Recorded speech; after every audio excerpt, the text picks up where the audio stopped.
CTO says voyages for Q3 of 2021 were cash flow positive. Company expects trend to continue. Occupancy in Q3 of 54% versus 39% in June.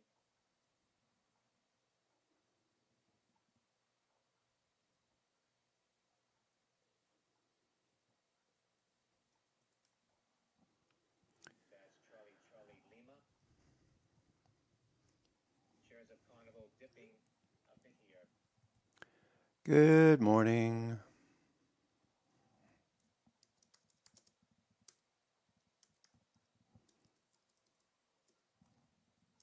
That's Charlie Lima CCL.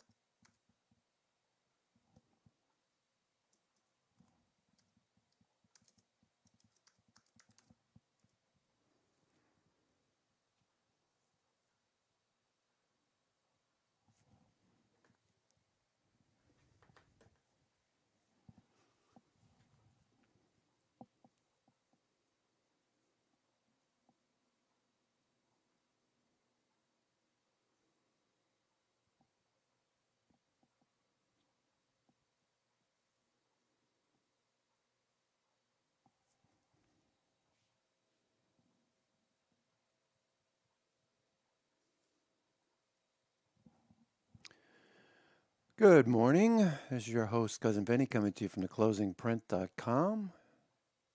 It is Friday, the 24th of September. Always use a plan when you're trading. You can lose money. So always have a strategy. Always know what you're willing to lose when you start a trade. If it doesn't work out, we do that every day between 9 o'clock, 9:15, and 4:15. Always trading with a strategy, analyzing stocks for good entries, analyzing the markets for a tailwind or a headwind. This morning we've got a little dip that'll probably get bought. I'm thinking this is going to be an opportunity. So we'll see. After 10 o'clock, we'll see what institutions have in mind.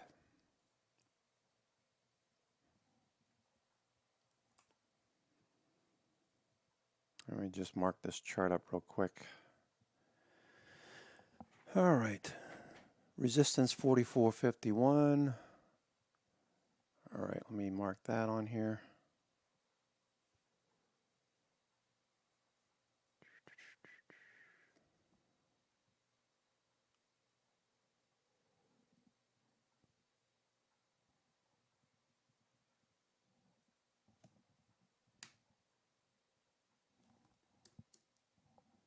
CCL 44.51. have sufficient liquidity to get company back to full operations.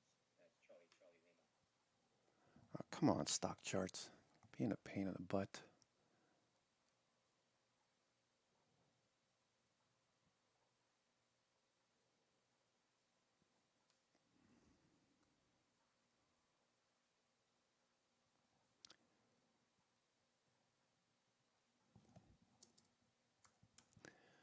All right, resistance 44.51. We're in positive gamma. 4,400 remains critical support. Down here.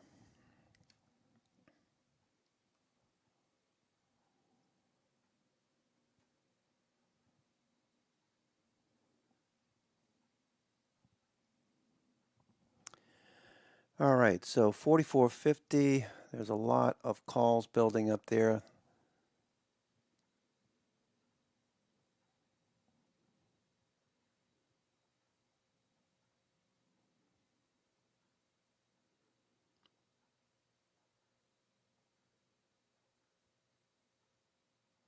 All right, 44.50 potential pen today.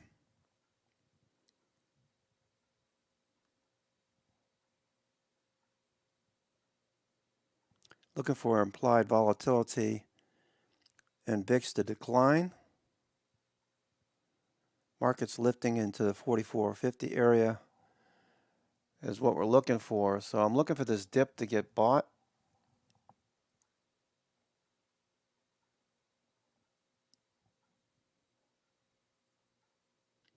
Below 4,400, gamma would again drop to negative, so we'll keep an eye on that.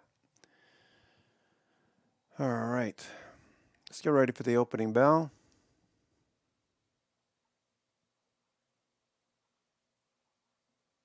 Cleveland Fed President Mester says Fed will still be buying assets after tapering. Good morning, Jamie. Haven't seen you in a while.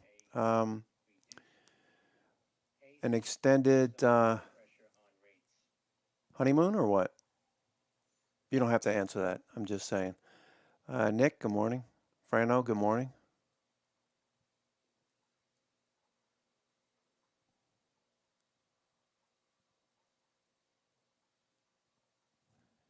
All right.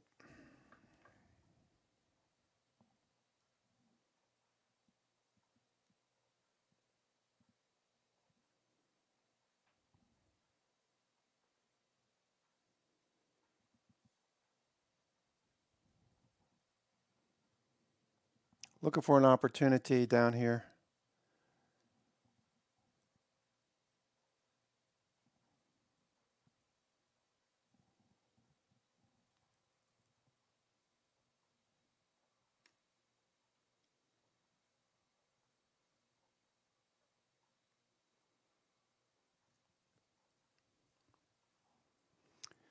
All right, so we closed off the highs yesterday. The 50-day is still the area we want to stay above, obviously. Looking for this dip this morning to get bought. We got this very large volume by price band over here as well. That's starting to build. You can see this is starting to grow a bit. So there's a lot of trading there yesterday. No surprise. Fed's Mester says there's some frothiness in equity markets and housing markets. And now the Fed's going to start commenting on where we are with the market. So I guess they were looking for a pullback.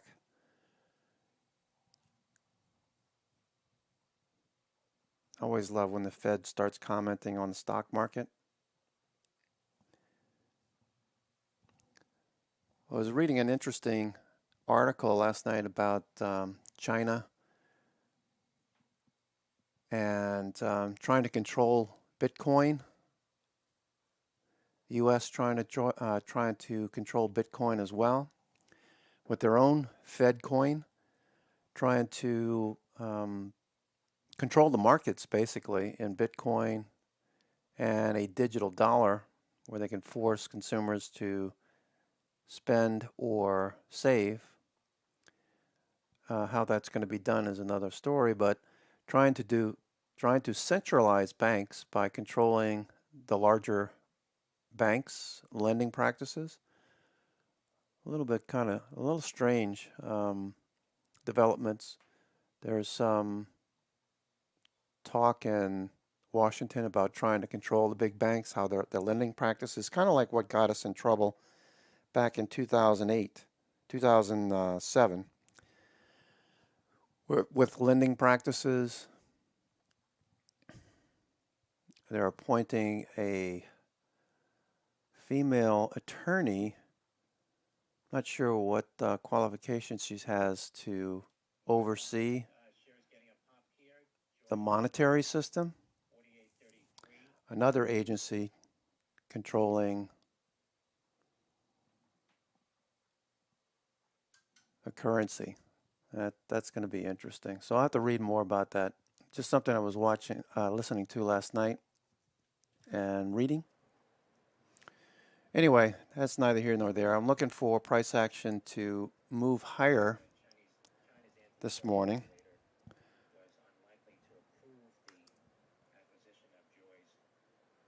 So China, in other words, China is trying to, well, they said that they're going to ban Bitcoin or whatever. Not sure how you ban Bitcoin. Maybe trading in China. I guess you can do that in China, but A lot of speculation.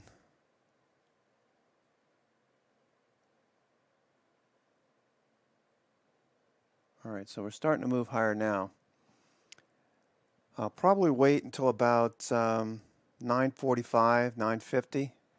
If the markets look like they're going to retrace faster, I might take something early, which I know in the past has been 50-50, whether or not that'll work. As far as SPY options in the first 15 minutes, if we get a quick retracement on this dip in the next 3 minutes, if we get a quick retracement, we could get something going on SPY. We're expecting or anticipating that volatility will continue to collapse. VIX will continue to push lower. At the moment, VIX is trading up at 20.35, so we'll look for VIX to drop off precipitously, which would give us an opportunity on SPY, the Qs, IWM. Variety reporting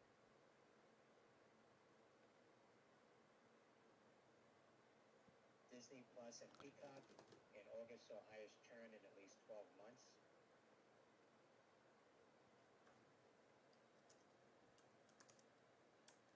That's Delta India Sandy and Charlie Michael Charlie Sandy Alpha DIS CMCSA.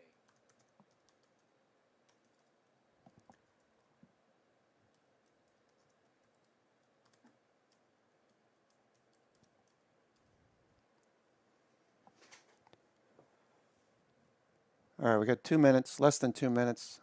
All right, SPY looks like that's going to keep going. So more than likely, we'll see a nice bounce in the SPY.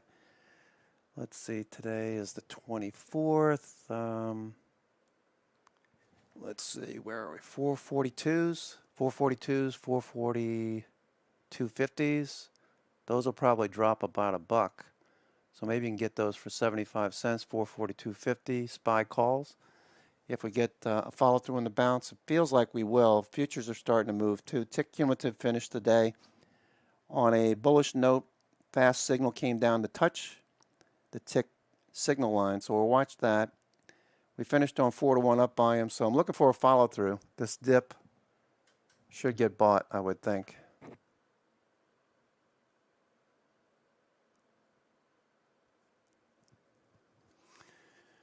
All right, first 15 minutes, first 5 minutes is really hard to get a fill on SPY, both selling and buying, so you have to be careful.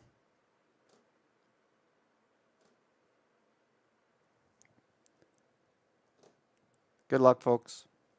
NYMO had been moving higher from minus 60 on Monday to plus 13 as of the close yesterday. Watching SPY here.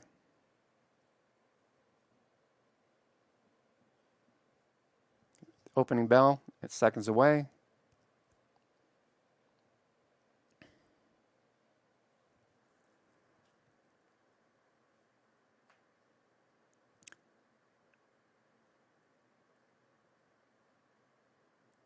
Looking for stocks that have pulled back for an opportunity. All right, let's see what happens with SPY here.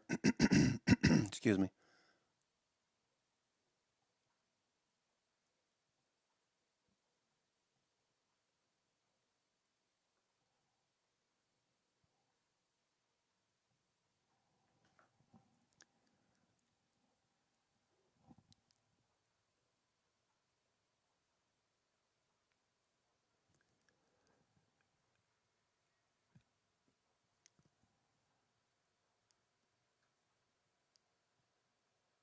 Low tick alert minus 800. Extreme low tick alert. All right, extreme low tick. Looking for a follow through in SPY. All right, looking for a push higher on the dip. SPY.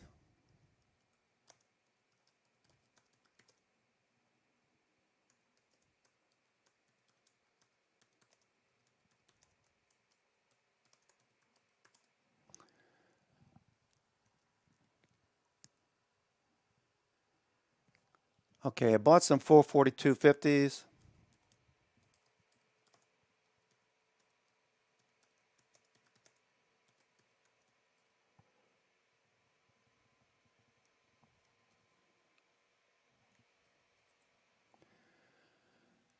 I bought the full 42.50 call, looking for this to push higher.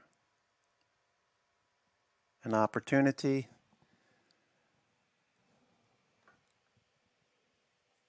All right, those are up 20 cents already. I'll get a follow through here on the SPY. Look at VIX. VIX dropping off. VIX gapping down.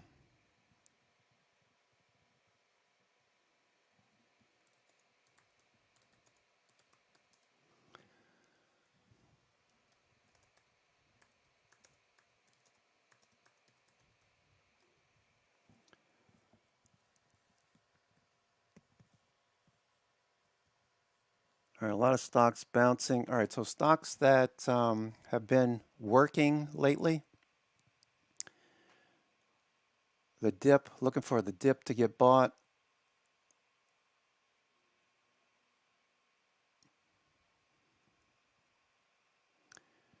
Okay, Task, that was one that showed up on Monday.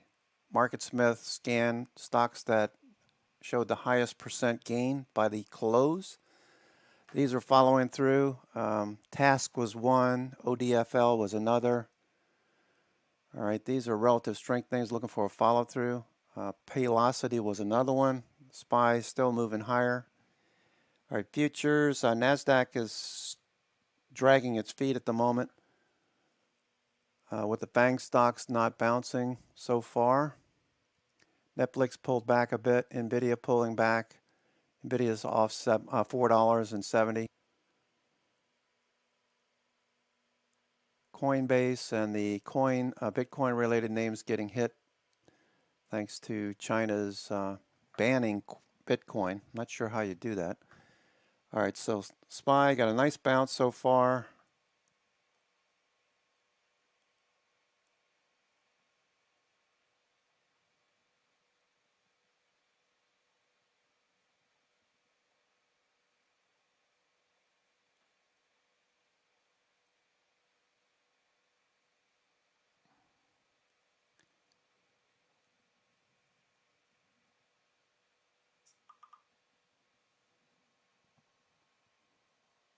All right, SPY's doing well.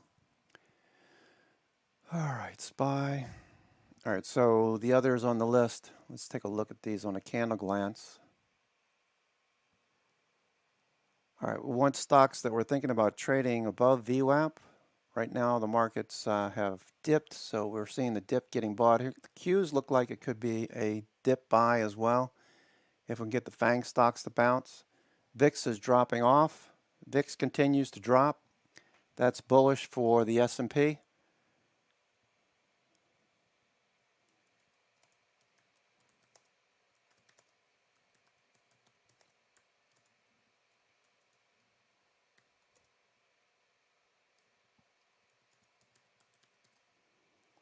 All right, SPY calls. I'll take some profits, 50 cents or better.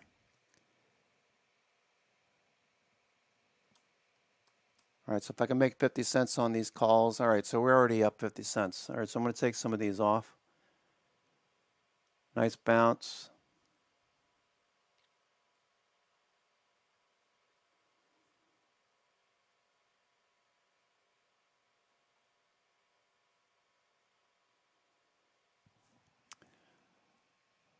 All right, so yesterday we saw Bristol Myers with some news, looking for a follow through again, get above the 9 EMA. Bristol Myers, SPY continues to push higher. Qs are probably going to chase the SPY. We had the 10-year yield was higher, is higher, 10-year yield, so banks should profit from that. Watch your banks. Banks report in a couple of weeks. Bank of America continuation. Volume, you can see institution has been picking up shares. You got a MACD cross. That looks good. The banks look good.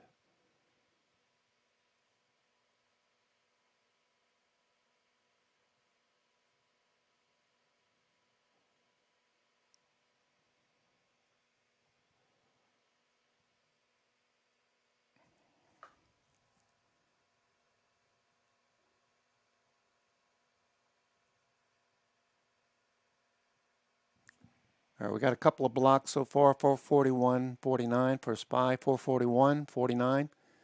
About 300,000 shares traded in 2 blocks. Looks like we're going to run into resistance here.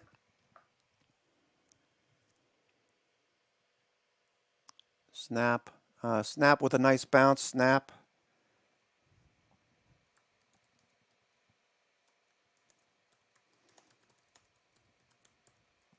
Snap, take some profits off. You got a nice bounce in Snap.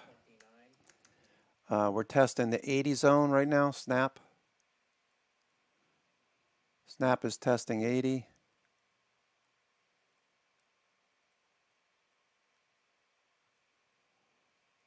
All right, Snap. Nice follow through. Tesla bouncing.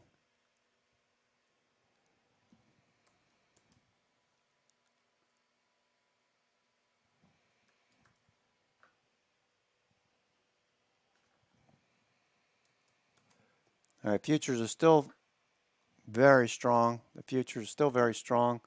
Filling the gap, continuing higher.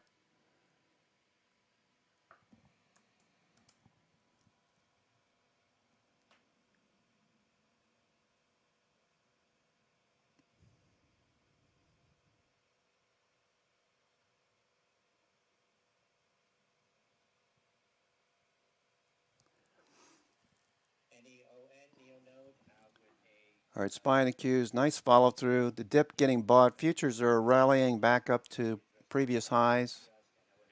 Looks like it's headed back to previous highs from yesterday. All right.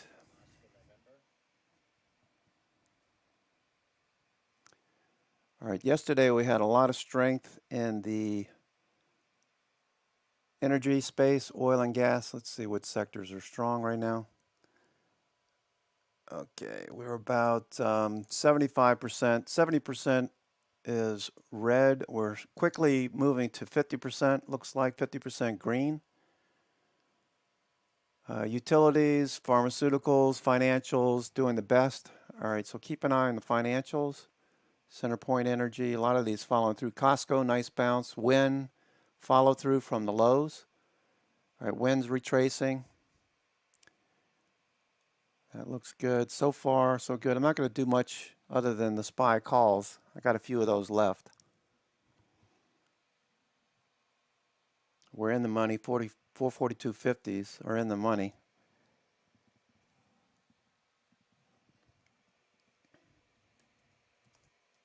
BSN, Broadstone Acquisition, merger partner Vertical Aerospace, CEO Stephen Fitzpatrick to appear on Benzinga's SPAC Attack Show. All right, taking more profits off the table on SPY. Alaska Air following through. Not too keen on the airlines. Carnival got a little bit of selling early. Carnival still following through. I'm not too keen on these stocks. T&L, Travel and Leisure, looking for this to follow through. T&L working. Continuation. Zim from yesterday. A little inside day. I'm going to buy some Zim here at the 9 EMA. I'll wait for a few minutes. But Zim has been very strong. Looking for the dip to get bought. All right, we'll come back. We'll come back to that. Delivery to begin in the first quarter of next year. That's Michael Romeo, November Alpha, Moderna. All right, so we got a nice bounce there. Coming up at 10 a.m., new home sales for August, expecting 714,000. All right, we're above resistance, 44.51. Listens event at 10 a.m. Eastern Time. All right. All right, we're looking very strong. So they're buying the dip. They're buying the dip. Note where RSI is. When RSI gets oversold like that, that's one of the things we look for. Look for a trigger. It's triggering to the upside. We got a nice dip buy opportunity this morning. All right, I'm going to roll some of these calls.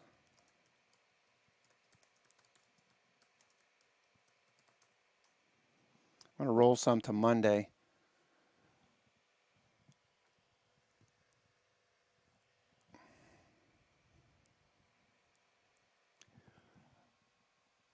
OCGN, Ocugen, All right, I rolled them out to 445s further circulating.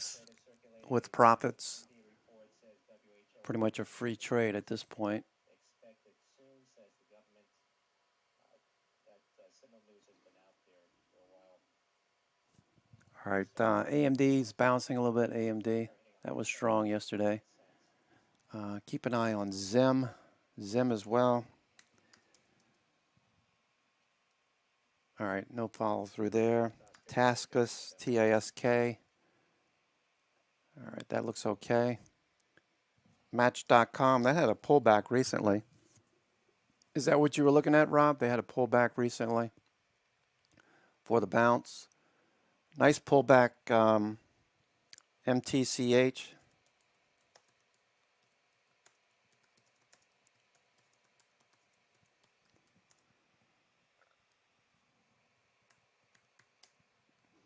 All right, that looks like a nice long with a stop at 154. Looking for a follow through on Match.com. A dip got bought. We're above the 921 and 50 day. SPY and the Q still spinning higher. Looking good. All right, let's take a look at what is seeing above average volume.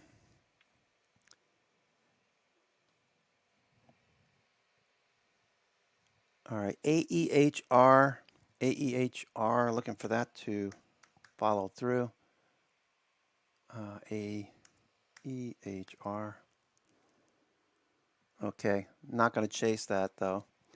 That's showing 14 times regular volume. Naked Brands, NAKD. Mondo was talking about this one this morning. Mondo, that's a penny stock. I don't trade pennies, but looks good. DoorDash, that one's outperforming Uber. Nice bounce. DoorDash on the flag.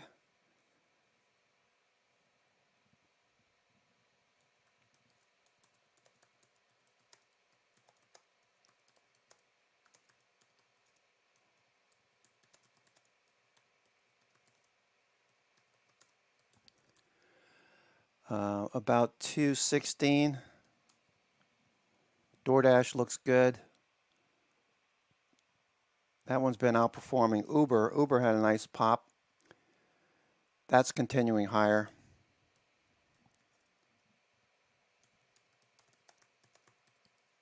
Uber trending as well. The volume there shows institutions were picking up shares at a discount.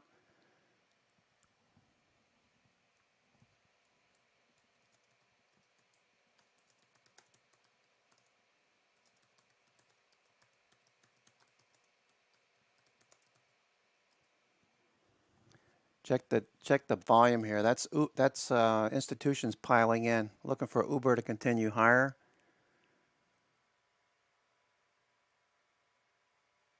All right.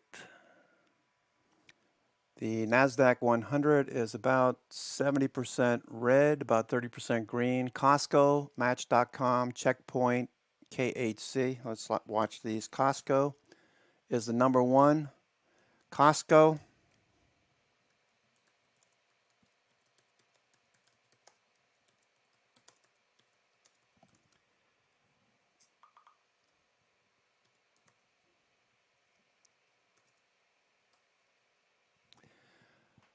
Costco at the 9 EMA, I would say 450, 457.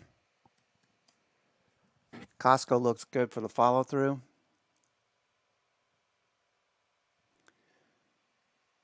All right, it's flagging right now. What's Crocs doing? Crocs. All right, we're starting to see SPY take more profits.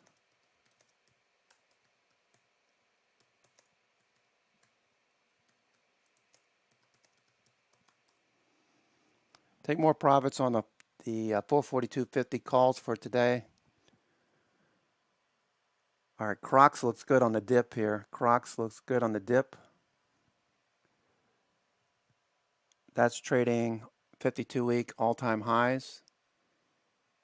A little dip here wouldn't be bad. All right, let's look at the watch list again. I put together a watch list of stocks that were showing the best performance yesterday. Let's see how these are doing now that we've bounced. Apollo Medical following through. Brooks Automation, buyers stepping up at the low of the day. It's buying the Qs, dipping a little bit. Denbury Resources looking for a follow through. Devon Energy, nice follow through. Strength, in mode, pulling back in. I'd like to see in mode by the 90 MA for a better entry. All right, futures are still trying to push higher here. VIX bouncing a little bit. Still looking for VIX to drop off a bit more. Matador, Old Dominion Freight. Look for a pullback to the 90 MA for a re-entry. This was a long from Monday. Same with Paylocity. This is a long from Monday. Starting to flag right now. Charles Schwab, SCHW. Charles Schwab showing strength along with the banks like JP Morgan. Following through on that big move yesterday, Goldman Sachs. They report earnings the 13th and the 14th, 12th, 13th, and 14th. JP Morgan, Goldman Sachs. All right, Goldman Sachs trying to get back above the 50-day. Morgan Stanley, that one's following through. Wells Fargo. Okay, we traded this one really well recently. Looking for Wells Fargo to continue higher. All right, let's look at Wells Fargo. I like Wells Fargo. As far as return on equity, JP Morgan outperforming Bank of America. Look at Wells Fargo. Okay, Bank of America.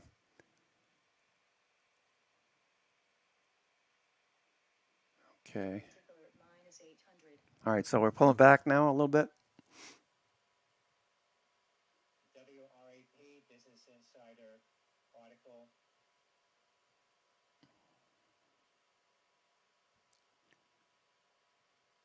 All right, VIX is trying to push a bit higher. As a pick, that's Whiskey Romeo Alpha Papa.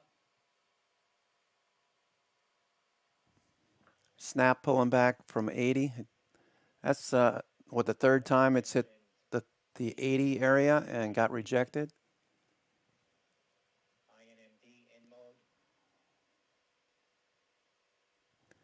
INMD in mode, dropping off a bit. In mode, had a nice. I'm looking for this to pull back to the 90 MA in mode. $6.87. Now it's $6.59. Whiskey Romeo Alpha Papa.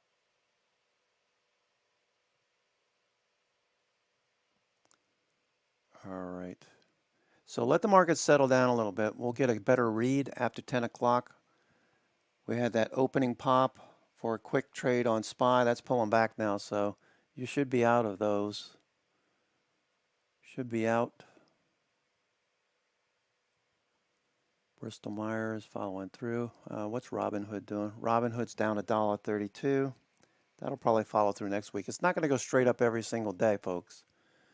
So, but it's in a change of trend in mode.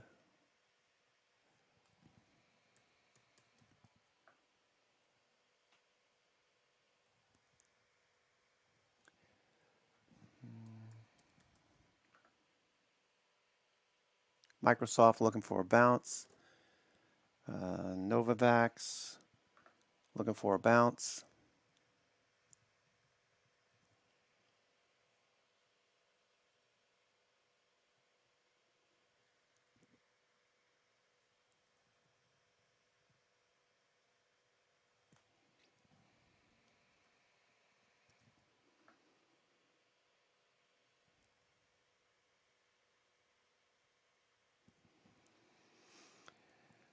All right, so that was a nice little open there. Had a nice opportunity.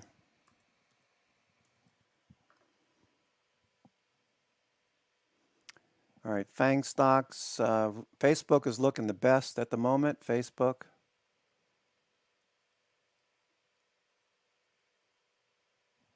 Facebook. All right, now we're getting a nice bounce here. Facebook. All right, Facebook are looking for this to at least test the highs for a scalp. Facebook for a test of these highs. It's a little bit more risky, obviously, because the FANG stocks are all a bit lower right now. All right, let the market settle down first. All right, so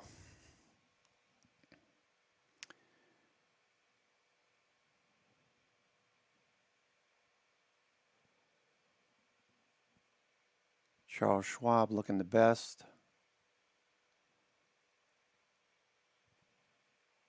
All right, let that come in a little bit. I'm looking for an entry in the banks, but I don't want to chase it. Wait till about 10 o'clock. We'll see what the volume looks like.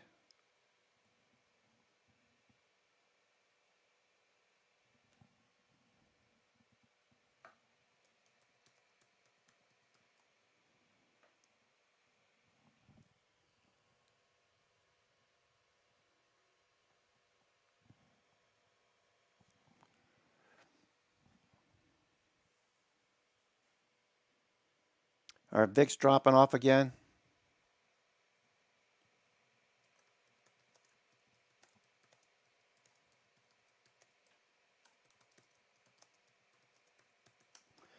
All right, watch VIX. If it continues to drop, that's a better ad for SPY and the Qs. All right, VIX continues to drop off. All right, we're looking for it to drop below the 50-day moving average. You can see that right there. Okay. That's all I'm going to say about VIX right now. I want this to drop below the 50-day, so I want to see this drop more.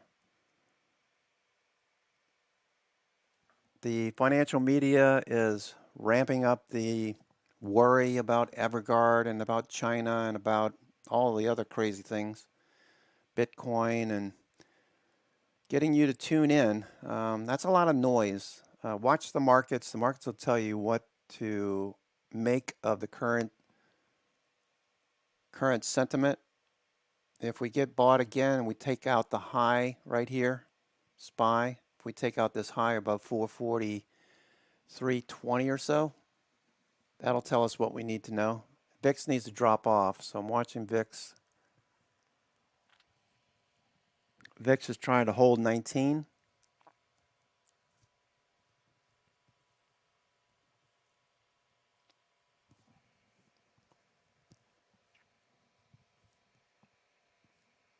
All right, let me check. Let me see what the stocks that are showing the most volume.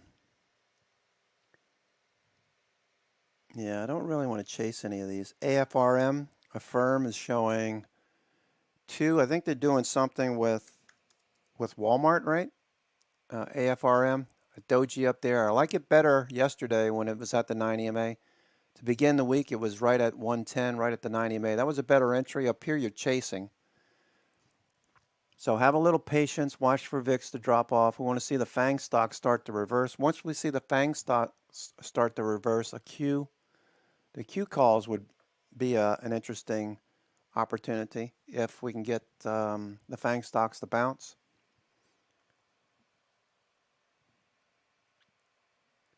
Affirm. Okay, you can see how extended we are here. If the volume continues on Affirm, we could see this get bought. I don't want to chase it up here, so I'm looking for better opportunity. We've traded that one several times. Some of you are still in it, I imagine. All right, NYMO pulled back below the 0 line.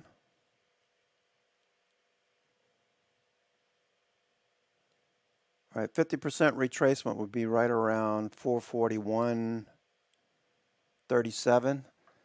Looking for a follow through, 441.37. That was a nice dip this morning. That got bought.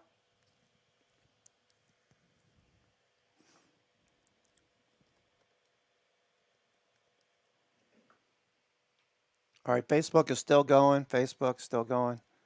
DoorDash still looks very good. Costco with the above average volume today. Costco. Where'd it go? It was on the list there. It just dropped off. Okay, 1.4. All right, so it's pulling back. Don't want to chase it, but it looks really good. Looks really good. Costco at the 9 EMA, 21 day. RSI is above 50. All right, watching stochastic. This is telling us what we can look forward to. We can look forward to higher prices on Costco. All right, SPY and the Qs look really good. VIX needs to drop off if you're trading the indices, especially SPY. You want to see VIX drop off. All right, NVIDIA is starting to bounce. NVIDIA is starting to show signs of short covering. Facebook is still going. Facebook is still going a bit more. Back up above yesterday's close right there. Facebook. Let's watch Facebook for a minute.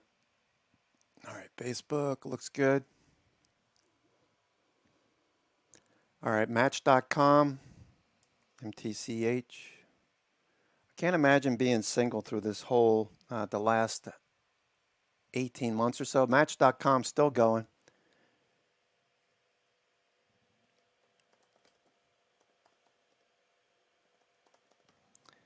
All right, Match.com.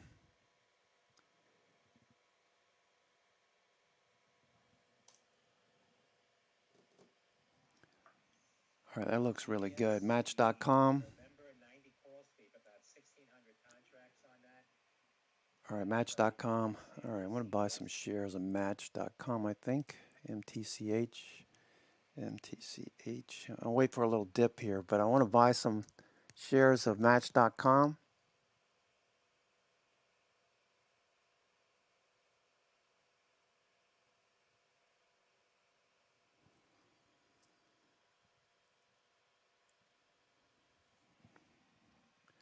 SPY and the Qs looking for follow through. Match.com, either options or let's see what the IV looks like on it. Match.com. All right, MTCH. It's got a buy signal. Buy signals on the 5-minute, the 30-minute, and the daily. Match.com. Following through, we're looking at average volume compared to yesterday. We had decent volume yesterday too. So we'll see if they wake this up. It's going to move above this volume by price band. Let me just mark this up real quick. Match.com looks good.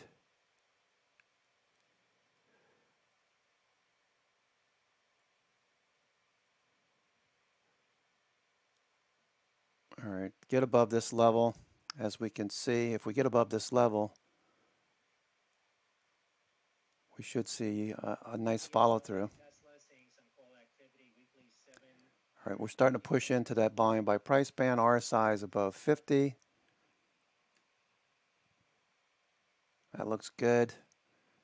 More importantly, stochastics is turning. That looks good. MACD is turning. There goes SPY in the Q. So you got a tailwind. Match.com looks good to go. Match.com. What's the ATR? ATR is $5.70. It's up 460. So you can see another buck out of this one before it gets overbought. Just one note about SPY. Whenever you see SPY 5-minute get like this at the open, especially when you get this kind of situation with RSI, that's why we were looking at the dip to get bought opportunity when it was oversold to begin with, looking for the follow through. You need to see the follow through. We got that. Volume picked up. We're looking for a continuation now. The 445s looking good. I rolled some out from this morning's scalp from the 442.50s out to 445 for Monday. I'll definitely take profits if we're up more than 100% today. Match.com following through. 740,000 above the All right, we've gone from about 30% green on the NASDAQ 100 to about 45% green now. The top stocks tend to stay in the top group. NASDAQ 100, the number one stock is Match.com, followed by Costco, followed by Checkpoint, followed by Marriott. Marriott is moving higher. Hold on a second, folks.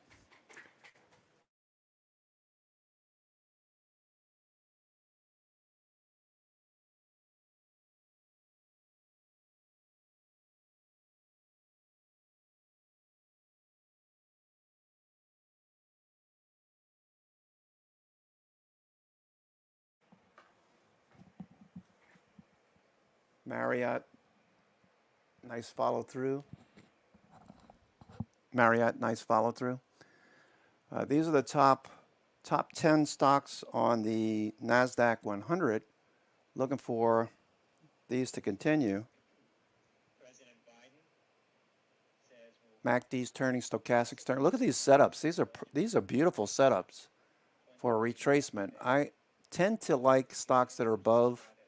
Not tend to. I focus 95% of my energy on stocks that are above the 9, 21, and 50 day because we'll run into resistance with this spaghetti overhead and this volume by price over here. But it does look good. It is one of the most actives on the NASDAQ 100, so that's why I'm checking it out. KHC, somebody mentioned KHC yesterday. KHC looks really good here. KHC. It's moving above the 21 day.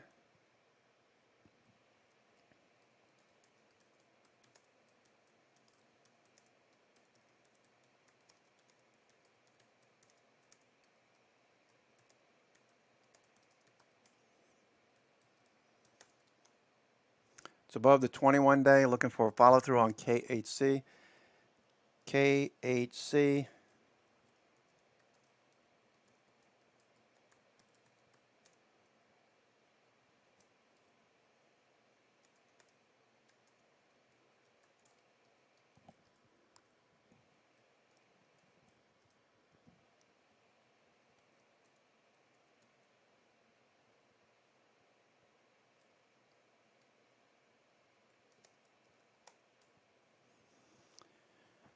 Roblox with a nice follow through.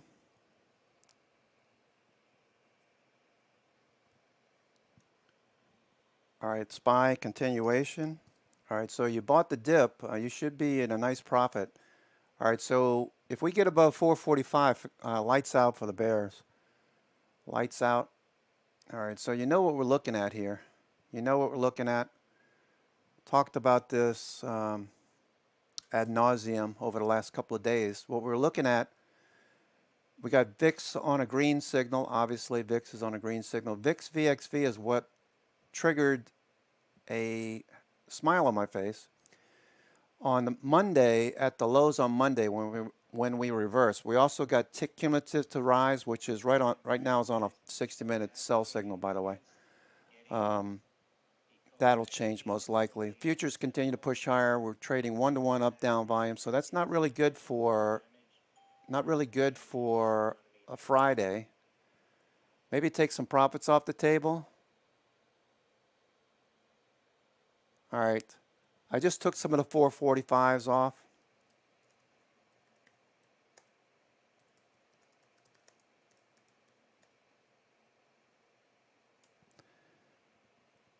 All right, 445 call. I just took some profits off there as well.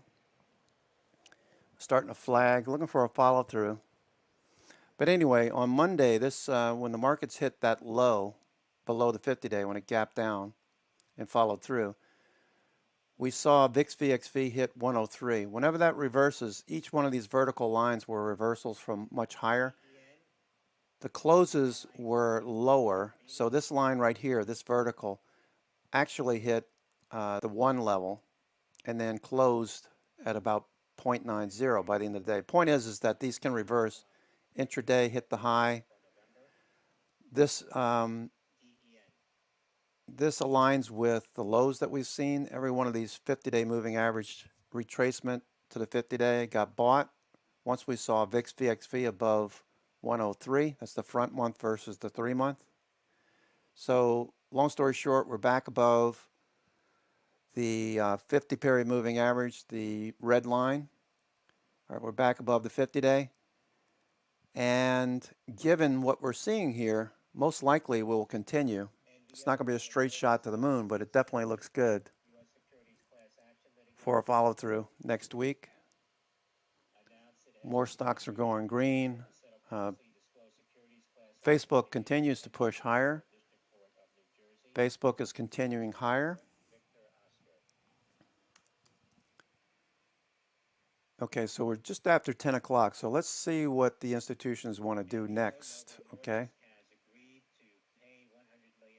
Facebook. Match.com looks good. Inclusive of all plaintiffs, attorney fees, and expenses and settlement costs. That's November, Victor. All right, yesterday we looked at Facebook at the VWAP. We were looking for it to push above VWAP.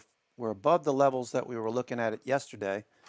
So if you bought the dip yesterday on Facebook as it pushed towards VWAP, you bought down here.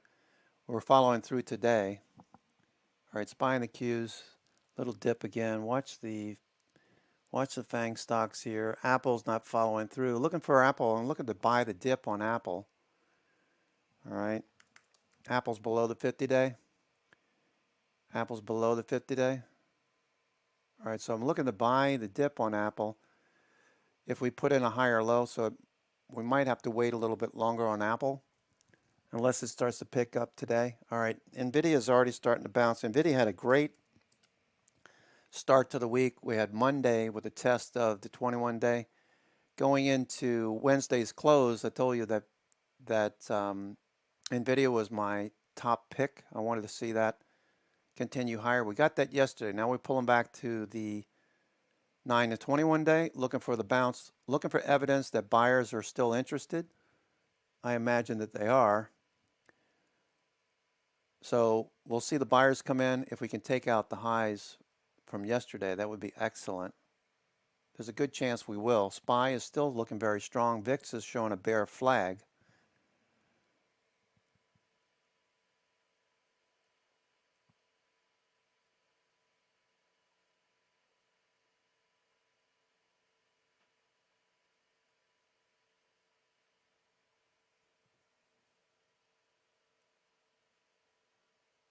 Match.com looking for the follow through. Match.com. Really strong looking bounce here. Push back above the 921 and 50-day, looking for the follow through. All right, the two indices that have not pushed above the 50-day are going to test it today. We had it yesterday with the New York Stock Exchange, 2,700 stocks. Buyers stepping up. The 9 and 21 day are turning, so most likely we get back above the upper half in the Bollinger Band. So we've been in the lower half of the Bollinger Bands. Now we're looking for evidence that we can get to the top. We need to see SPY and the Qs continue. VIX drop off. Okay. So that's testing the 50-day. IWM jumped above the 50-day yesterday, Wednesday, and continues higher. All right, so we jumped above the 50-day, closed at it on Wednesday, followed through on Thursday, looking for a move back to the top of the range. Now, with respect to IWM, we know that this is a risky asset class, so risk on if this continues higher, and look for trend continuation into the end of the year. If we ever get above 232, that would indicate the trend will most likely follow through. So we're looking for that opportunity. Rally from the lows in March up to the highs at 232, and then we went sideways for a year, basically, or 10 months, 8 months. Will be idle the week of September 27 due to semiconductor-related part shortage. That's letter F.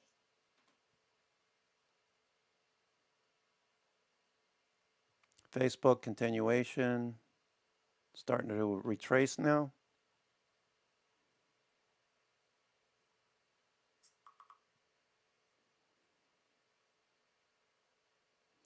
All right, the energy stocks, energy stocks are following through. Apache had a big move yesterday. Apache,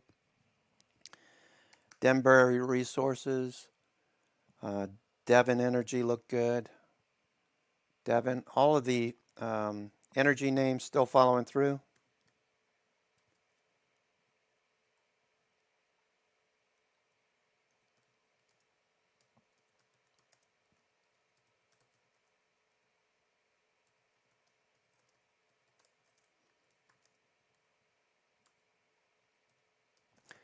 Let's see, EOG, that's following through. All of these look good, folks. Diamondback Energy, one of my favorites when it gets going. Diamondback Energy. Letter M, Macy's. ConocoPhillips, Macy's, October COP. sweep. Pretty obvious these are just ripping it. Contracts on letter M.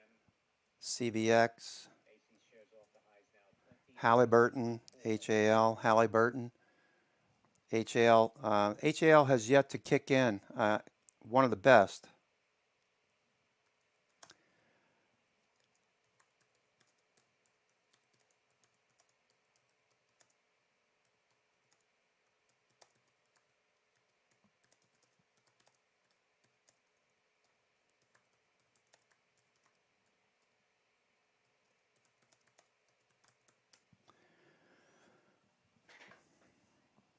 Halliburton is closest to the 21-day. Hasn't ripped yet. Looking for the follow through. All right, the FANG stocks are rolling over a bit. Looks like SPY. CCL, Carnival on their conference call. Looking for a higher low on SPY and VIX to drop out of a bear flag for another leg higher on the SPY. Company supply chain impacted timing of opening for some destinations. That's All right, all of these energy stocks look good. from Kilo, CCL, and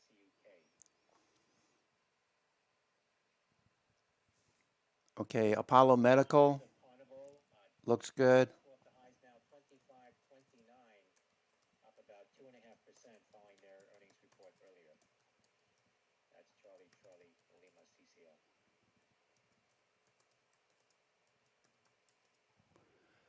All right, the stop at around 95.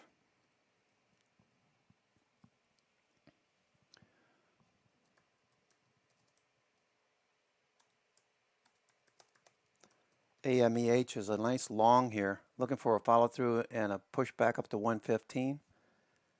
AMEH.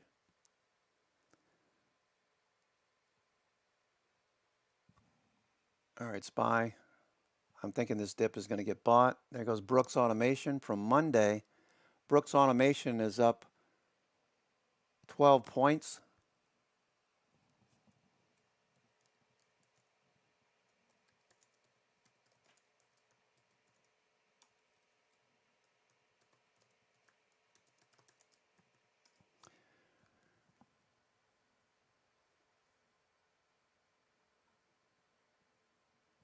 Brooks Automation is up 12 points from Monday. I would take a little profits off.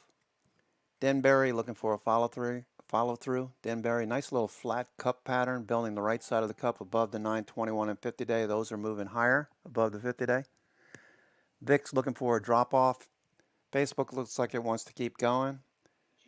Devon Energy, you know what we think of that one. Look at the look at where these bands are right over here on the left. There's no supply up here. In mode, buyers stepping up. In mode looks like it's going to keep going. Matador Resources inside day looking for a follow through. Old Dominion consolidating. We'll look for a follow through there. Paylocity inside day looking for a better entry. Charles Schwab following through. The banks look good. Let's take a look at XLF gapping up, following through. KRE. Nice follow through. The banks are hot to trot. With the 10-year yield moving higher, you'd expect the banks to continue as well. The 10-year yield moving higher. Okay, 10 years moving higher. Banks should continue into earnings.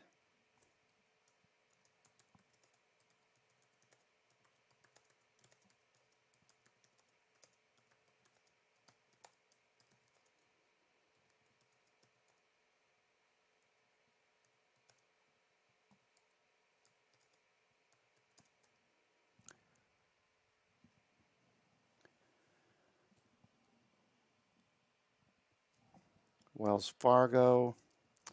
Wells Fargo. All right, that's continuing. Wells Fargo has an ATR of $1.20. It's up 60 cents. We could see a double from here. $1.20. Okay, looking for this little dip. All right, so if you're thinking about trading options on Wells Fargo, let's check out the implied volatility. Wells Fargo's IB is at 38%. That looks good for buying calls. But we want to wait for the dip. Wait for a little dip here. Or put in a limit order to buy. If you're thinking about Wells Fargo following through. We also want to time it with the S&P. We want to see a bounce in the S&P. That's still pulling back a little bit right now. All right, Wells Fargo. Let's see. All right, let's go look at the daily again. Wells Fargo. All right, this could come back to the 9 and 21 day first, so depends. They might just keep buying. Look at the volume here. I don't know. Maybe shares are better. The implied volatility is only 38%. We're on a buy signal today on the daily, so that's about the 10th day in a row that it's been on a buy signal. 5 minute, looking for a little dip to get bought.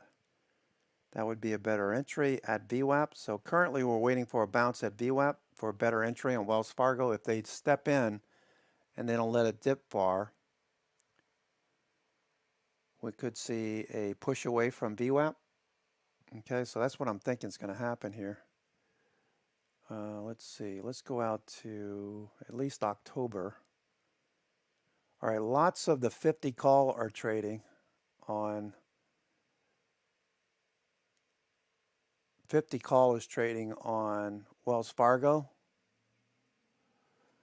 All right, the 50 calls trading heavy on the October 15s. The 50s trading 2,600 contracts, 78,800 in open interest. I like to look for at least 1,000 contracts in open interest so I know I can get in and out of a position if I wanted to. Pretty liquid, the banks. Looking for a follow through on these. All right, waiting for this dip. Maybe it gets bought. Wells Fargo. Okay, I have to take a couple of minute break here, folks.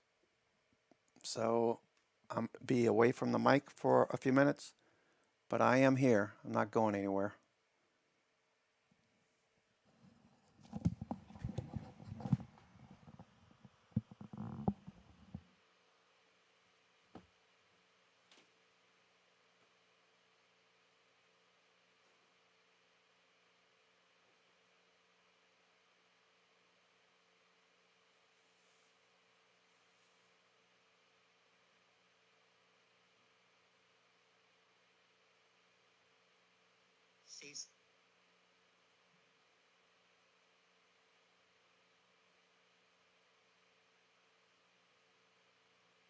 CCL Carnival executive says Carnival has opened bookings for cruises in 2023. That's Charlie Lima, Charlie Uniform Kilo.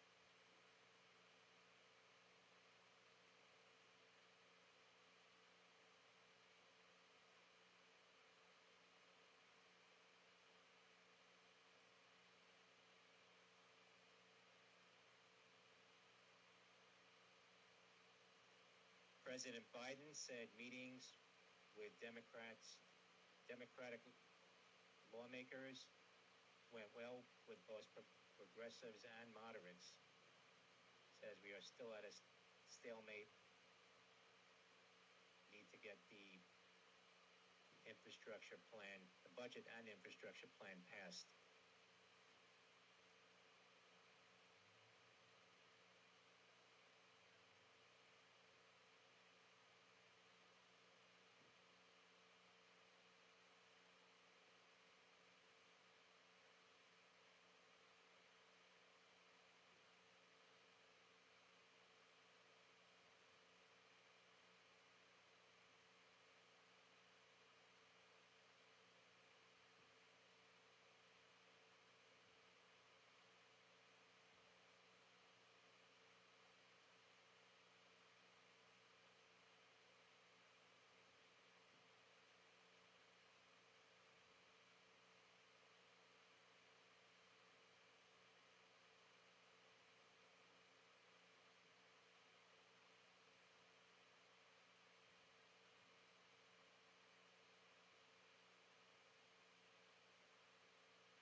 All right, looking for Wells Fargo to continue as well. All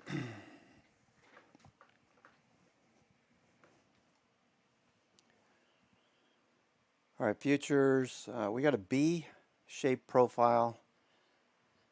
A B-shaped profile looks like a capital B. We're at the top part of the B, trying to get above the tangent of the B, the curve of the B. That's right where point of control is for today and the monthly point of control, which we're tagging right now. Futures on the NASDAQ look a little better. There's no profile overhead. We could zoom right back to the highs. Maybe we'll buy some Q calls here. Maybe we'll buy some Q calls for Monday or even today. Maybe we'll get a quick retracement on the FANG stocks.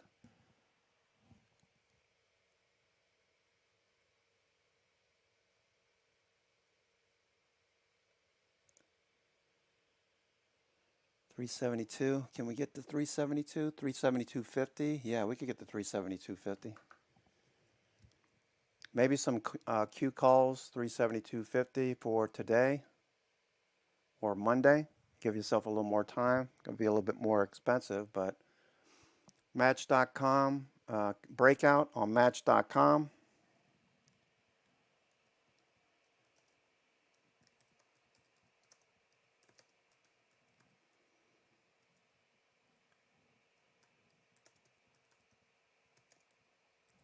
Going to move our stops from 134 up to 154. Match.com. MTCH. This one's going. Looks good, Rob. Thank you for the update, for the heads up. Begun to launch 2024 sailings. Efforts to open advanced bookings contributed to $630 million increase in guest deposits. Says deposits on bookings beyond 12 months are three times historical levels. That's Charlie Lima and Charlie Uniform Kilo. All right, looking for a follow through.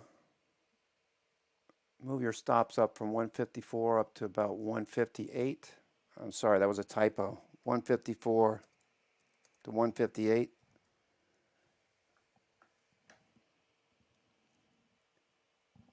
This one's moving pretty good now.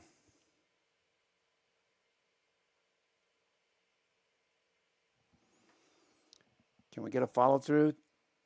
Can we get a follow through on Match.com?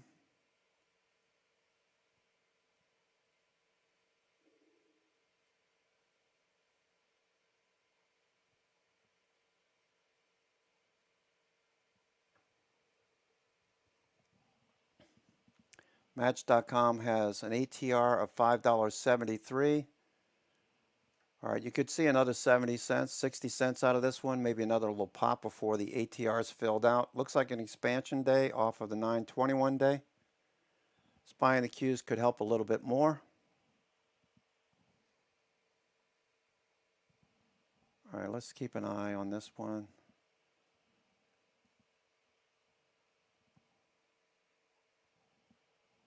Looks like it wants to keep going. Match.com. Continuation. All right, so you could see the VWAP, how price is pulling away from VWAP. Very strong. Got relative volume. Look at 10 o'clock. Look at 10 o'clock over here. Want to see volume continue to build on this one. American brands occupancy was at 68%. European brands occupancy was at 47%. That's CCL. All right, Match.com.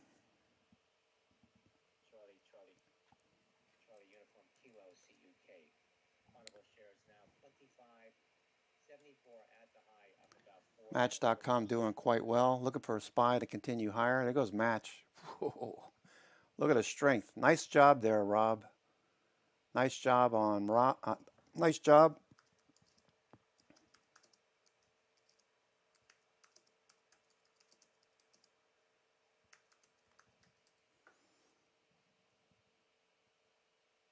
RIG Transocean, October 29, $4 calls. Nice follow through on Match.com. Romeo India Golf. Wells Fargo. Looking forward to build off of this. Wells Fargo. Banks are strong. The 10-year yield moving higher. That's going to have a positive effect on the banks, at least in the short term. The 10-year yield, TNX. Looking for higher highs and higher lows. Might be done for today, but it's up 3%.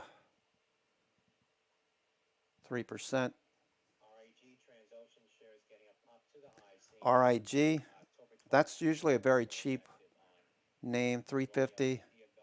All right, looking at the volume there. RIG, cheap oil and gas name. RIG.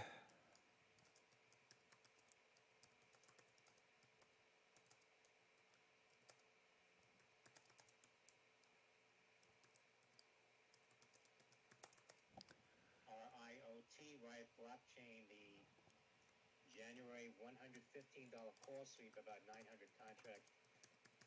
Romeo India Oscar Tango shares now at 27.82. RIG is a cheap oil stock. It has potential to rise at least 50% from here, I would think. These are a little bit more risky, obviously oil and gas names, and then you get these small cap oil and gas names. Remember the small cap oil and gas sector ETF? That would be PSCE. PSCE, that's the small cap oil and gas sector. PSCE. PSCE. That looks good. Shares of Riot Blockchain getting a pop here, $28.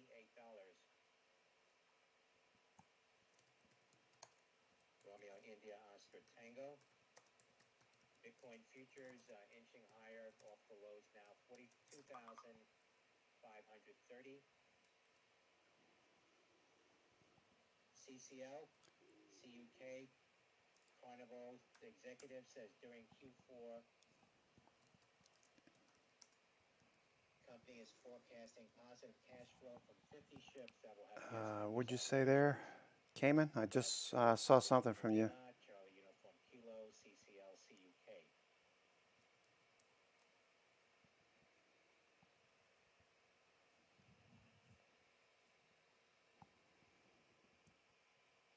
Palantir, following through. This has had a nice trend this week. Palantir had a nice trend this week. Dip to the 9 EMA, 5 EMA. 9 EMA is right there. 5 EMA. Buyers stepping up. Yeah, I like the fact that stochastic.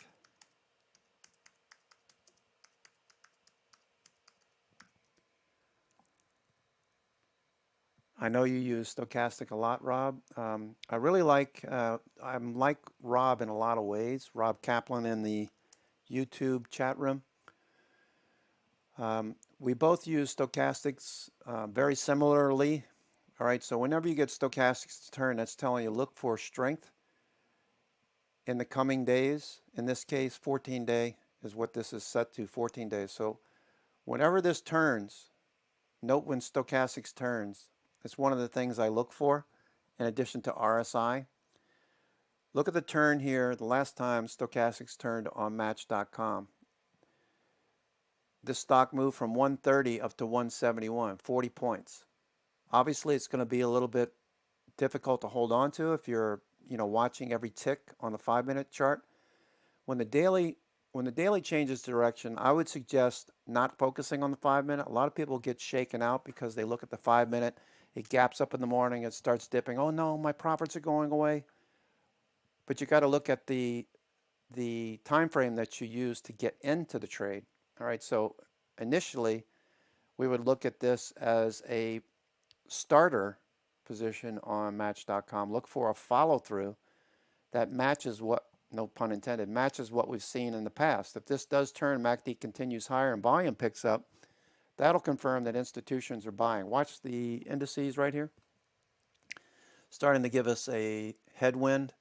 So we're going to wait for a few minutes, wait for VIX. Let's see if we get a better entry on some of these positions. Apache's at the high of the day. Apache following through. All right, so let's take Apache for an example. Apache, APA. All right, this is one that we mentioned yesterday and the day before. Note how quickly stochastics turned up and it's getting overbought. So we're running into some levels overhead at 2250, 2260, and then 24. Volume shows institutions have been active on all of these energy names. You've got Europe having issues with supply, energy supply, etc. Thank you, Cayman, by the way. I did see your comment. CEI. Big breakout on a $2 stock. Camber Energy. Some of these small cap energy names.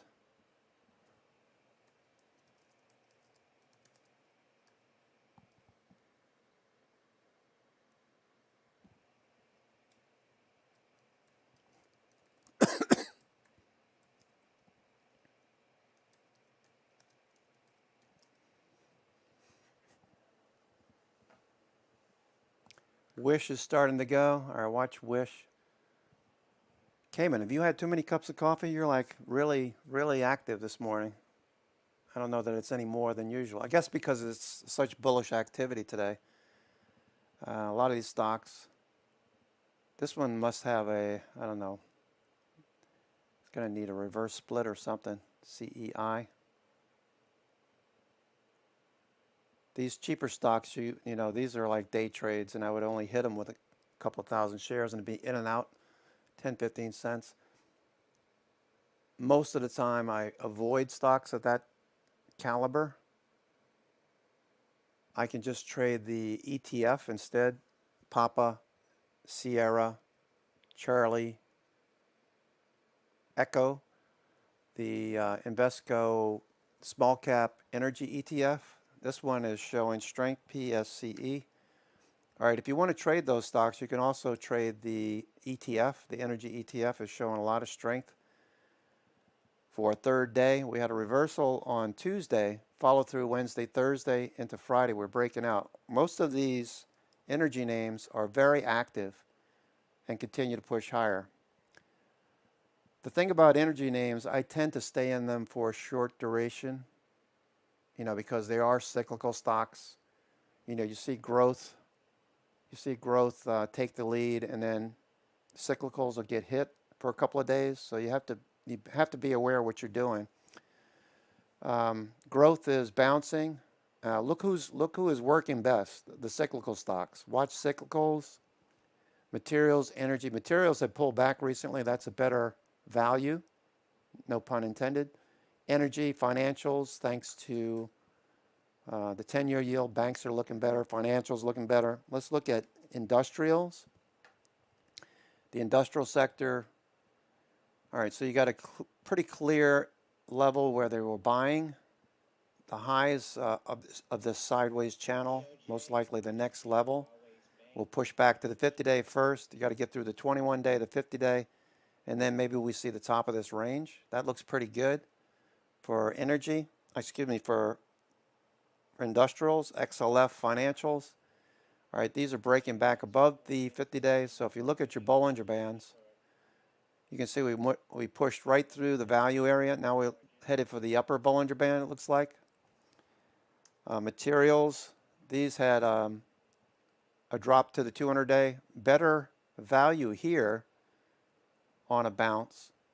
So if you're buying some of these material names like Freeport-McMoRan, Rio Tinto, Vale.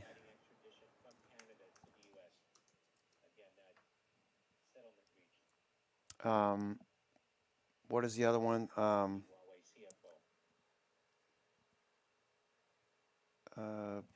forget it. It starts with V. Let's go to materials. Material stocks. Tech resources. Nah, that one's okay, I guess. So look at the cyclicals. They're getting the most attention right now. Growth is still playing a back seat. We're looking for the cues to get bought too. For now, though, it looks like they took profits in growth stocks and put some of that money into cyclicals. Cyclicals are on fire today. Hecla Mining, Pan American Silver. Nah, not interested. Freeport.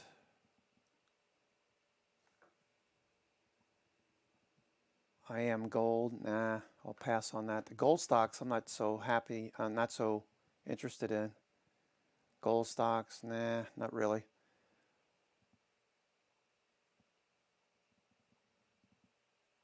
All right, some of these look better than others. Looks like energy is the best place to be right now. Energy. Energy is the best place. Let's see what it looks like right now. USO. TSLA, Tesla, more heavy Utilities, XLU. Utilities got hit recently. Okay, that's still pulling back. I'm not really interested in utilities at the moment. Yeah, energy's the best. Energy's been up like 3%, over 3% the last couple of days. Yesterday was a big day on energy. Look at the follow through here. USO and crude oil. All right, Tesla continues to push higher. Tesla is up $5.88. Tesla, nice follow through. Tesla, wow. Tesla.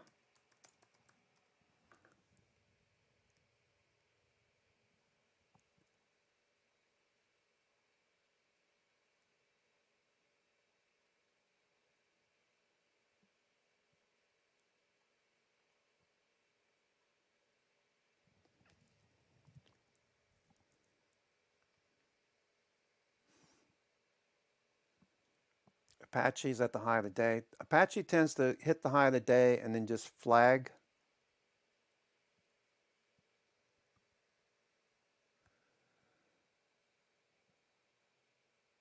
Robinhood retracing off the lows. Robinhood looking for a follow through.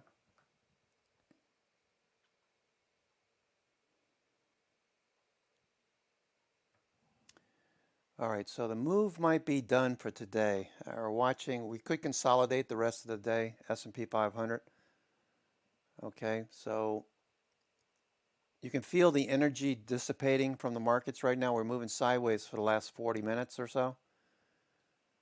You can feel the energy. At least I can. Maybe I'm kidding myself, but it looks like the energy is dissipating. We're on a spinning top sitting right at the 50-day moving average and the 21-day. Really don't like the look of this. I want this to get above the 21-day. Maybe we get a follow through right here. Maybe we get some more energy. Looks like we might get more energy here. Wells Fargo looking for the push higher. All right, Match.com had a good day today.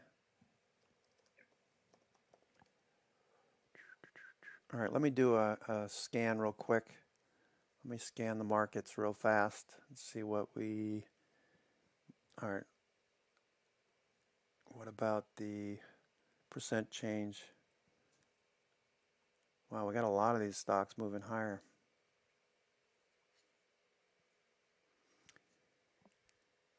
Okay.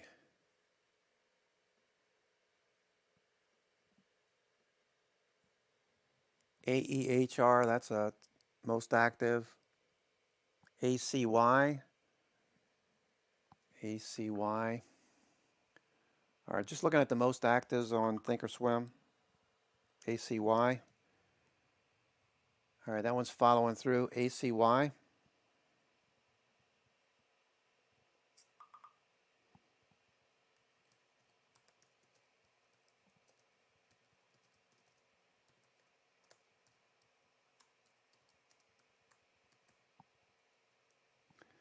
All right, yeah, the airlines look good, Ali. It's not something I normally would trade a lot. Whenever I trade these, I tend to get disappointed.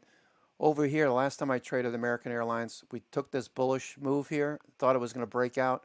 The next day, we had a bearish engulfing candle, stopped us out as it started to move back below the 50-day.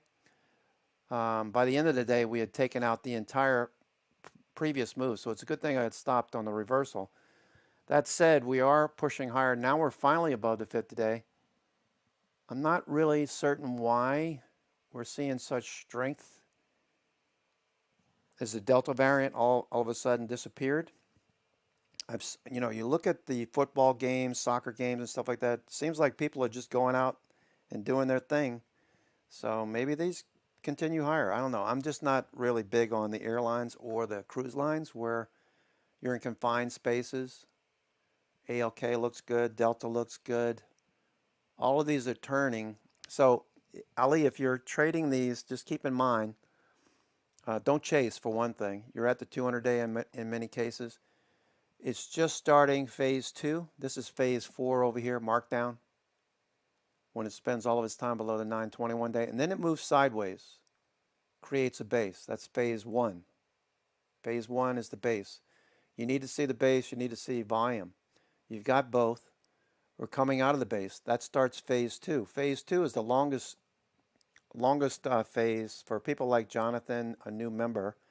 Jonathan, if you're listening, look for swings setting up in the near future. Don't buy the highs, though. I would not buy the highs. I look for a little retracement first and then a follow through. The 921 and 50-day look like they're starting to turn upward and they're changing trend. All right.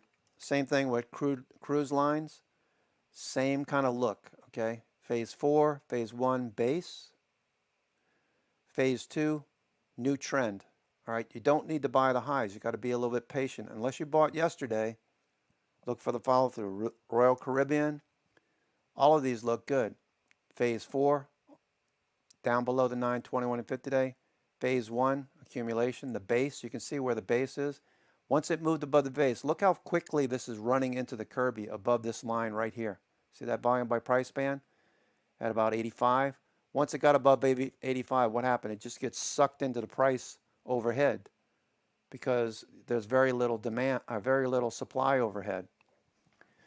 So there's very little resistance as a result. So that looks good too.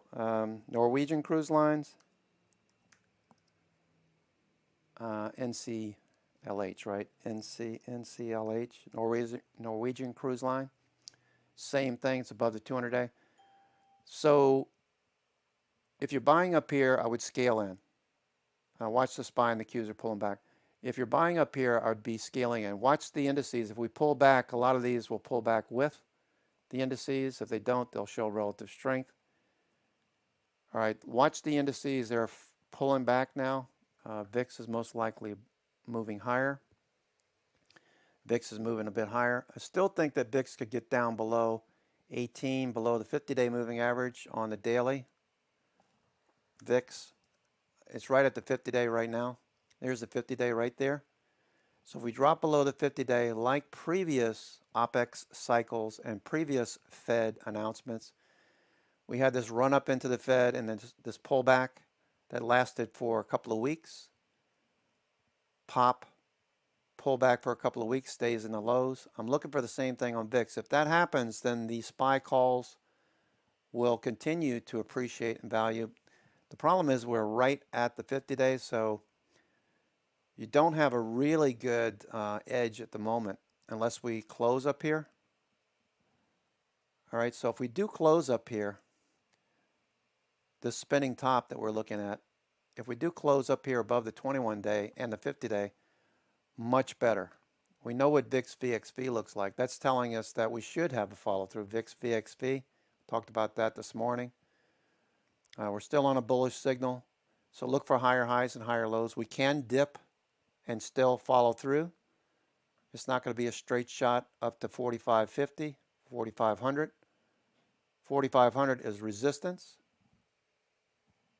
All right, 4,500 is resistance, but the point I was going to make here is that VIX VXV gave us a signal on Monday. On September the 20th, we reached 103. That gave us a bottom that we were looking for. This is the 12th bottom since price action moved above the 50-day back in April of last year.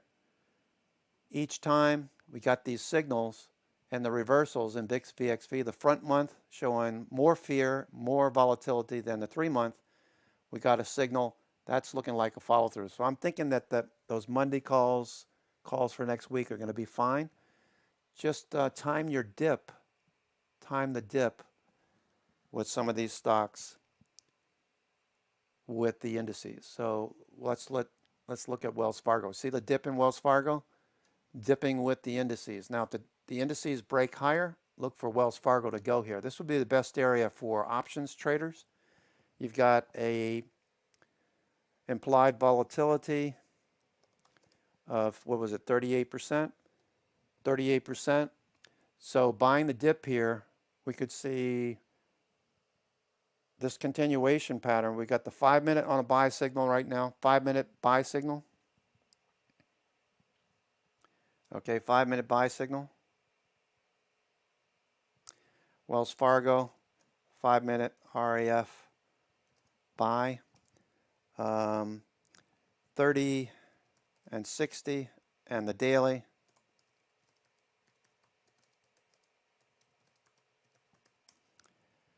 Wells Fargo, 5-minute buy signal, looking for this to bounce with the indices. The indices need to bounce too. Otherwise, this could stay here for a few more minutes. With a stop underneath VWAP, pretty good risk reward, 50 cents on your calls maybe, and looking for $1, $2. I would look out at least the monthlies. I would look for the monthlies. All right, Tesla's up $10. Tesla continuation. Tesla looks like it's going to break out. Tesla is in a 3 weeks tight. Tesla's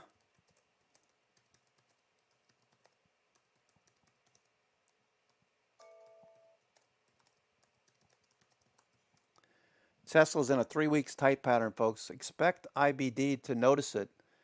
They tend to have people who look only for this particular kind of pattern.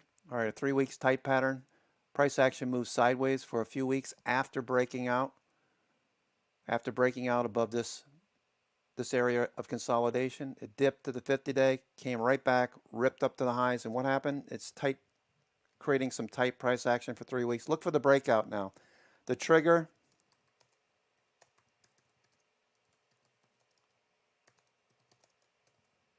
is the breakout. All right, so if we get above 765, that's your breakout. Looks like it's going to go now. Tesla looks like it wants to go. TLMD, see Telemed shares popping to the high. Technically, 3 weeks tight shouldn't move like these wicks right here, but I'm going to give it the benefit of the doubt. I'm going to remove these 3 candles and just look at this box right here. This Darvas box is something that Brother Bill trades a lot. He trades Darvas box a lot.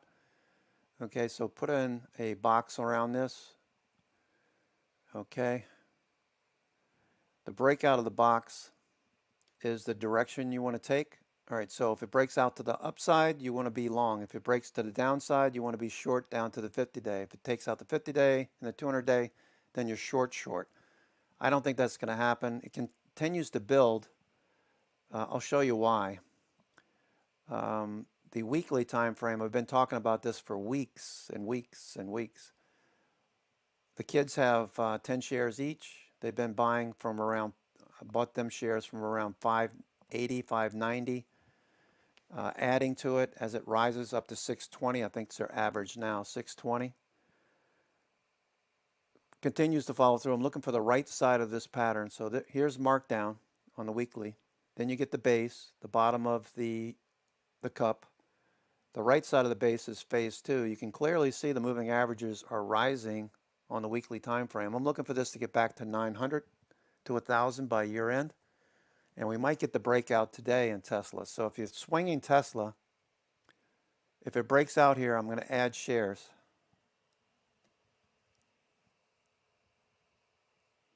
Expect Investors Business Daily to notice it as well. They have a couple of people over there that are, that's all I see them talk about. They write about the 3 weeks tight pattern. So looking for the breakout now.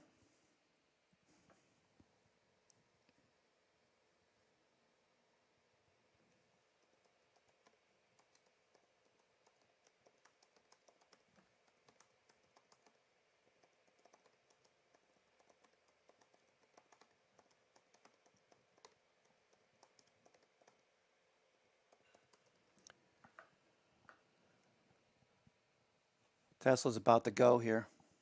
All right, SPY and the Qs are only thorn on our side right now. It looks like we're going to have a lower low, or I should say a higher low, but at a lower level. VIX is hanging tough at 1868. So, and the FANG stocks are not helping the matters at all. FANG stocks are not helping. Let's go take a look at FANG stocks. If you're trading the Qs, you want to see all of these above VWAP. Okay. So most of these are below VWAP.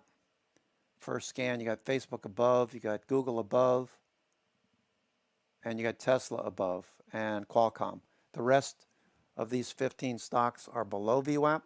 So you got 3 of 15 are bullish. Let's look at the NASDAQ 100. See how that's faring.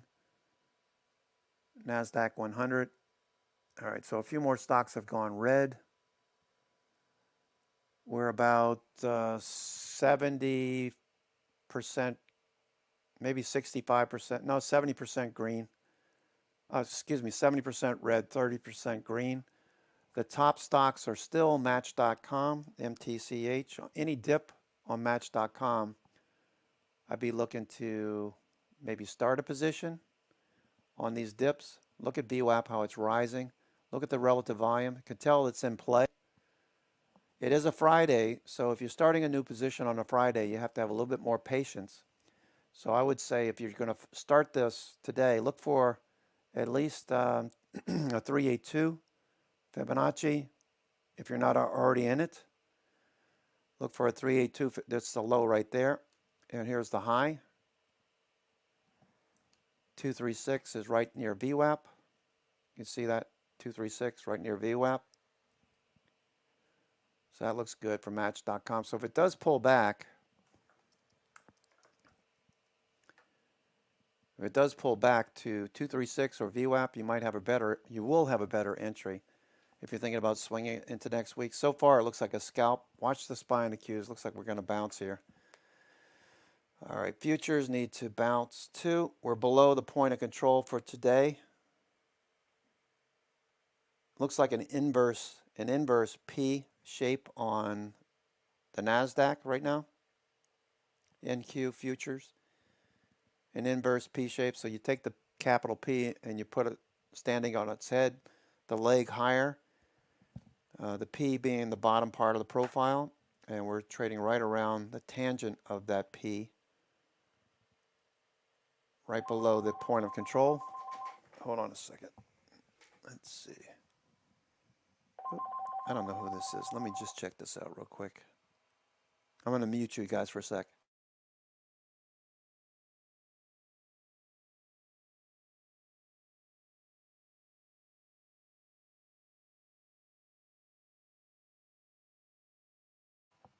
Keep getting these calls from Charleston. I don't know anybody there, I don't think.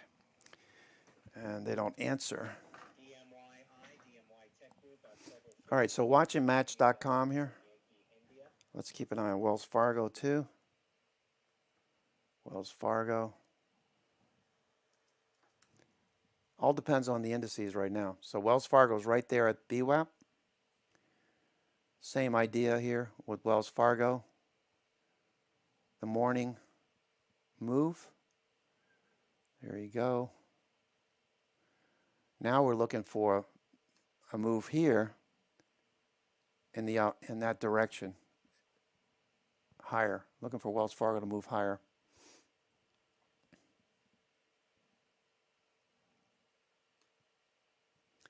So the dip, I'm looking for the dip to get bought between 382 and 50%. Wells, I'd like to see it bounce right here at BWAP, Wells Fargo.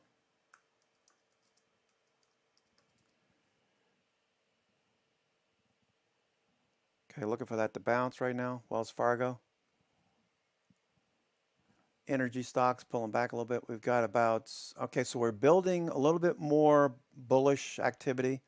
The NASDAQ 100 stocks, we're about 68% red. The red's starting to back off a little bit more. More stocks are showing green on the screen. Tesla's up $10.63. Checkpoint, CHKP, Checkpoint.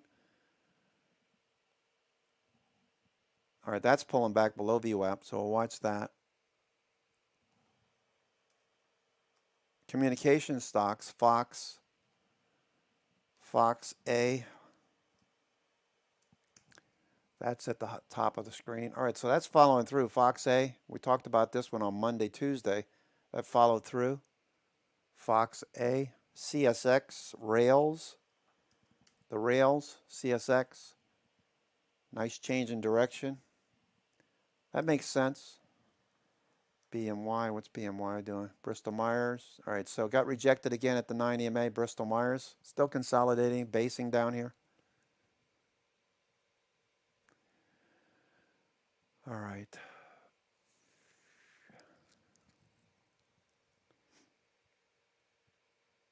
Tesla fading a bit. All right, right now I'm not seeing any reason to get too crazy long. All right, is the Q's bouncing? Not yet. All right, the FANG stocks have yet to bounce. VIX is grinding higher, so it's being a pain in the buttocks. Facebook looks like it wants to go. Apple's trying. It's got some buyers coming in here. Apple. Nvidia's at the lows. I'm thinking it's going to bounce. Same thing with Netflix, looking for that to bounce. All right, let's EAR, years moving higher. That's one that Mondo's following. EAR. Off the lows.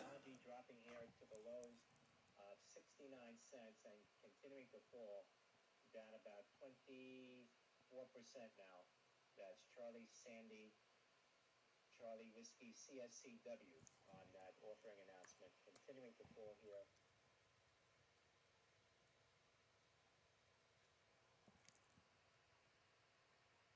I don't know why Benzinga follows so many penny stocks. It's really weird. They have such a good service. I don't know why Charlie's always talking about penny stocks though.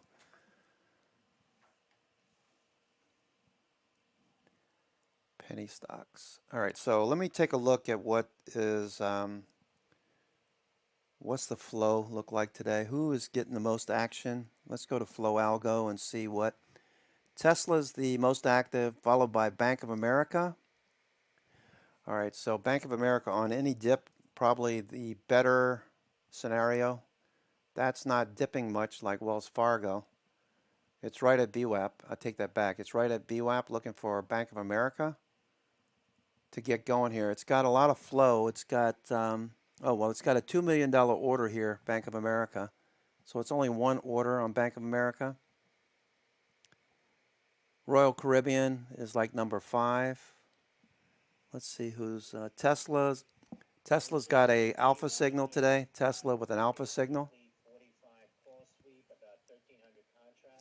Tesla looks like it wants to get going here, right? All right, on a dip, looking for Tesla to bounce. All right, SPY in the Q's got our bounce. All right, so here's the key. If you're buying options on stocks like Bank of America, looking for a follow through, which I like Bank of America for a bounce. Watch the SPY. If SPY continues to push off of this higher or low, that would be a good entry if we bounce. Now we're looking for Bank of America to move. What about Wells Fargo? What's it doing right now? All right, it's trying to bounce. Look at the volume. Need volume to come in too. Bank of America looking better. All right, what are they trading? The October calls? The October 4350 is pretty active on Bank of America. 4350. What? Oh, okay. Never mind. Never mind. I was looking at the wrong thing. All right. The 4350 Bank of America is Bank of America. The 1015 4350 call is very active. 4350 at 50 cents. All right, watch the SPY.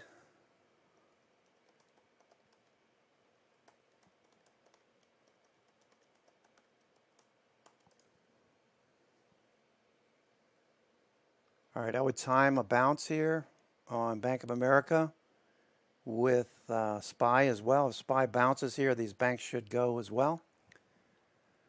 All right, watching.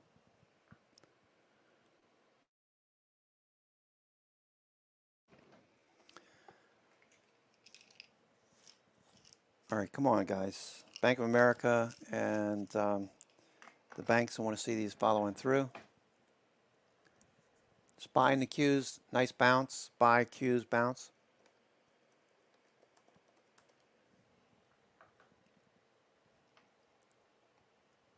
Futures are bouncing.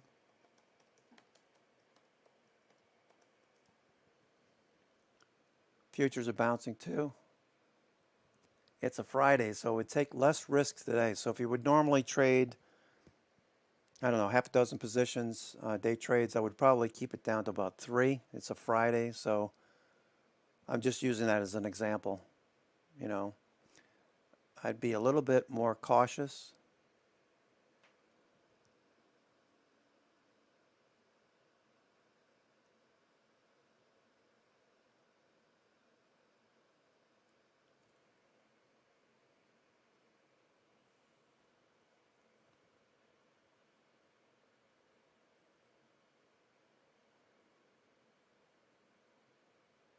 Energy is still very strong sector today, energy.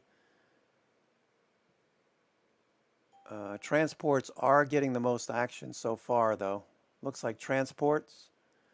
All right, so keep an eye on the airlines. I know you guys are trading airlines as well, so some of you are trading airlines. All right, so you got a nice rip here, pulling back. So what we were saying before about don't chase these. You'll get a better entry on near VWAP if you get a pullback. Delta Airlines, ALK, Alaska Air, pulling back to VWAP already. CCL, Carnival Cruises, those are pulling back. Better entries if you wait. If you don't get the opening range breakout for a scalp, wait for these to pull back. What's Match.com doing right now? Match. All right, Match looks like it's going to go again. Looks like it wants to go again. ATR was, what was it, $6? ATR was 650, something like that. Match.com, ATR, no, 575. So it's already up. You're pretty close to the ATR for today, so I wouldn't chase Match.com. If it would have dipped a little bit more, maybe a better entry, re-entry. Okay.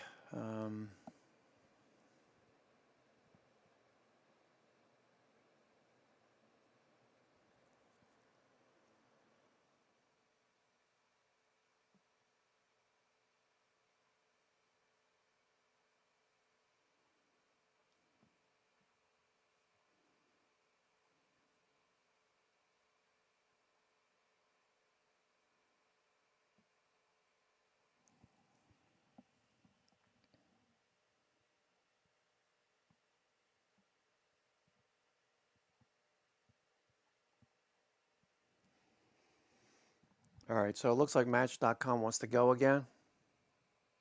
Very active. NASDAQ 100 is the top of the list. Match.com is up 3%.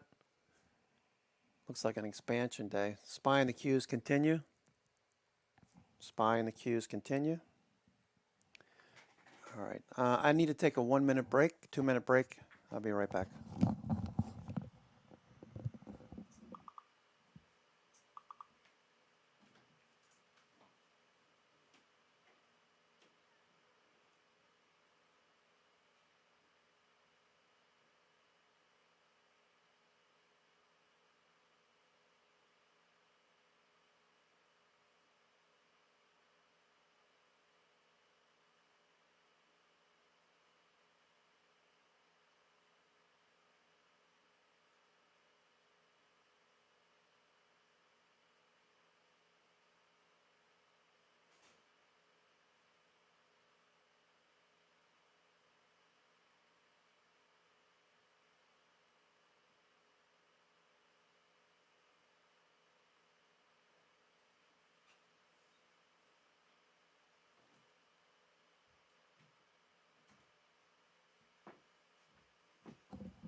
All right, looking for a SPY to continue higher.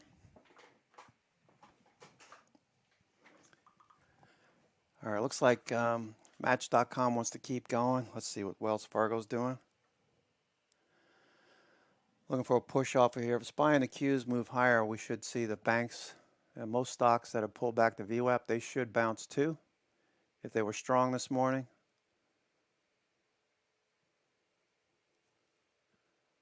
Fox A looks good. Fox B shares, FOX, that looks good, 36. Autodesk looking really good. Autodesk above the 21-day. Grover. Autodesk is a trade we took with Grover last week at the lows here. Nice follow through over here. Oh, it was a week before. All right, so we had this nice push higher. It dipped one more time. Now it's following through the 21-day. Looks like Autodesk is going to get going here.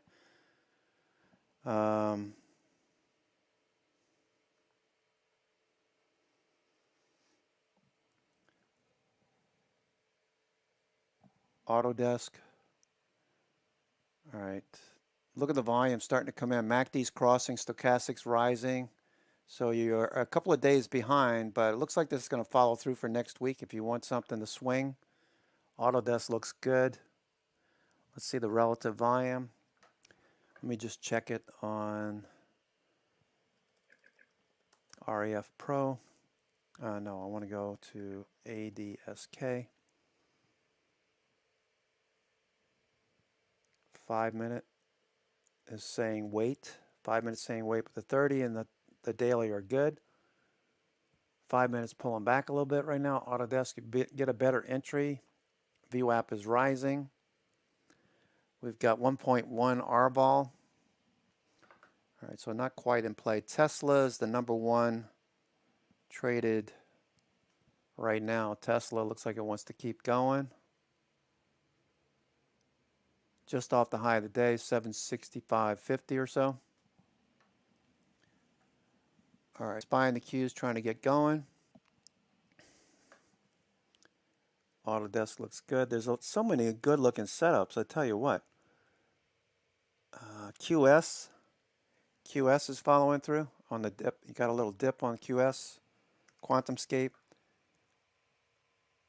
All right, that's continuing. Look at this volume by price band. Gets above this level. It's this thing's going to go.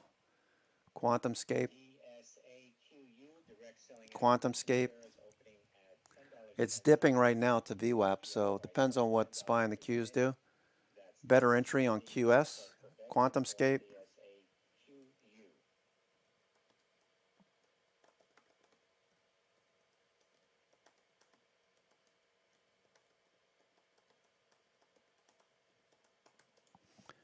QuantumScape, nice little dip there.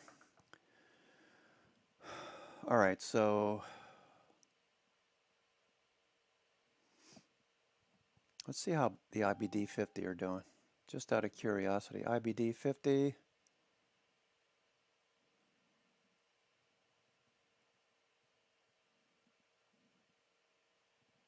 All right, AutoNation, Celsius, Sports Drinks, Celsius, Penske Automotive, Snap. Snap hit 80 today. And it looks like it's going to break out this time. Snap looks good.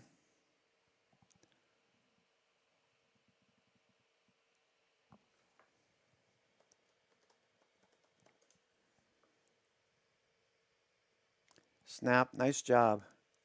AMD, sweeper alert. AMD. Did good on your Snap did good.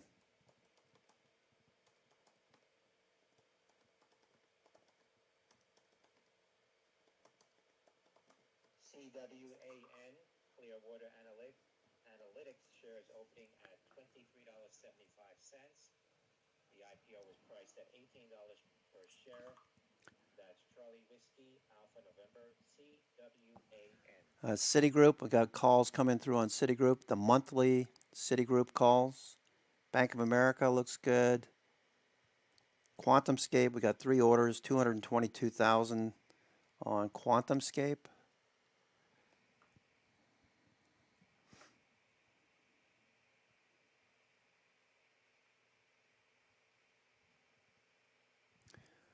All right, so that looks good. QuantumScape looks like it's going to keep going. QS has an ATR of just under $2. It's up $1.27, so you could see a little bit more. Yesterday was an expansion day on QS out of this flag. Beautiful move here. This was mentioned, I believe, on Friday, right? Monday, Tuesday. I know it was mentioned on Tuesday. Going into the Fed Wednesday, and then it took off to the upside. QuantumScape looks really good. QS, QuantumScape. The company develops next generation solid state lithium metal batteries for use in electric vehicles. QuantumScape most likely continues higher. I would like to get a little dip here for options entries. Other than that, though, it looks pretty good. QS, still waiting on a buy signal on the 5-minute, right? Yeah, the 5-minute is still saying wait.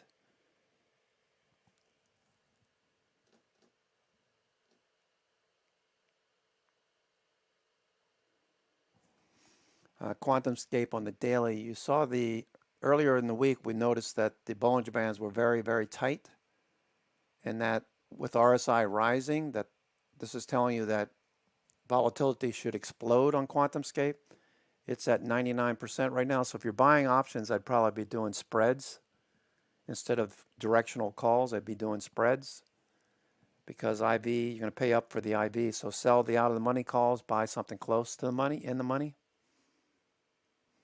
But definitely looks good. Or you could trade shares, QuantumScape, on any dip here. I like it better now on a little dip back to the 9 or the 5 EMA.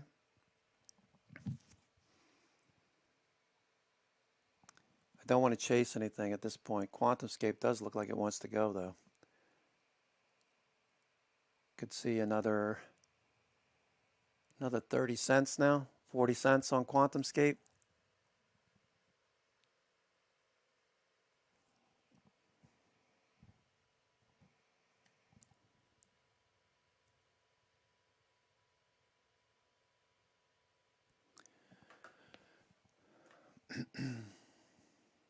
It's buying the cues, watching. All right, I want to keep my trades to a handful today. Robinhood's trying to get going. That had a nice break of the 21 day when people found out that Cathie Woods was buying. They bought, what was it, Monday, Tuesday? Moved above the 21 day, coming back now to test the 21 day. It doesn't mean it's bearish. It just means that, you know, the energy is dissipating. Look for the bulls to return on any bounce. Watch the low of the day. You got this volume by price band right into the resistance there. We knew that, 47. So we're looking for a push above 47 to indicate that this higher highs and higher lows can continue. On Robinhood, I believe it'll be up into the 60s in the next few weeks. That's just my impression of price action right now. All right, there goes Bank of America starting to go. Bank of America's on a buy.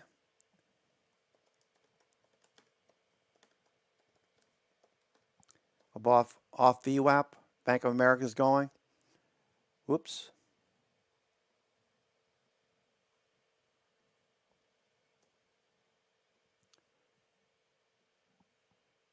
Bank of America's on a buy signal right now.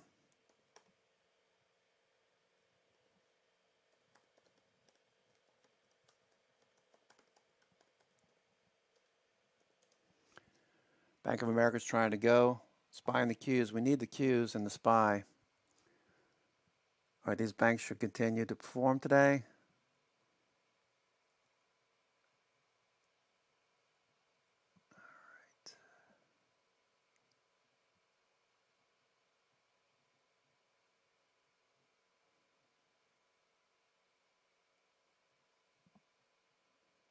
Tesla is trying to break higher.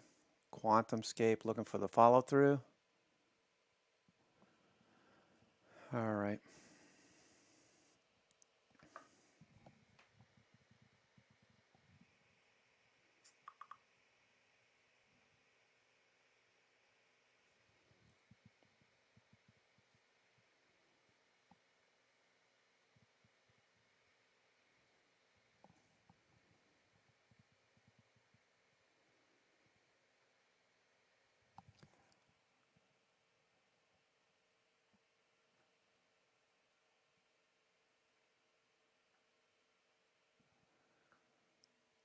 All right.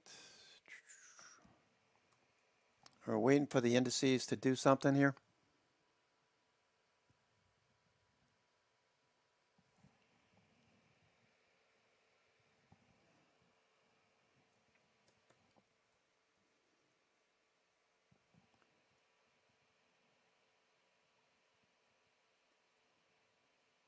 AMRS, Amorous.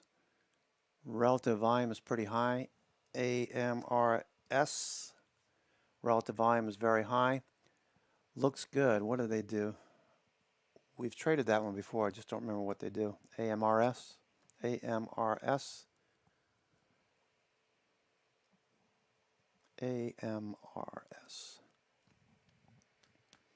Industrial synthetic biology technology to provide alternatives. All right, alternatives to, energy. Okay. Developing industrial synthetic technology to provide alternatives to the energy industry. All right, so that looks pretty interesting. AMRS. Descending pattern. It's above the 50-day. Volume is above average. MACD is trying to get something going here. Stochastics telling you to look for higher prices. Relatively inexpensive at $14.50. Amorous, that's just showing up on the relative volume.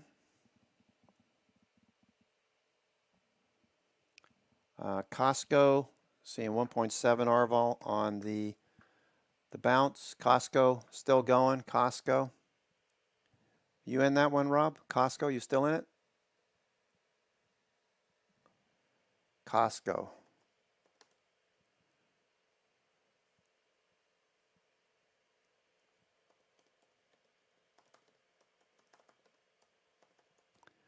Costco, move your stops. 457. We're trading. Costco still going. They're buying the crap out of Costco.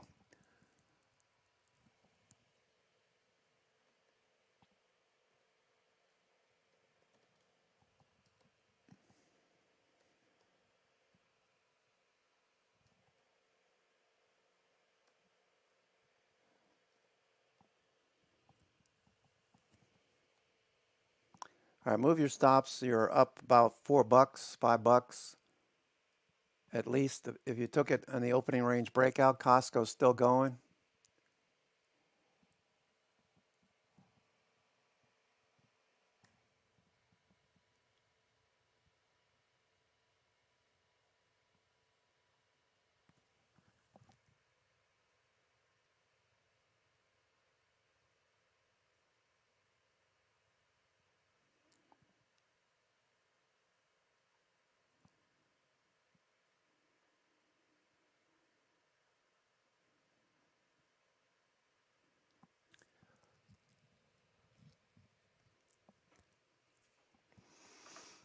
Costco,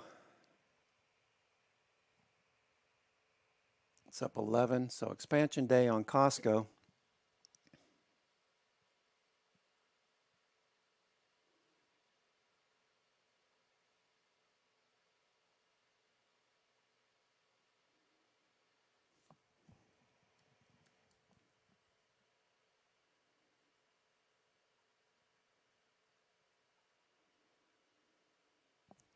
All right, Costco looks good. All right, the markets, SPY in particular, yeah, Qs too. Look like we're just going to peter out here. Watch Costco. Costco.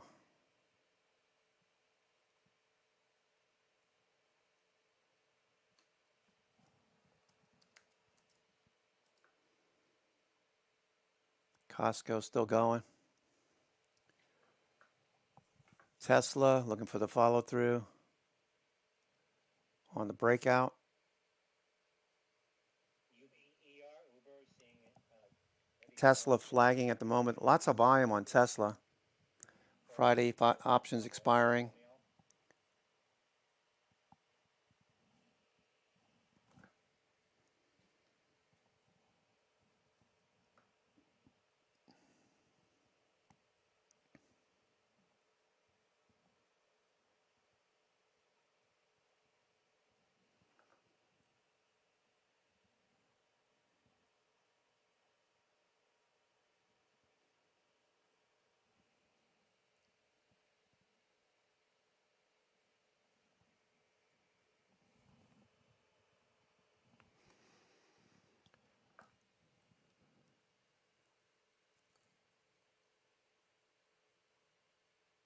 Costco.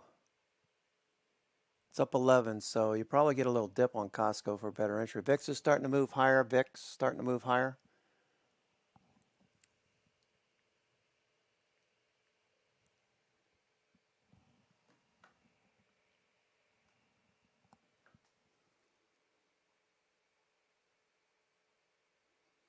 Bank of America following through. Trying to break out of this tight squeeze on the 5-minute. Bank of America.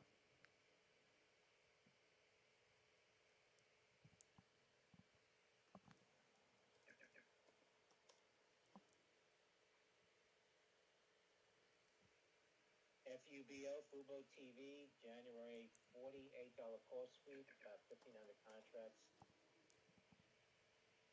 Wells Fargo looking for the follow through. That's Foxtrot Uniform Bravo Oscar. VIX is still pushing higher for whatever reason. VIX is on the move. VIX is on the move.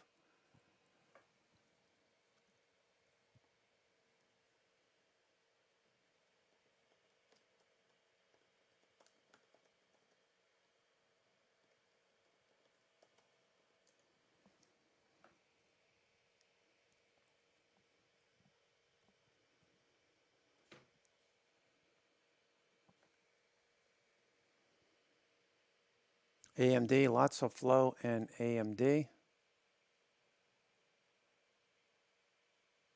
Looking for that to get out of this malaise. We've just been sitting here for the past 2 hours.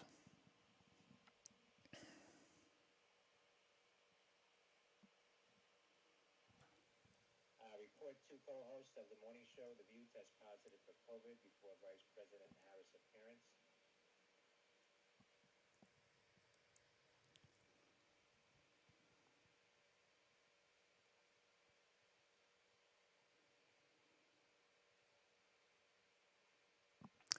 All right, no follow through just yet.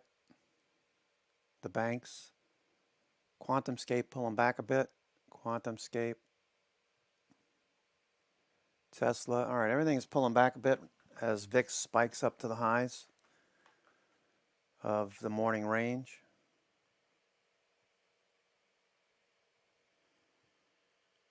Bank of America, we got a big sweeper on, on Bank of America. 10,000 of the January 2022 43 call. We got 2 million.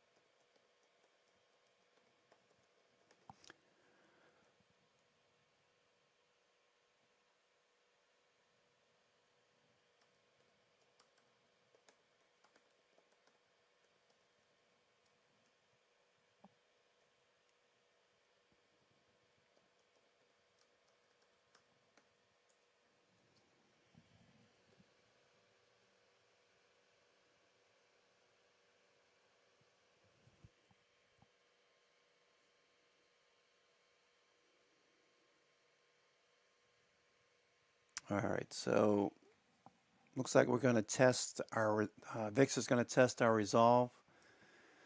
We did have the 21-day as resistance this morning as we dipped a little bit. I don't want to do that. I want to go here. We're on a buy signal. You can see we're on a buy signal. Both the number of stocks trading above their 50-day had hit a low of 30%. The number of stocks trading above their 50-day was at 70%, 70. So we had dipped quite a bit on the majority of stocks. Breadth had pulled back. Now we're seeing the reverse as institutions buy the dip, confirmed by Tick Cumulative over the last few days since Monday's dip. You got CCI from minus 100. That's a signal. Both of these have turned up. That's a buy signal. This should last for a few weeks. At least a couple of weeks, I would think. It's not going to be a straight shot to the moon, of course. But along the way. All right, so in the past, we were looking at the tendency for the markets once it tested the 50-day to move back above the 9 EMA. We had 17 days, 18 over here on the left, 17, 16, 19, each time after testing the 50-day. Here we are below the 50-day. Do we get back above the 50-day? That's the big question. Do we get rejected here? We got wicks so far overhead. That's not looking good for the bulls if we can't push through this. So I would keep my trades small on the long side if you're thinking SPY is going to continue. Once we get above the 21-day with a close, then we can breathe a little bit easier. In the past, when we moved down to the 50-day, we bounced back above the 9 EMA, and we lasted, the last occasion was 12 days before fading for an equal amount of days, 12 days down. Reversing on Monday. All right, we're still on a buy signal until we're not. So most of the indicators, look at VIX. VIX is starting to roll over here. Watch VIX about to roll over. If VIX rolls over, we could get a nice follow through. Look for VIX to roll over here.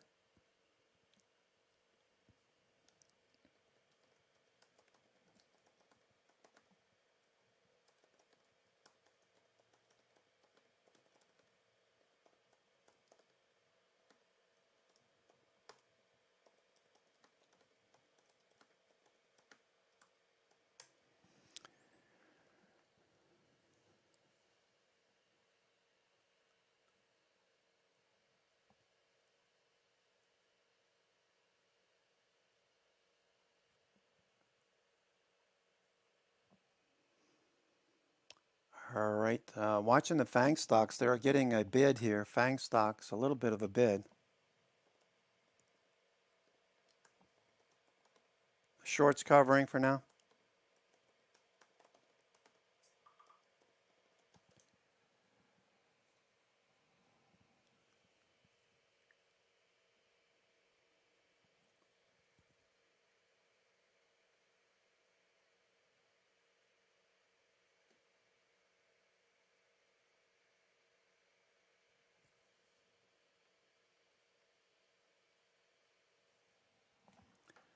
All right, so tick cumulative, yeah, I'm watching that too. We're watching the same thing. The point of control is overhead.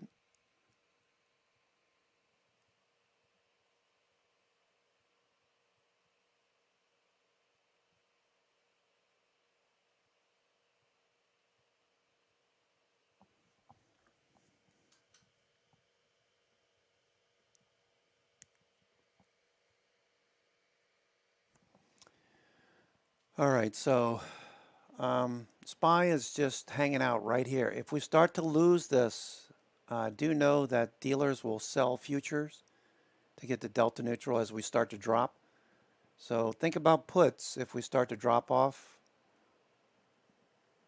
All right, so far we're holding. We're in a doji spinning top on the SPY S&P 500. So we'll see. We shall see. We're still in positive gamma for now.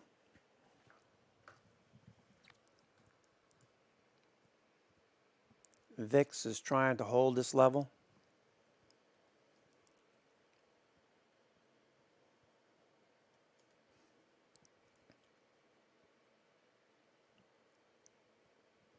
Snap is going. All right, so relative strength on Snap is showing up. It's breaking out of a, excuse me.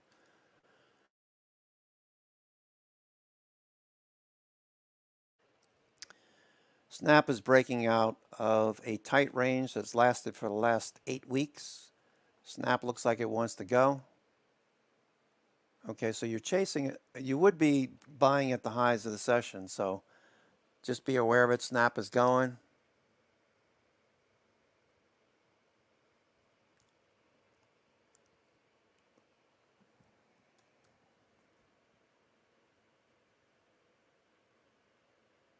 Snap is going. There goes Snap. Nice job.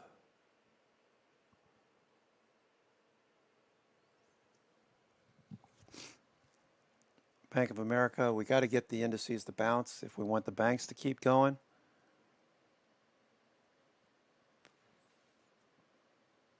Costco at the highs.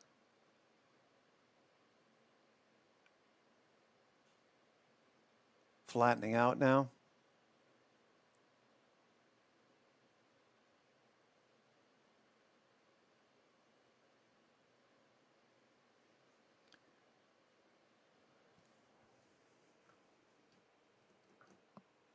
HOOD, Robinhood, Dow Jones reporting Robinhood's crypto unit hires new chief compliance officer from Grayscale. That's Hotel Oscar Delta, HOOD.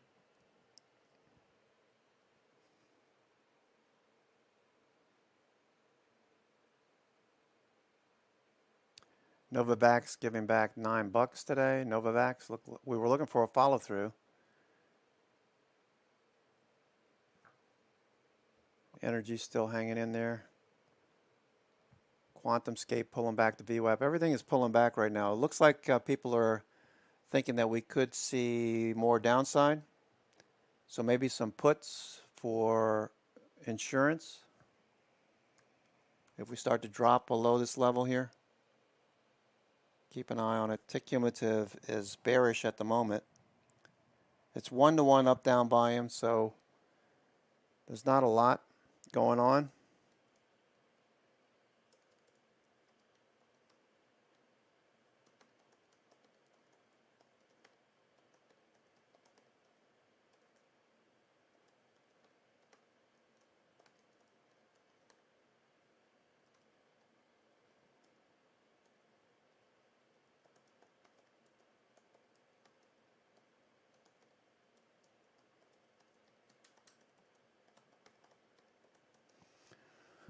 All right, we're showing signs of weakness creeping in here, so be careful chasing anything. We'll probably get a better entry if you wait. Snap breaking above 81, so there's some stops up here most likely with Snap.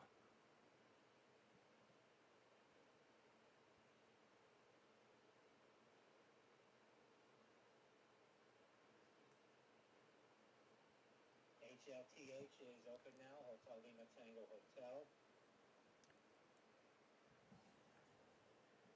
Keep an eye on it. Need to bounce. Maybe they maybe they sucked in a bunch of bears. If they do bounce this, the spiders and the S&P, if they do bounce this here, maybe we get the bears to cover. Conversely, if we start to drop off, the bulls will start to sell to cut their losses. We're sitting here right at the 21-day, just overhead, 50-day. All right, so it's really hard to say. Right now, we're just 1-to-1 up-down volume. Nobody's winning. I don't like the way this looks. Don't like the way it looks. Most of our indicators, though, have flipped to bullish since the Monday low. And what's NIMO look like? NIMO.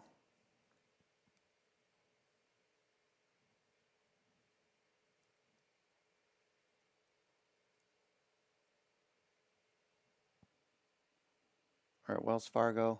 All right, we're starting to bounce, So maybe what we're looking at, they get bears to bite, thinking that we're going to break down.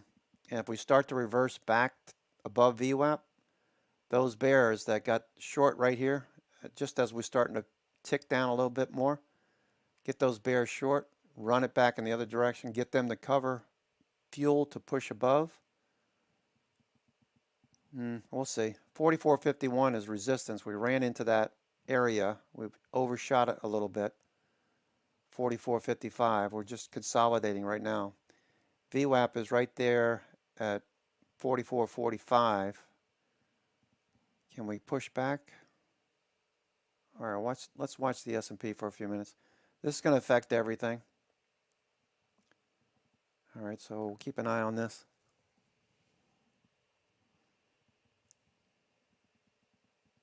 You got the 20 EMA below this dotted line on the 5-minute chart. This dotted line references the 20 EMA on the 60-minute chart. So long as we're above the 20 EMA and in positive gamma, I'm looking to give the bulls the benefit of the doubt. Unless we drop off and take this line out and drop back down below 4,400, gamma would flip to negative at that point. Dealers and market makers would be selling futures. So far, we're okay, but we're still producing a doji. So hold your breath. Hold your breath. Not a clean transition. Yesterday, it looked really strong, and then we gave back a good bit of yesterday's gains to close right near the 50-day. We really need to see these guys continue buying. Snap is still going. HLTH shares continuing higher now, $19.53.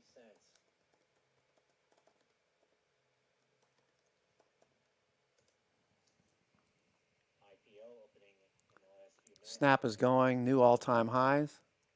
Hotel Lima Tango Hotel, HLTH. Snap is breaking out. Snap, nice.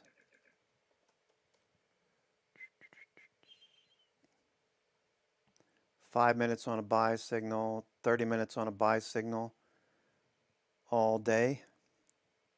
From the follow through, the daily Bollinger Bands are now opening up nicely. Come on, SPY, get back above VWAP. All right, so we got a flat VWAP. This could frustrate both sides, all right? 1-to-1 volume is down for now, just slightly down. And Tick is telling us that it's a Friday, so I would be cautious on doing too much on a Friday anyway, especially after lunch. The liquidity dries up, volume dries up, and you might get stuck with some long trades that you don't want to have over the weekend. So be careful taking too many positions on a Friday. Mondays, we look for strength, and then the follow through after the strength shows up on Tuesday. There goes Snap. Snap's still going. Snap is still going.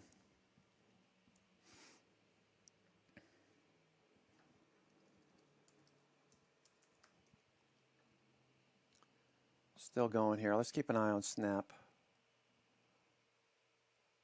What was the ATR on Snap? All right, so if you're a new member, we always check when we're about to enter something or about to consider an exit or whatever. Always reference your ATR. All right, that gives you an idea of what the average true range is. So if you're trading shy of the average true range and we're still breaking out, this could keep going. So this could go for another $1. This could run up to 82.50 pretty quickly if this turns out to be an expansion day breakout, which it looks like right now. So you got a Darvas box on Snap. And let's look at the weekly time frame. Higher highs, higher lows. Let me look at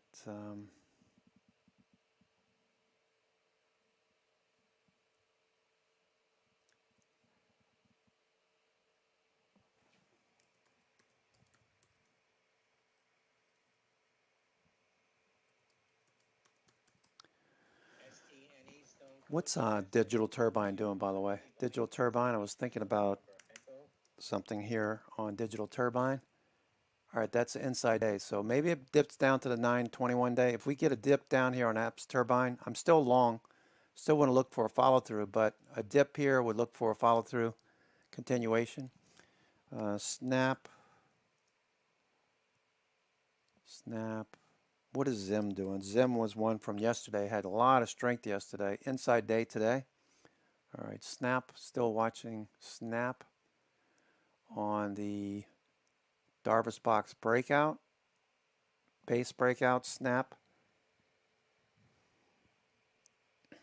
All right, when does Snap report again? Did I have it on? Snap is on the watch list. 10/21 is the next earnings. 10/21. The last earnings was a beat for Snap. Snap revenue grew 116%.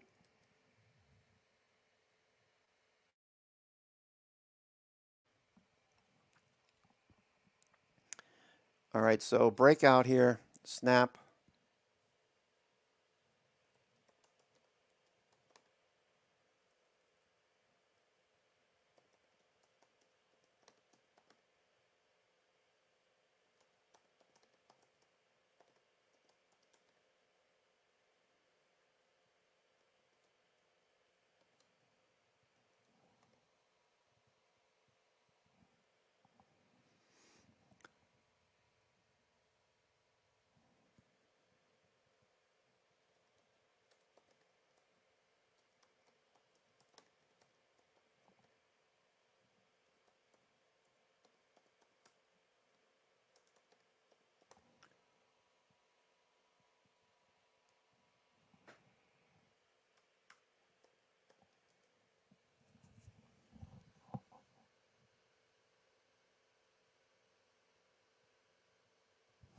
All right, so we had earnings grow by 116% last report.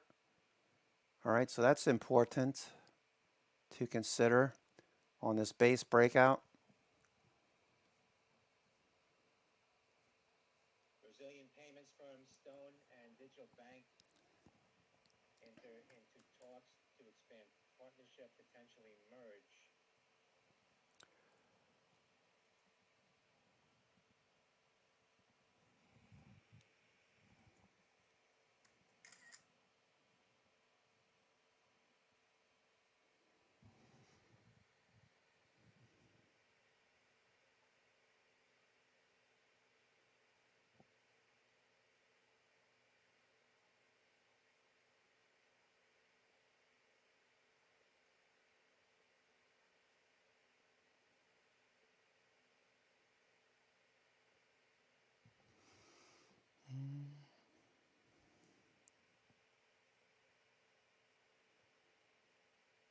Flat base breakout on Snap. This is going to keep going. I'll add to this as it rises. Looks like it's going to keep going.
All right, looking good on the breakout.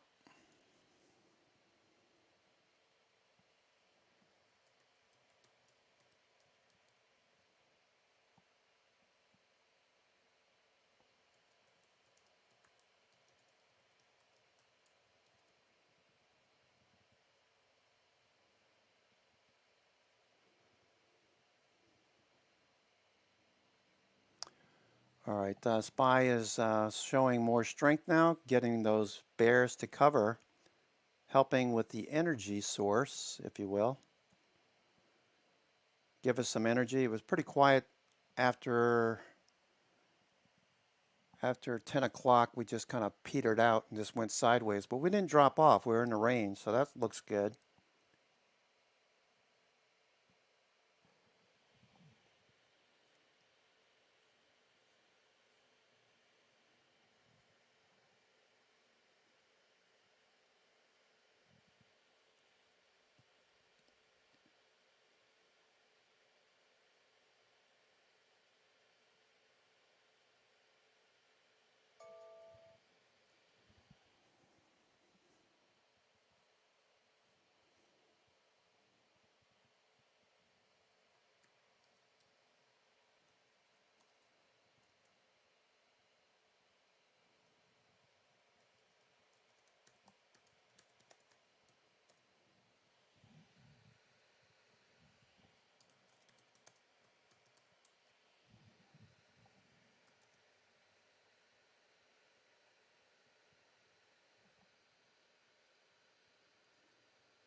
All right, Snap looks good.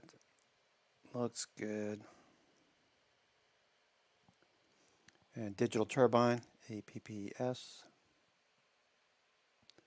Looking for follow through. Whoops.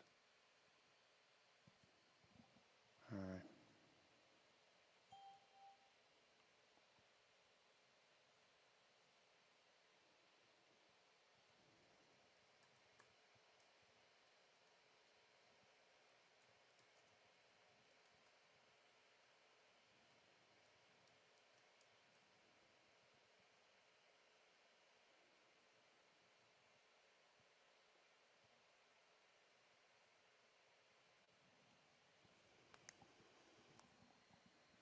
All right, looking much better on the SPY and the S&P.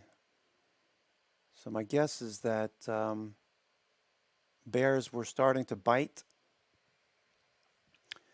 Bears were starting to bite on this little dip here, that little wick right there, starting to drop off. Bears were starting to bite, looking for a push back to the lows. Instead, what happened is we started to strengthen. They covered their shorts so far. It looks like we could get a move on now. Could get something going here. watch the FANG stocks. If those start to motor higher and not just see shorts covering, our Facebook continues to push higher. Apple, you know, I want to buy some Apple. Let me look at a few things here. Apple looks good. Could look better. The S&P 500, I want to see this line moving higher, not lower. So that's showing that growth is taking a back seat today, even though we're seeing some nibbling at the low here. We're looking for cyclicals to outperform. We're back above the 21-day. Growth is at the 21-day. So focus on the cyclicals. There goes SPY and the Qs. All right, here we go. Here we go.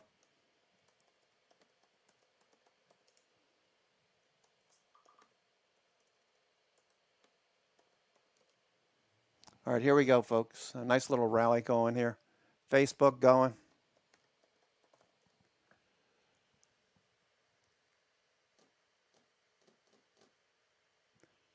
NVIDIA.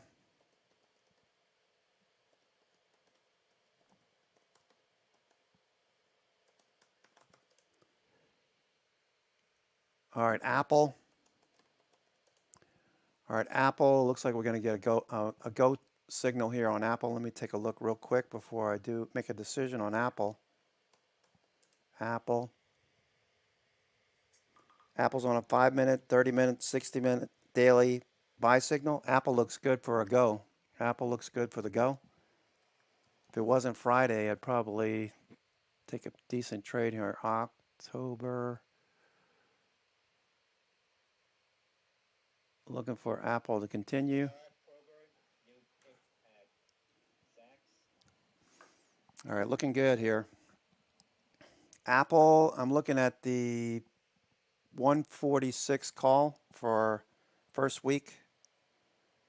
Apple, the first week. 10:01, 146 call.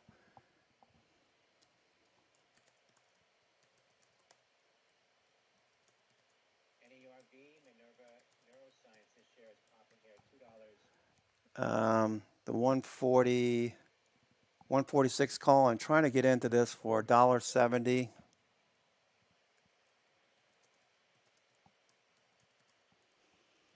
Trying to get into this for $1.70 or better. I don't know if I'm going to get a dip here. It looks like we're just going to keep going. Apple. All right, look at the 5-minute, the squeeze on the 5-minute. This would be a day trade. Okay, day trade. Looking for Apple to continue higher. RSI is still rising on the 5-minute. Are they going to keep covering, or is that was just shorts? VIX is dropping off. Okay, so let's get it to drop below 18. That would be nice. No follow through yet. SPY is still in a range bound condition.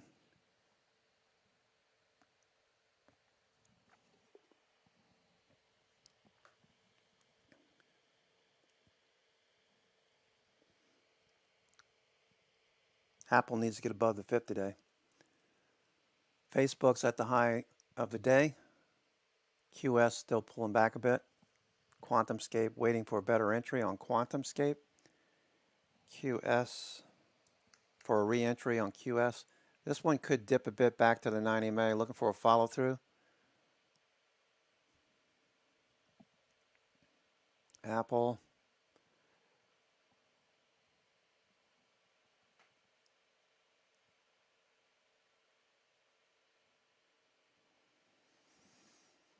SPY and the Qs, about to take out the high here. If the Qs can take out this level right here at 372, we could see some shorts cover up to 372.50. VIX bear flag. VIX bear flagging it right now. Apple, lots of action in Apple. I like it.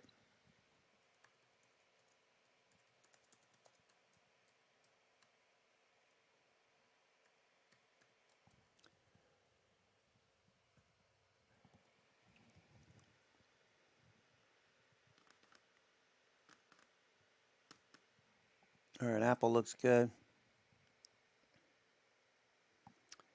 All right, so it looks like Theta Warrior also saw the Apple sweep.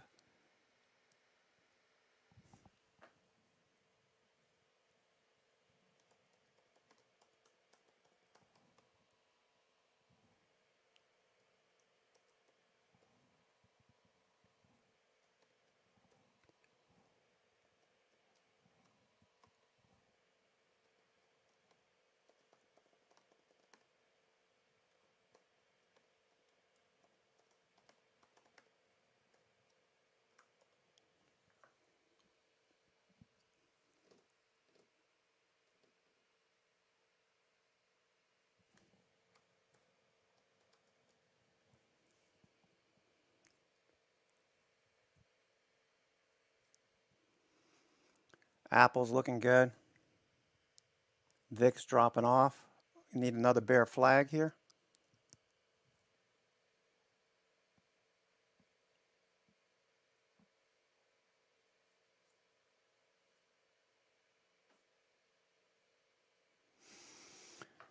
All right, SPY in the Qs. Looking for Apple to continue. We've got Apple.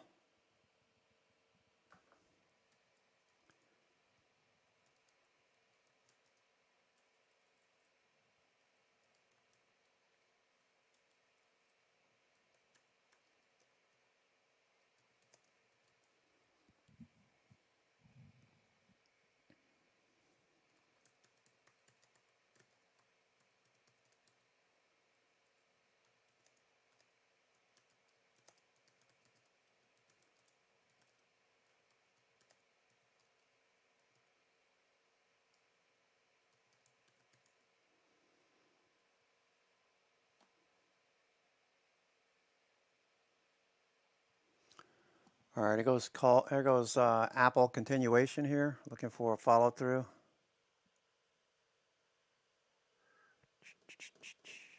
All right, SPY in the Qs. Are we going to get a pop or are we just going to stop here?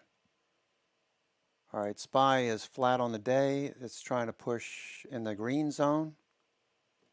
2 cents, 3 cents positive, 2 cents, 3 cents positive, and we pull back in a little bit. Futures are trying to get back above the NASDAQ futures are above the point of control. All right, tick cumulative fast signal has turned upward. We've got 1-to-1 up volume now, 1-to-1 up volume leading. We flipped from mildly negative volume to mildly positive volume on the NYSE for now. We're still in a state where we could fail. Okay, so looking for stocks to bounce. Wells Fargo at the highs. Bank of America at the highs.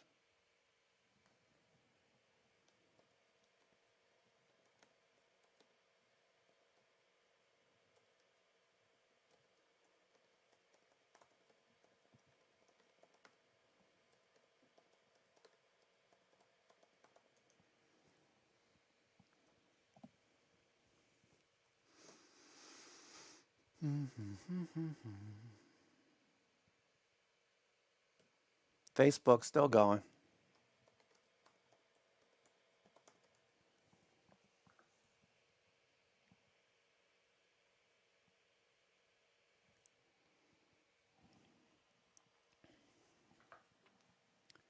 All right, no follow through yet.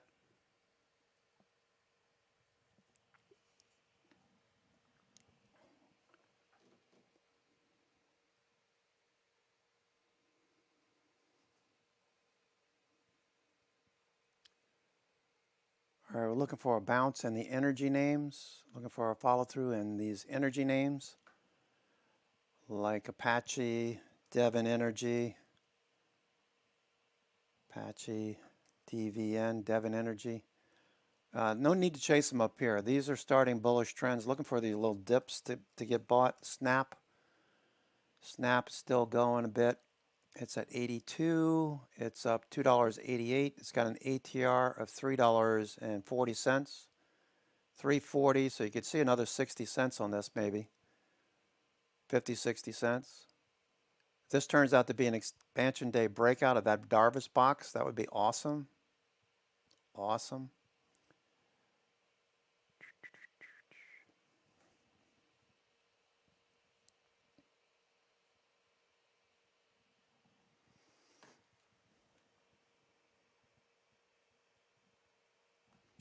Oh, it's 12 o'clock already. Wow. Heavy duty.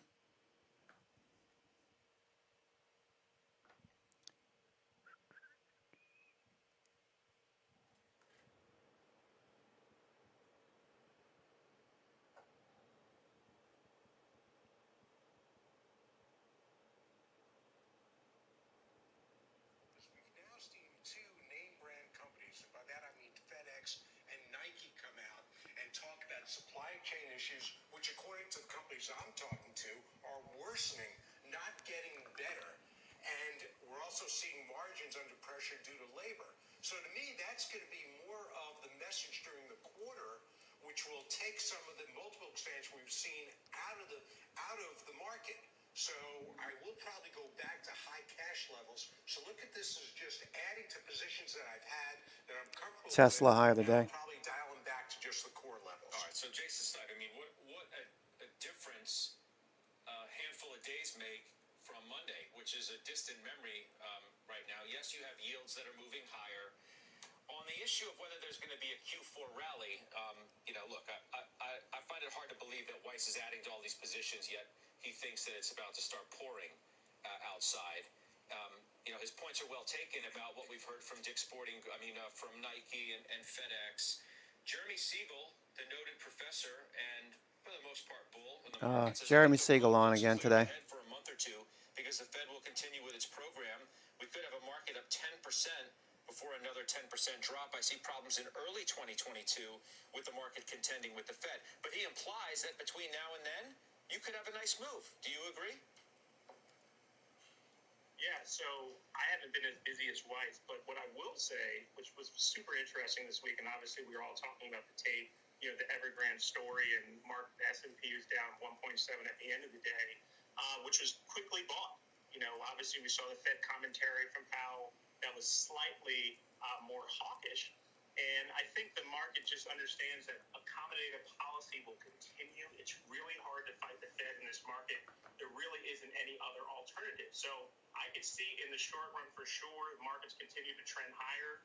Let's see what this job prints look like in a couple weeks. Come on, Apple. And, Let's go. What the Fed ultimately decides to do. I think they'll announce in November and likely start the taper timeline in December. So I do see the markets continuing to move here in the short run, and I think earnings will be a catalyst as well. Right. I mean, Weiss, just to come back to you to button the point up, I mean, I just find it hard to believe that you think the market's going to have some big upset more than what we had on Monday when you're adding to all these positions. I mean, why would you be doing that if you thought the market was going to have another rollover? Well, I don't think that's going to happen in the next couple of weeks or so because we don't get to the heart of earnings season. We haven't even closed the quarter yet for another week or two. So I think that the momentum is still there in terms of an upward bias. But I am cautious. We had Meister come out today, and she talked about, hey, everything's in place to begin the tapering on We know that, the November meeting. So what? And, but you're also getting indications that the pandemic is ending. We had Stefan Bancel, the CEO of Moderna, give an interview to Swiss Paper saying that the pandemic will be over in a year. We can talk about that later. So I believe that you're getting the optimism. No, I think that's an optimism for the Fed where they don't need emergency pandemic measures anymore. So my view is you're going to pull forward the rate hikes, and we're already seeing the market, the bond market, indicate that. Take a look at what's happened with the 10-year. It's had a major backup in rates, which is why I also added to the XLF meaningfully when Powell was talking. At 145. Right, exactly. But you got to get to 145 before you get to 160. So the trend is higher. So look, I don't expect the sky to fall out tomorrow or next week. And also, let me give one other important point. All right. I have beta in my portfolio, which means that my portfolio moves more than the market in both directions. So I will participate in the upside, but I've got to have some risk management to protect me on the downside, which, by the way, is why I also added to my China shorts. So I think I'm still pretty much in balance, but obviously favoring an upside move near term. Yeah. Jenny, you were expecting a bigger whoosh lower, waiting to buy some stocks that you never got the opportunity to, and now here we are positive on the week. Did you and other investors miss their chance? In the short term, yeah.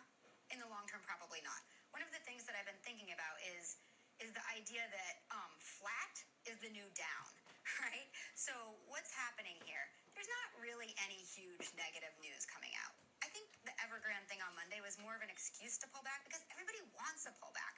We all want the pullback so that all these stocks, like I've got two that I want to buy, and they're a little rich. They're not crazy rich, but I think if I can be patient, I can get them cheaper. If I You're can not be going to say patient, what I they can are? get them cheaper. That's not happening. You don't want to. No, I want to can't. reveal.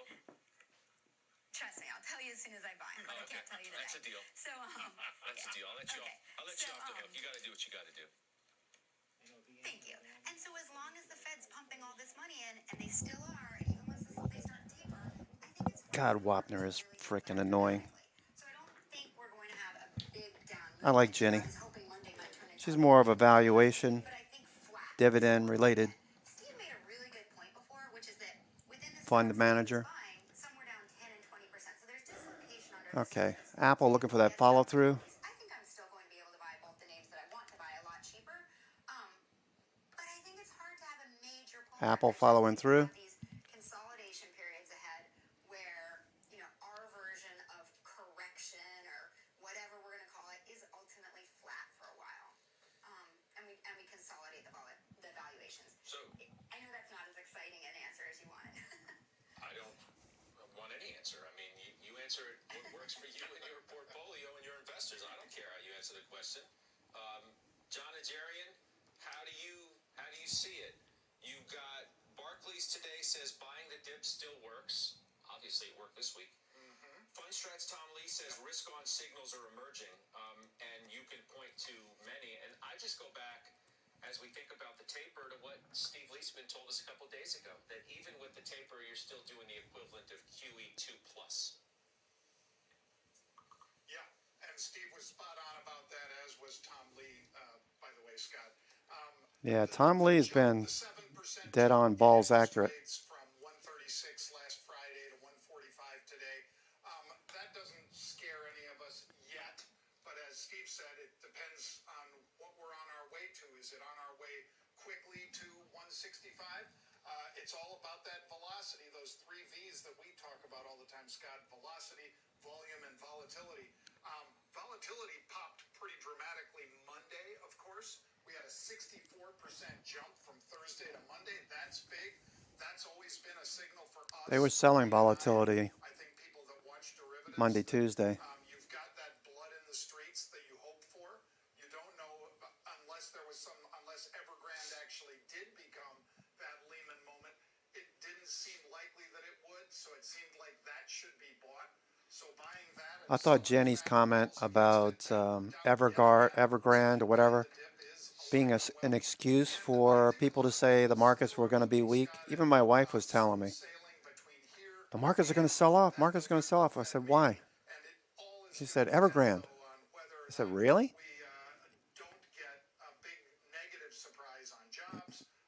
I'm not going to say what I was going to say, but March of 2020, same people that were telling my wife that the markets were going to crash, were going to double dip, like Tony Dwyer was saying he was looking for a double dip back in March of 2020. Remember that conversation?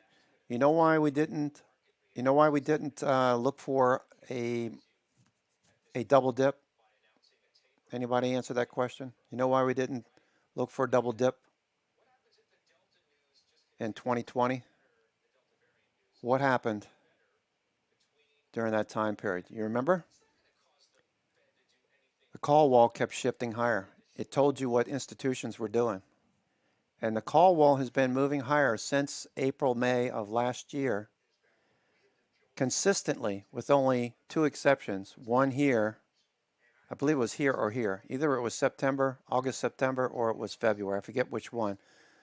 But we also had one recently, about 3 weeks ago.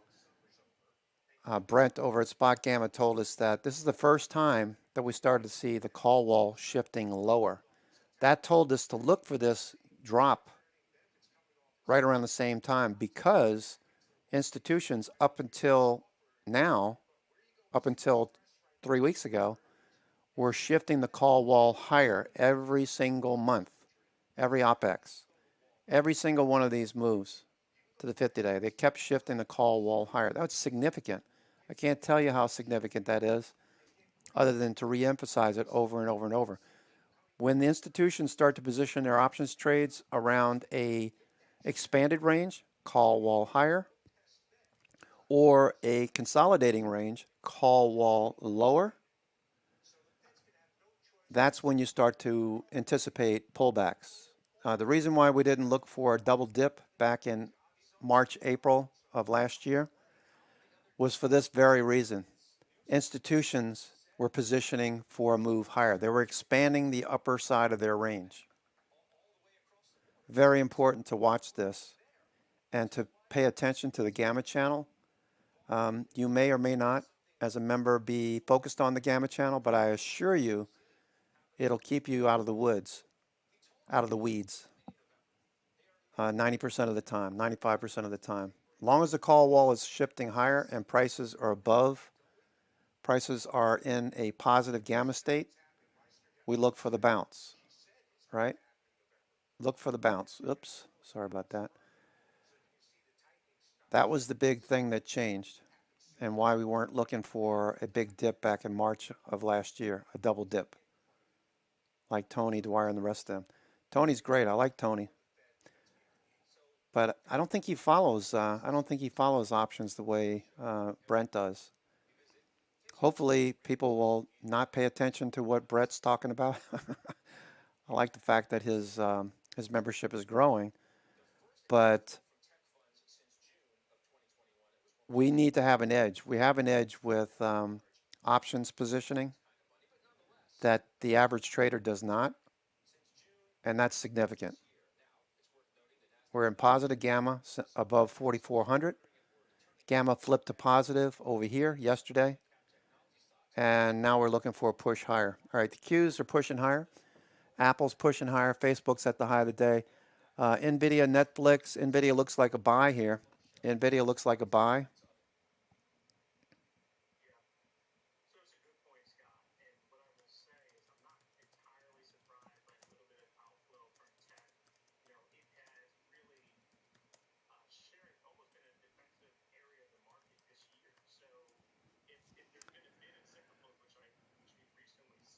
All right, NVIDIA squeeze.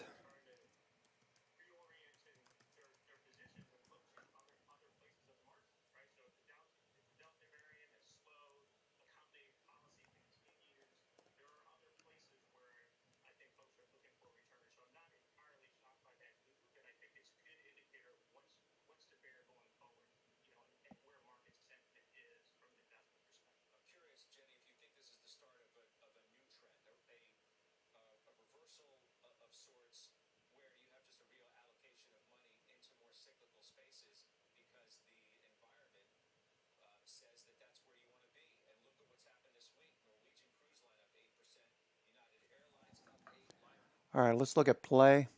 I see Tony talking about play.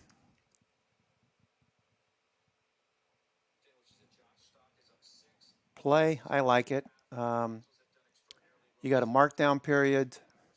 Play. May through August.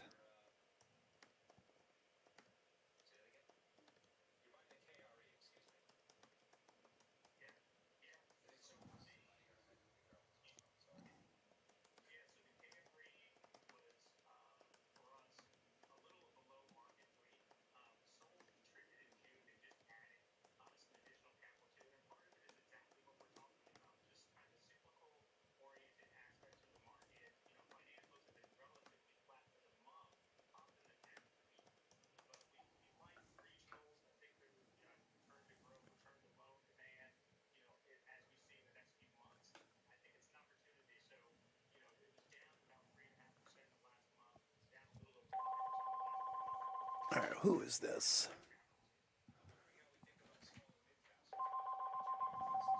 Let me just check this real quick. I'm going to put you guys on mute for a second.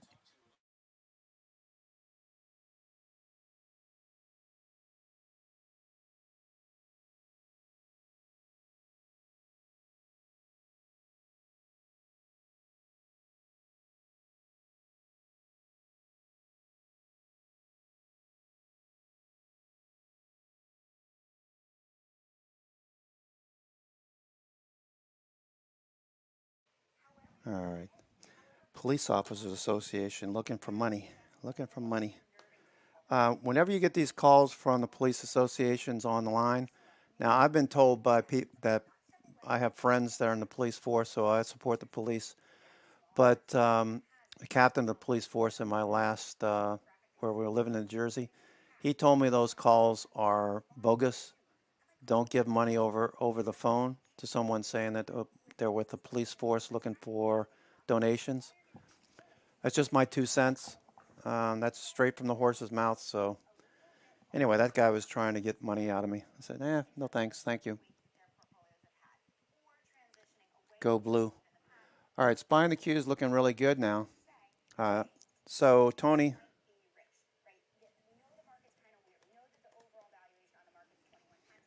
QuantumScape, yes, I'm in it. I have a swing on.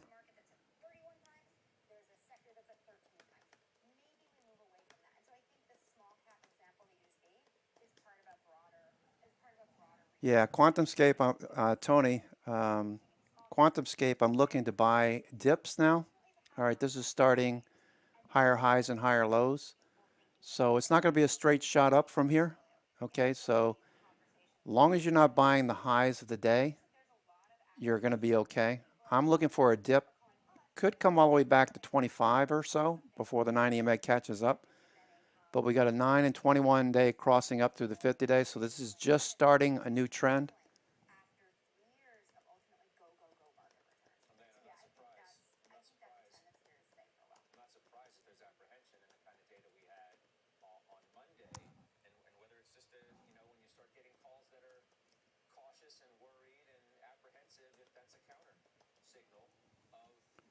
ARWR. ARWR is one we were looking at the other day as well. ARWR. Arrowhead Pharmaceuticals looks really good. ARWR.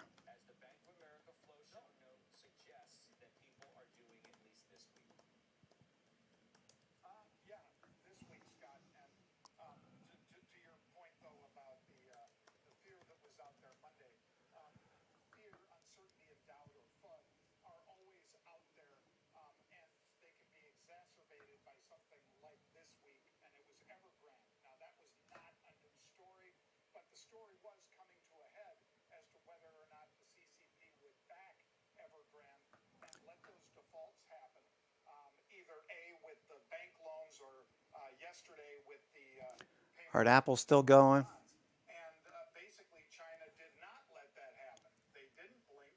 They basically said, yeah, we're going to back this one, but we're not going to let that money flow out to the folks that are the investors. We're going to make the money that we put up go towards finishing these projects, because that's what the CCP was more worried about than basically backstopping the investors. But once we got that, which was one of the possible outcomes, everything was okay. As soon as we got that, 10-year yield are starting to fade a little bit. Starting a new trend. We saw jumps in the prices of many of those property stocks in China. Obviously, many of the negative that was around that FUD basically just drifted away, Scott. And then the Fed, by pushing it out till November, let it push further out into when we're going to actually see that. All right, futures are looking a little bit stronger. Expected, but we didn't know for sure on Monday whether or not China would indeed let those bank loans go and then let the bonds go yesterday. Now we know. Let me give one quick comment before we take a break on something I heard on our air today that I thought was pretty interesting. And it's, can be argued it's the ultimate reopen stock, and that is Disney, which Jim Cramer said he bought back after selling months ago. I think he said $171 was around the area where he got in a week where, Bob Chapek made some comments about some headwinds. Maybe it's a couple weeks ago. Made some comments about headwinds in the streaming service growth. You did have the stock sell off. Wall Street quickly came to its defense, as did Kramer. I think you make the argument. You know, Jim doesn't Sunoco, is that SU? Sunoco? Yeah, I've traded that one before. feel of an opinion of where Suncor. Yeah, that looks really good. It's not too far away from the 20 EMA. If it does pull back a little bit, you got about $1 potential downside. I'd put a stop maybe around if it loses 19. But $1.50 gets you 3. I think you could get at least 5 out of this one. A year now, right? We bought Yeah, I like it. bottom of the market last summer. We paid around 120 for it, and the thesis then was that they would probably ultimately earn $10 a share. That's taking a little bit longer to get to than we thought, but it is a long-term holding. And because a lot of our clients actually have taxable portfolios, we can't just go in and out of it because if you're taking the capital gains, it really cuts into the overall total return. So we bought it, we're holding it. We think when it gets to that $10 a share, maybe it'll be trading at 18 times, maybe 20 times. That'll still be a discount to the market. And Disney, of all companies, certainly deserves a premium valuation. So we All right, Netflix is on the move. believe in their strategy. We're not getting too cute with our timing, and we're just holding it for the long run. I think Netflix on the move. Nvidia flag. meanwhile, they're pumping out cash flow, and they have amazing products. And theme park attendance is returning. You know, even if we get nervous here and there as different variants spike up, but it's in really good Snap looks like it's going to keep going. We could get another 50 cents out of Snap. China's embattled property giant Evergrande remaining silent so far on a big bond payment deadline. That leaves investors in limbo. We're going to speak with one investor. Think about why CNBC wants to talk about Evergrande. You've got three professional money managers talking about Evergrande. Personally, unless I see some sort of fallout from it, which could happen, of course, I don't have a crystal ball, but CNBC is making a big deal out of Evergrande because they want you to tune in. If you're a novice investor, if you really don't know what you're doing, you're listening to CNBC and you're thinking, oh my gosh, these guys are talking about Evergrande like it's the end of the world. Don't listen to them. Listen to what the institutional money managers are doing with options, expanding the range overhead. If we see the range continue to expand, look for S&P for the 12th time below the 50-day, testing the 50-day or otherwise. This reversal moving higher. Watch the evidence. The evidence right now is bullish. They keep buying the dip. And we're back above the volume point of control, VPOC. We're above point of control. It looks like the Qs are breaking higher now. Qs are going. Looking good here. Qs are looking good.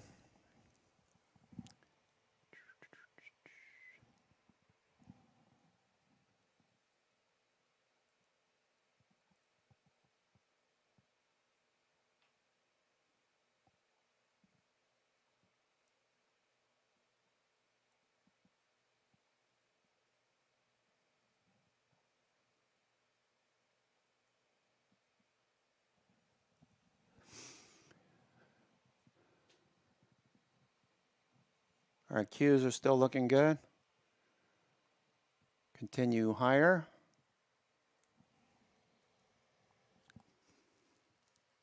Snap is pushing the highs of the day. Apple's flagging at the moment. There goes Nvidia. Nvidia going.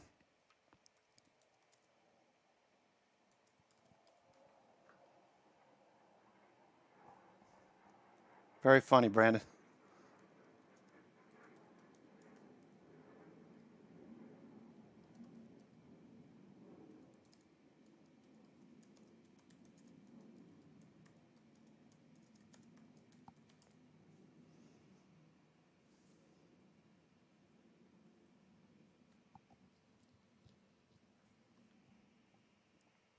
Deepak Chopra, remember him? He was always on. He was always on in the morning. Good Morning America. He used to be on all the time. Deepak Chopra. All right, Apple flagging, looking for a higher low on Apple. Facebook at the high of the day, 352. Let's look at Facebook now. Facebook, bullish engulfing candle. Looking good for the 9 EMA. We were looking for this to happen yesterday. It didn't happen. Today is a lot more strength than I anticipated. There goes NVIDIA.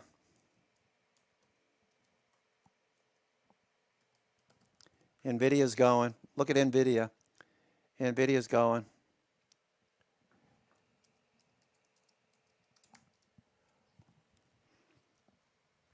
Watch NVIDIA here, folks. NVIDIA squeezing.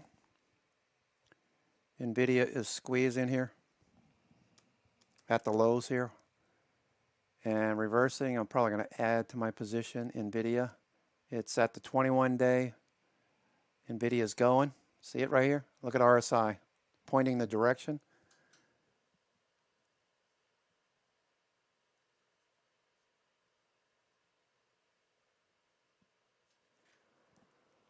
NVIDIA is going.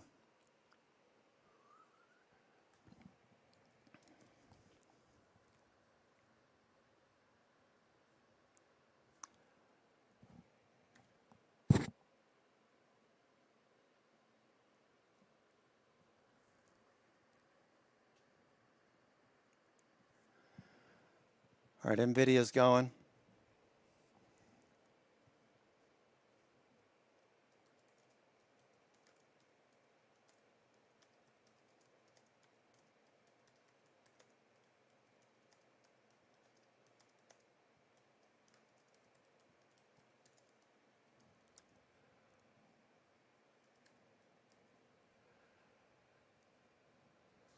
$219 stop. Looks like NVIDIA could keep going here.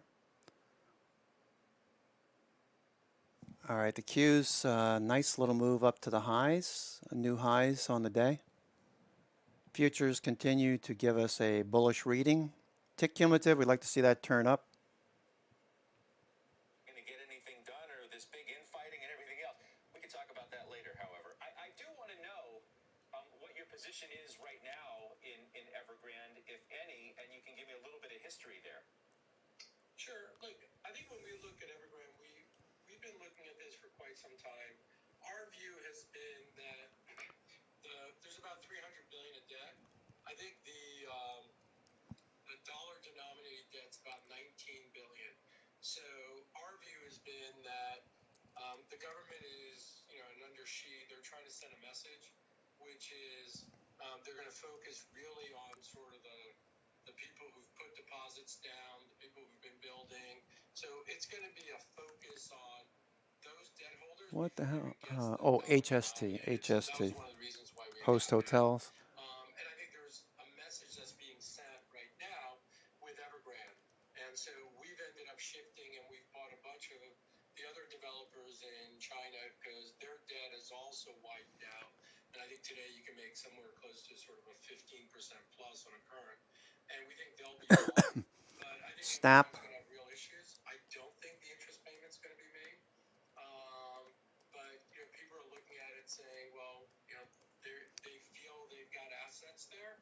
I think at the end of the day, Apple flag. are going to have a really hard time. I think that's why you got out when you did. I mean, you saw the writing on the wall. Netflix rising. VIX dropping off. Certainly the international ones aren't going to be very happy people. No, they're not. We should have shorted the stock. Trending lower. VIX is trending lower. Bear flag on VIX. All right, we're probably going to break out now. We're going to break down. Do you see VIX there? Below the 50-day?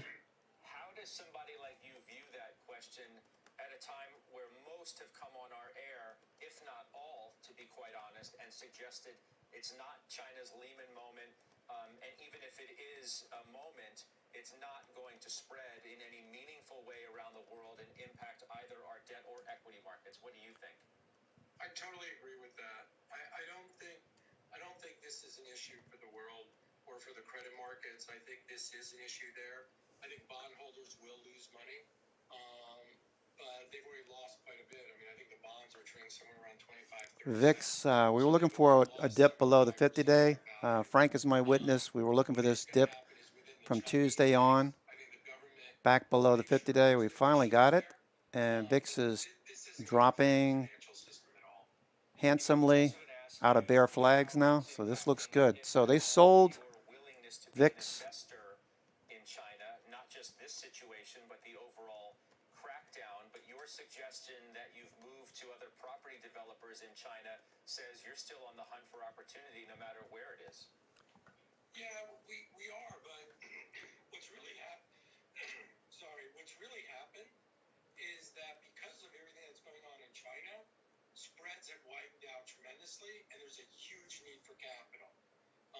And so for us right now, we can do exceptionally well investing in China, investing in the region, investing in Asia, because people are Thanks, nervous. Cayman. And I love it when people are nervous. The more nervous they are, the better it is for us. So that's what we want. We want nervousness so we can end up investing. Let me just drill down on one point that you already mentioned on the idea of whether there's going to be a bailout. How do you think the Chinese are going to approach that? And there may not be contagion around the world, but how sick do you think the Chinese economy could get as a result of just the situation there? Whether that they step in, whether there's a whole restructuring or what have you. Oh, I think the government will step in ultimately. The purpose of all of this is to make housing cheaper. I think the government is very focused on making education more affordable, of controlling sort of in essence all their technology companies, and also of making housing more affordable. And I think this is a plan of the Chinese government. It's happening.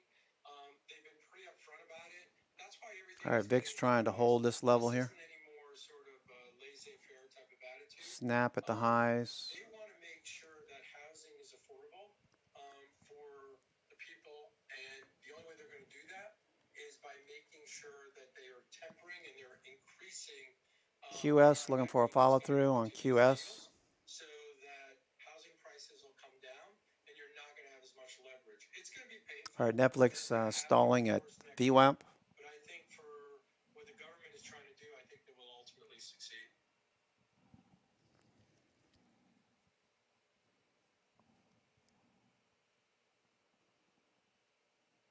You opened the door, so I'm going to walk through it, and I hope you'll oblige me, but that's my job. No worries.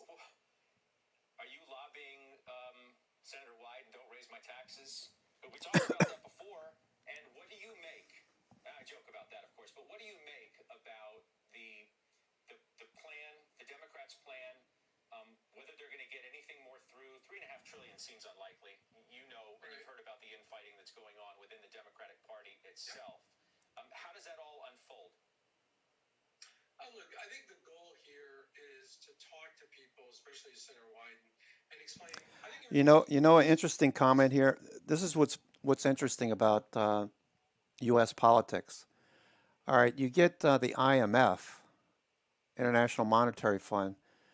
Look to countries that are looking to the IMF to borrow, and the IMF says to the country, "Okay, we're willing to lend you money, but we want to see what kind of plan you have. Where are you going to find the money to pay back the loan that we're going to give to you, instead of just giving you another credit card to run up?" And that's exactly the state that we're in right now. Yeah, a lot of people are saying, this or that about each side, but I think the thing that we need to remember is when you get into debt, you don't just, raise your borrowing limit on your other credit cards so that you can borrow more. You got to figure out how to pay down some of your debt. So that's exactly the place that's just my opinion, but that's exactly the place the U.S. politics are in right now. Just keep raising the debt limit. And then on top of that, once they get the debt limit increased, they want to throw another $3.5 trillion on top of that. Oh my gosh, I just can't believe they can't balance their checkbooks. They can't figure this stuff out. Anyway, it's just an observation on my part. You can either listen to me or you can just tell me to, tune me out. But I just find that part interesting. It's just like your personal credit cards. You borrow $100,000 worth of credit, or you take $100,000 worth of credit, you run it up, and you realize, oh, I can't pay my credit back. So let me let me open up another credit card so I can borrow even more. That just makes no sense, you know. Anyway, that's just my 2 cents. You can just tune me out if you like. Not looking for people to agree with me. It's just what I'm thinking. So they're making a big deal out of the debt ceiling right now. $3.5 trillion. I can't even wrap my head around the amount of money that we have out there that needs to be paid back. On the other hand, China's been doing this since 2013.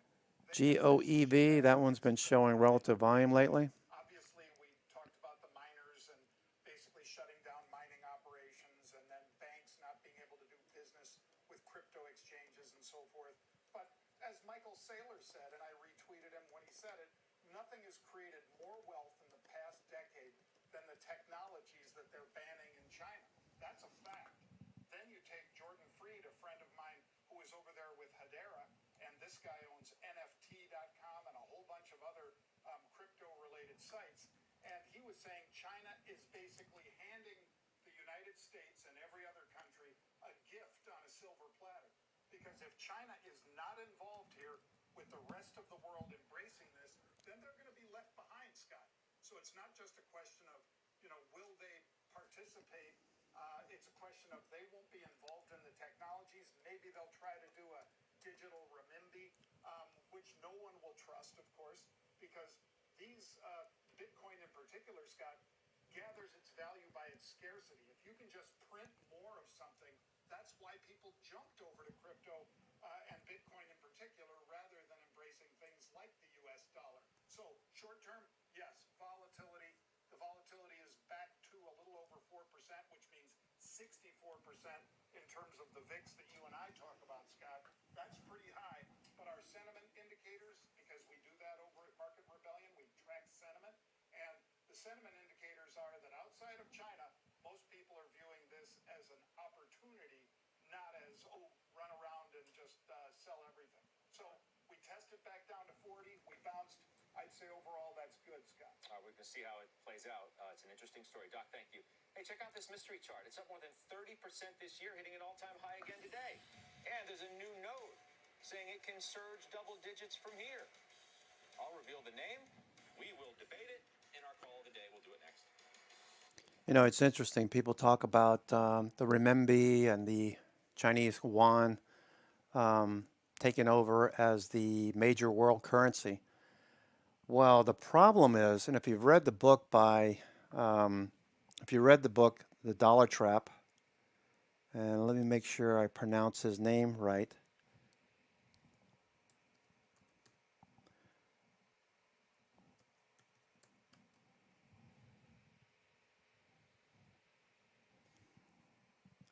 Prasad, his last name, right?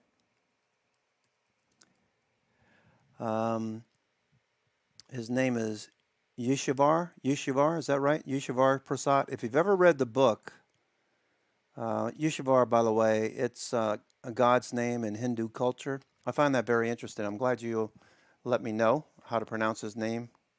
Yeshavar Prasad. Great book to read. If you're into reading, you want some reading to do, check out this book by Yeshavar Prasad. Okay, The Dollar Trap. You want to understand why the Chinese renminbi is not going to be anytime soon going to be the world currency, aside from what's been happening with Chinese stocks, where regulatory agencies come in and they're manipulating things. They're killing the investments in the United States. They want listings, which is fine. They want listings on, the Chinese exchange. But this reluctance to, or this distrust is one of the reasons why the dollar is going to remain the number one currency until I drop dead, at least.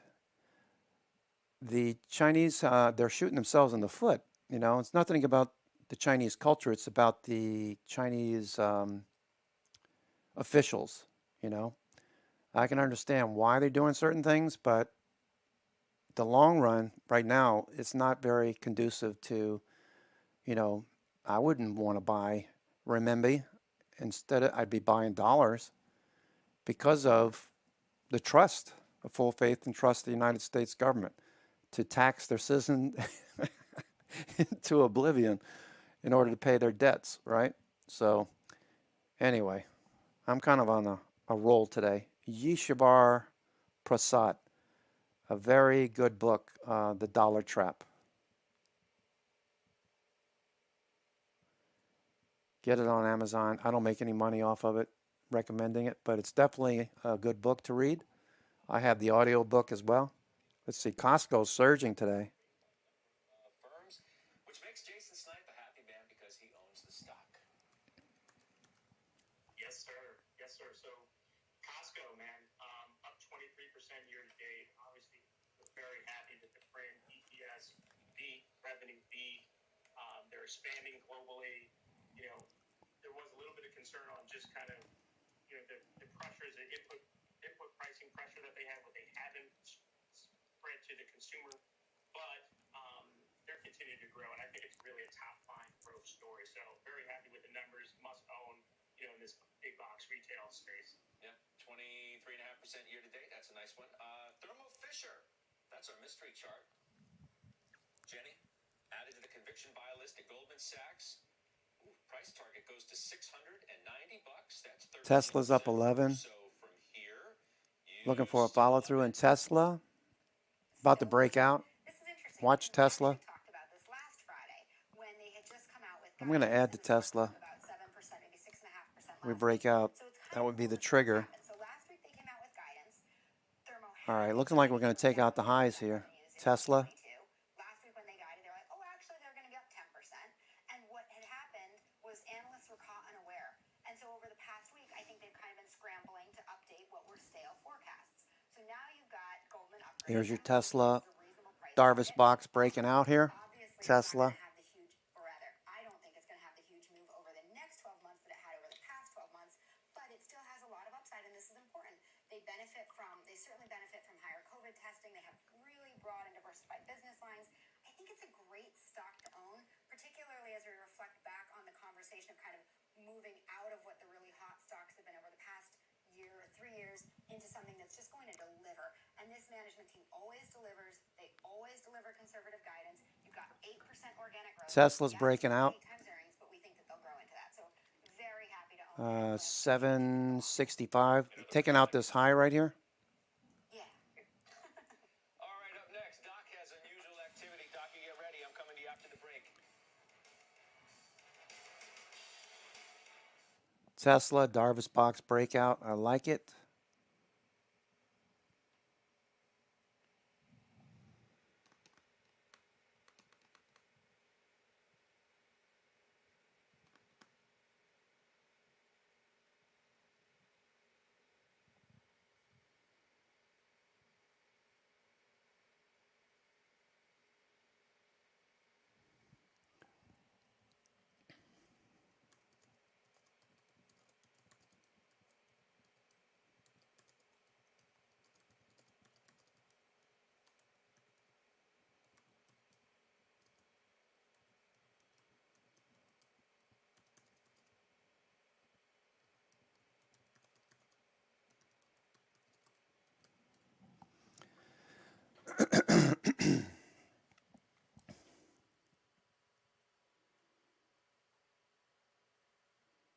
Snap at the highs of the day. Snap looking good for the follow through. This is a bullish expansion day breakout.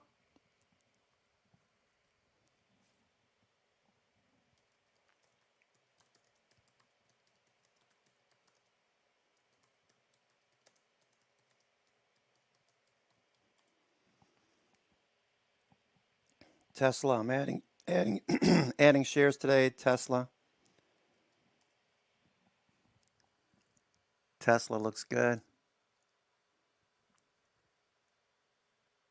Adding on dips, looking for this to come in a little bit or to break out. That's fine.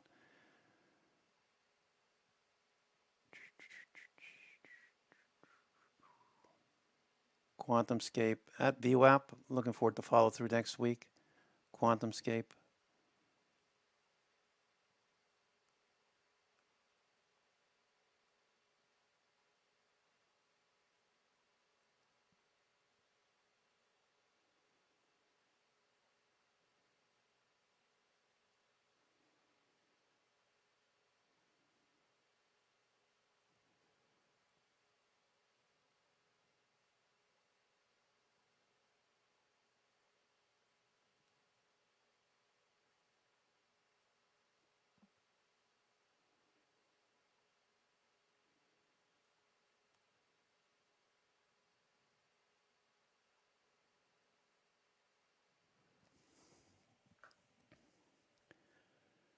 All right, Microsoft pushing a bit higher. Dr. J, unusual.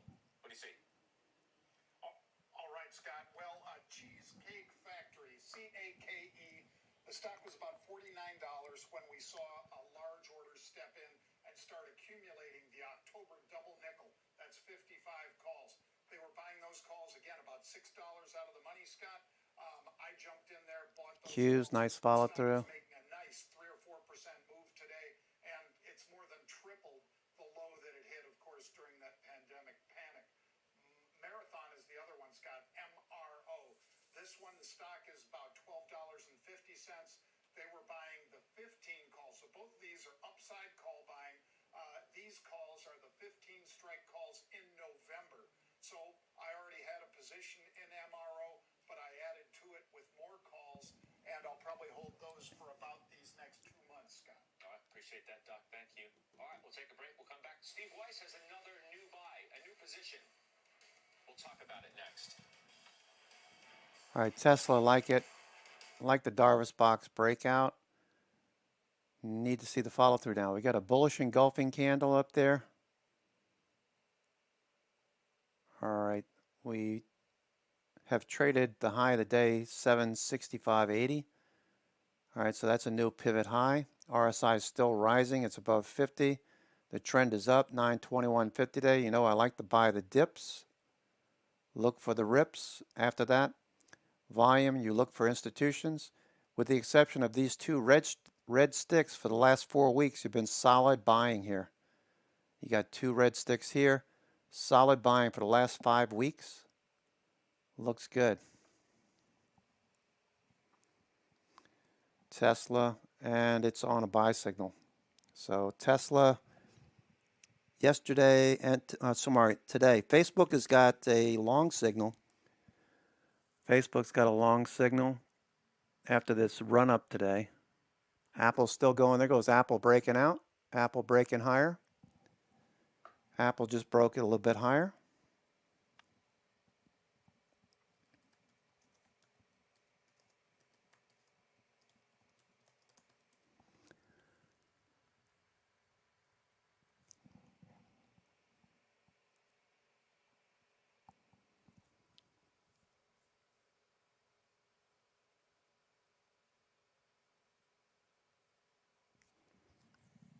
VIX at the low of the day. NVIDIA still pushing higher.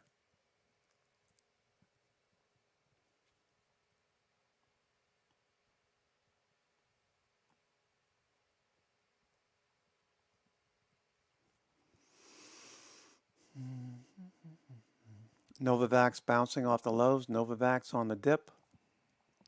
This one comes out of nowhere and just rips higher. So keep an eye on Novavax.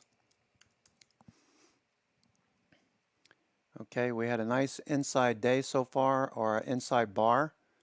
You have a large candle, quote unquote, called the mother bar. A move back into the top quarter, top third of yesterday's price action. Buyers step up, look for a continuation. Looking for it to be at 280 next week. 275 to 280 next week. Okay, we're back. Steve Weiss, J-Bull, JBL. New position, why? Yep. New position. Here's why. Number one, it's cheap. It's about 10 times forward 12 earnings. But they're in every hot segment of the market that you want to be in technology. They're in autos. They're basically a contract manufacturing company, but also design, also give you advice on logistics, supply chain, et cetera, trains that. So very, very cheap stock. They got into new markets. 20% of business last year was Apple. But guess what? That's expanding across all their businesses. So to me, there's very low risk here, given the multiple that's at. It's not going to be at 20 times, but the company's also going to guide you to an earnings number of $10 per share. So this stock could perhaps double from here. So I like it quite a bit. Earnings are Wednesday.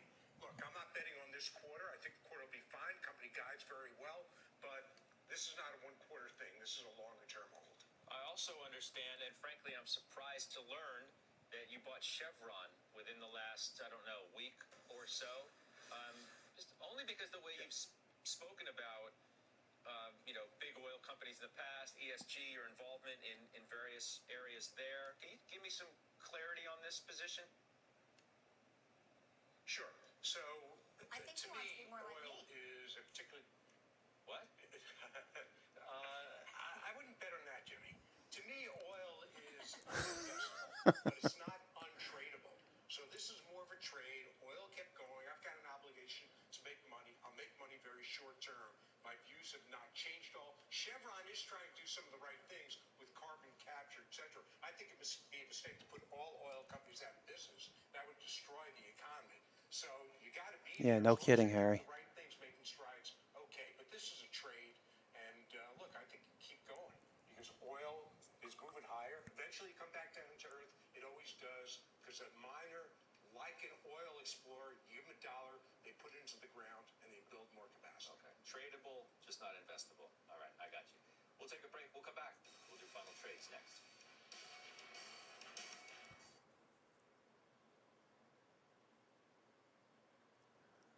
All right. All right, GOEV breaking out more.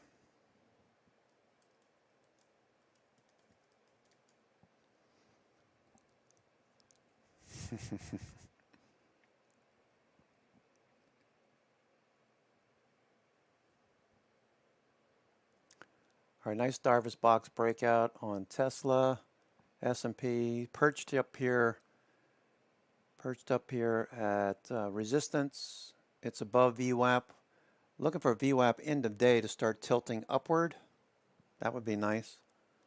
Let's see what the S&P looks like here.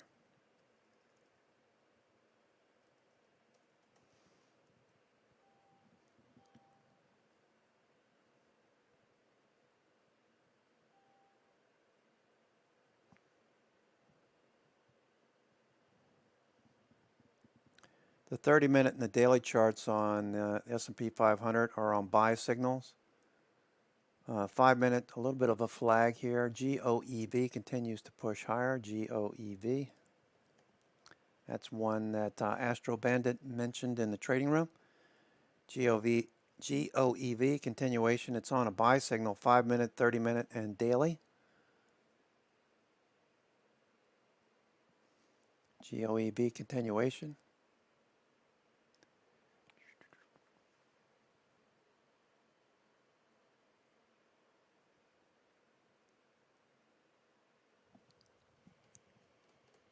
IV implied volatility of 114% as it expands and starts rising.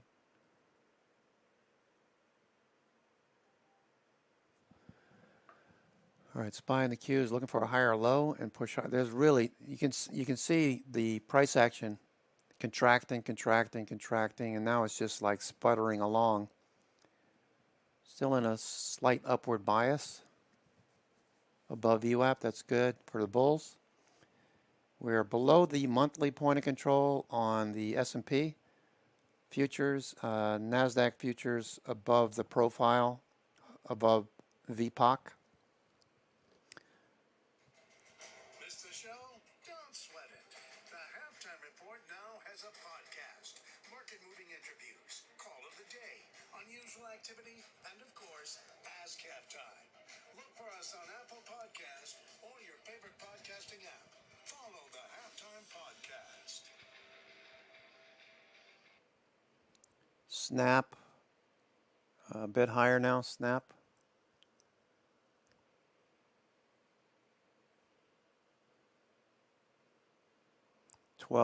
Tesla breaking out here. Tesla, nice breakout on Tesla.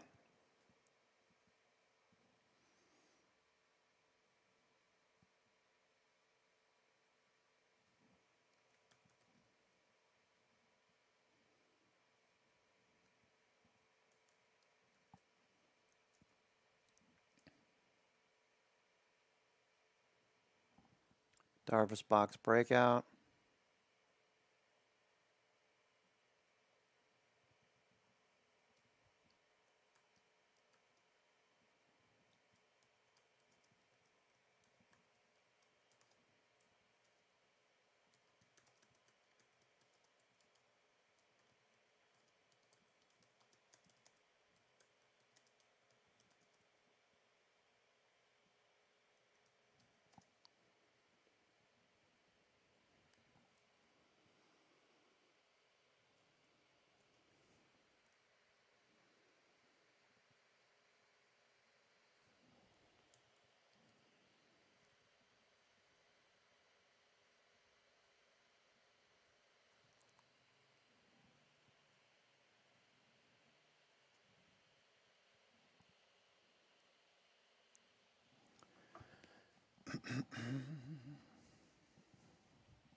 All right, FANG stocks looking for follow through. They're starting to consolidate a little bit, looking for higher lows.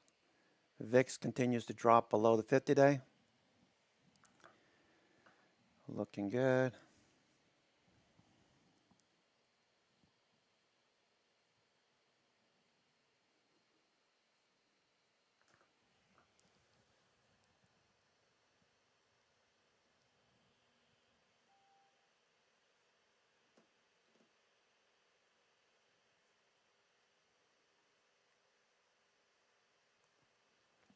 Cheesecake, nice reversal, breaking out of a squeeze. Final trade time. Jason Snipe, you go first. Yeah, I like Palo Alto here. I like the cybersecurity. Let's see what Cheesecake looks 28% like. revenue growth in the last quarter. Some of the restaurants doing well. Thank you. It's good to see you. Jenny. Umpqua, 4.25 yield. Too far away from the 21-day. Look for a little re-entry, a little pullback for a re-entry on, or for an entry, a little pullback on Cheesecake. I like it though. It's unchanged right now, Scott. IFF, International Flavors and Fragrances. I like the call action. I bought them during the show. All right, Steve Weiss. Moderna had a huge run. It's dipping today. But here's the thing. When the pandemic ends, as Stefan says, the prices on their shots go from $25 to $150 to $200, which is normal for boosters. Think of the profitability there, plus their entire pipeline of 34. All right, Moderna. Good stuff. Man, if I told all... All right, whatever.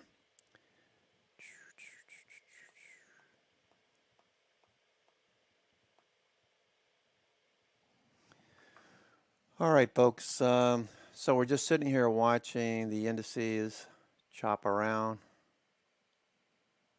Mama said chop around.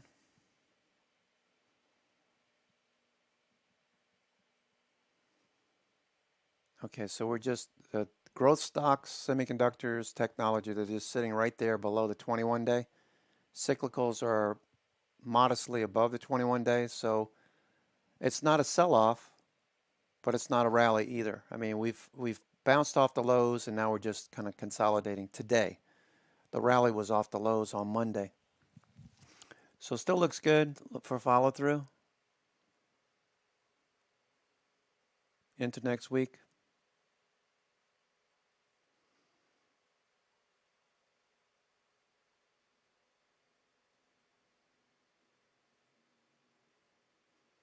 Or Netflix above VWAP, Nvidia's above VWAP, making higher highs, higher lows.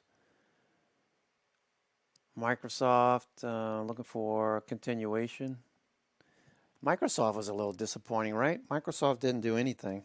I thought it was going to follow through like the others. Microsoft didn't do anything. It's just sitting here right at the 21-day. It'll probably drift back to the 50-day one more time and then pop.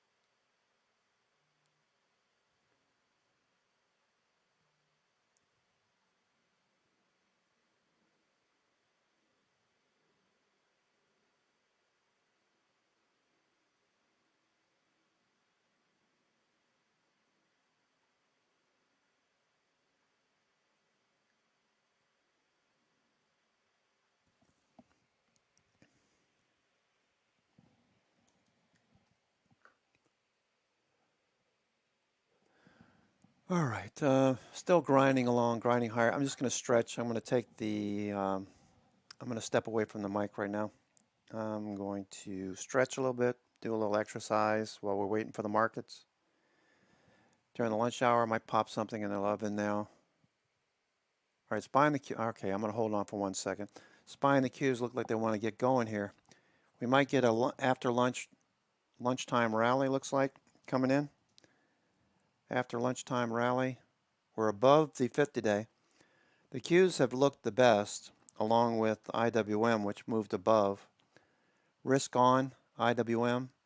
Small cap, all the small cap sectors, we looked at those yesterday, look very strong.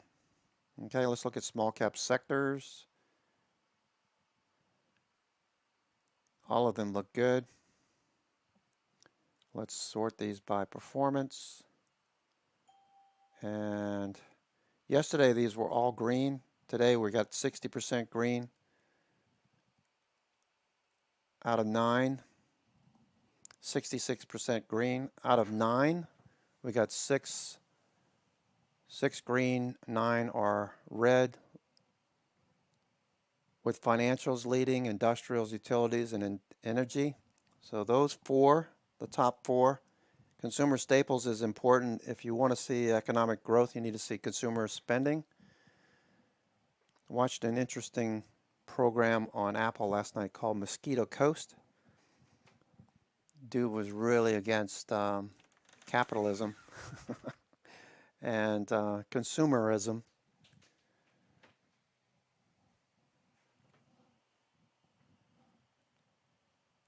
Off to Mexico. Anyway, we're watching these sectors. They're adding to the strength. If these start to pick up some bids in consumer discretionary and healthcare,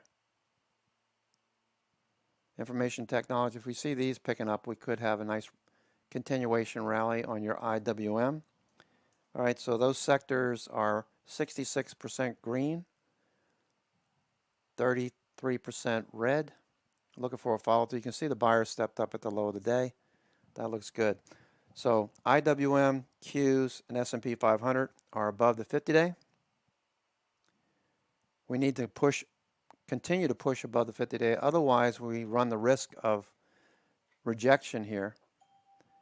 In which case, I'd have some puts ready to go. I'd have a strategy in your mind. What do I want to do? Do I want to look for the S&P to roll over? That sort of thing.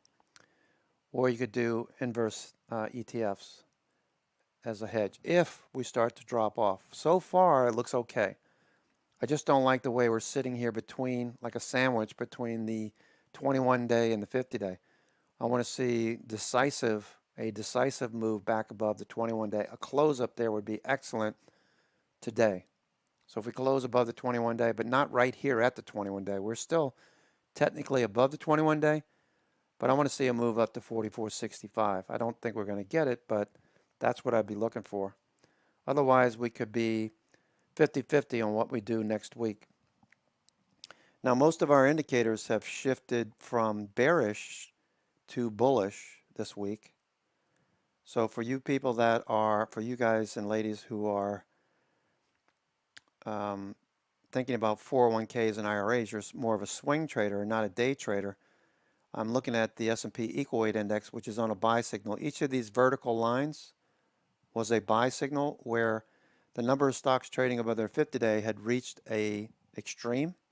In this case, we hit 70%, actually it was 72%. 72% of stocks were trading below their 50-day moving average. 28% were above the 50-day. So what does that tell you? I look at this a little differently than most people. All right, so yes, breadth was backing off for these 3 weeks that we were pulling back. 2.5 weeks that we were pulling back. Yes, breadth was deteriorating. But what happens when breadth improves? The buy the dip is working. What happens when CCI, together with a number of stocks trading above their 50-day, launches back to 50% off the lows? When these reverse and turn higher, that's a buy signal. Each of these vertical lines show you what happens when those two trigger, and you can see the follow through. This is the S&P Equal Weight Index, which removes the top 10 that weights 25% of the movement of this index. All right. Let's look at what else did I want to look at here? Multiple expansion? No, not really. Let's look at NYSE. Let's look at the other breadth indicators that have shifted to bullish. Notice the 50-day, by the way, is turning up again. the 50-day and the 200-day. I take the candles off so it's very obvious when you have a signal or caution. So we want to see this above the 0 line. And by the close, I'd like to see this red bar above this green bar. If it does, that'll turn green on the day. So as of 1 o'clock, we have 25 fewer new highs than we had yesterday. That's all it's telling you. But this week, we've had a shift to more stocks making new highs than those that were making new lows. In addition, the advanced decline showing more advancing stocks than declining. We're tapering off a little bit today. We bounced off support on the NYSE and are back above the 130 period moving average. Why 130? Because there's 260 plus days per year, trading days per year. I just round it down to 260 divided by 2. That gives me a nice round number of 130. So it's a half a year of data. So we bounced off of it. We bounced twice. We moved below it. Now we're starting to move back above it. So I'm looking for a year-end run unless something changes. Bullish percent, the number of stocks on a bullish point and figure buy signal are making another high.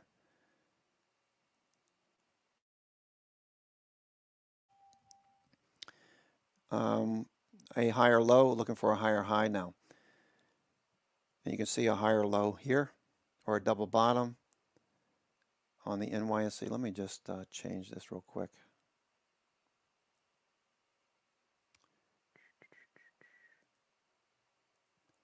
This tends to be mean reverting, okay? I like the extremes. Take profits at the extremes. All right.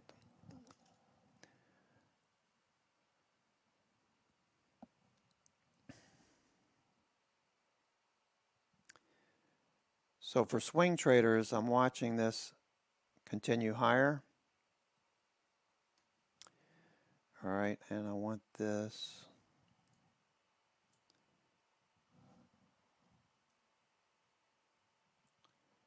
Like here, we're starting to see change in direction.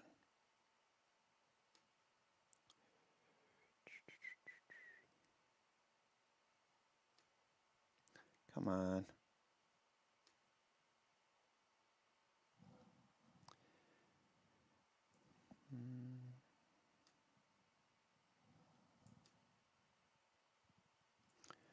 Okay, so that's that.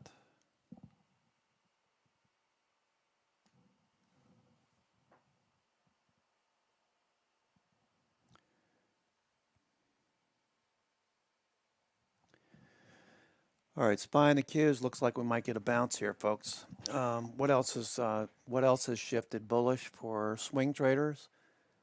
Breadth. Okay, we're making a new attempt at a pushback to the highs. So S&P 500 is in the background, the gray. This is the advanced decline cumulative percent for all common stocks that trade on the New York Stock Exchange, 2,700 stocks. Momentum indicators, rate of change is starting to turn up. That's bullish percent we talked about. Put call ratio, that spiked above 1 on Monday and is dropping. When it spikes into the green zone, that's an area where you look for a bounce. We got that on Monday, following through. So long as this continues to drop, we would look for a follow through. Hopefully we get above the 50-day moving average and continue. All right, pays, let's see. Tesla is 765, trying to keep going. All right, SPY, looks like it's going to go here. So more and more indicators are going green, bullish for the swing.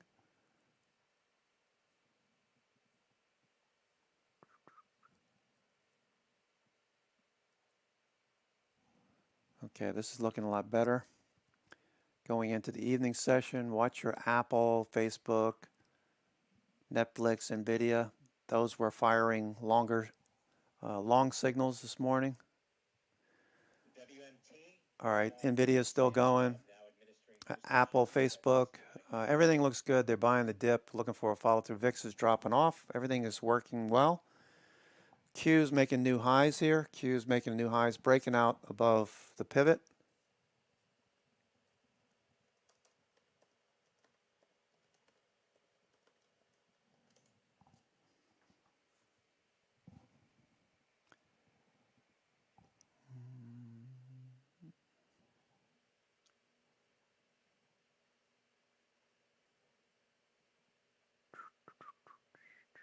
All right, we're positive. NYMO is also positive. It was a minus 60 on Monday.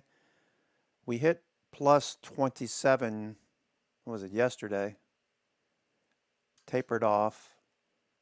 Actually, it was plus 27 on Wednesday. Tapered off on Thursday. Today, we're back above the zero line. NYMO is plus 9. It was minus 60, so breadth is improving. McClellan oscillator also confirming. We got the FANG stocks moving off the lows. The Facebook is taking out the high here. Damn, Facebook, you're strong.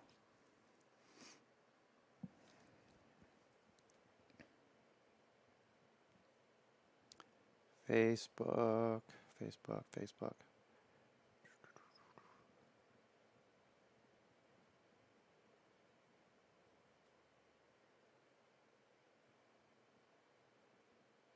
All right, yesterday we were talking about Facebook when we were at 125, 123.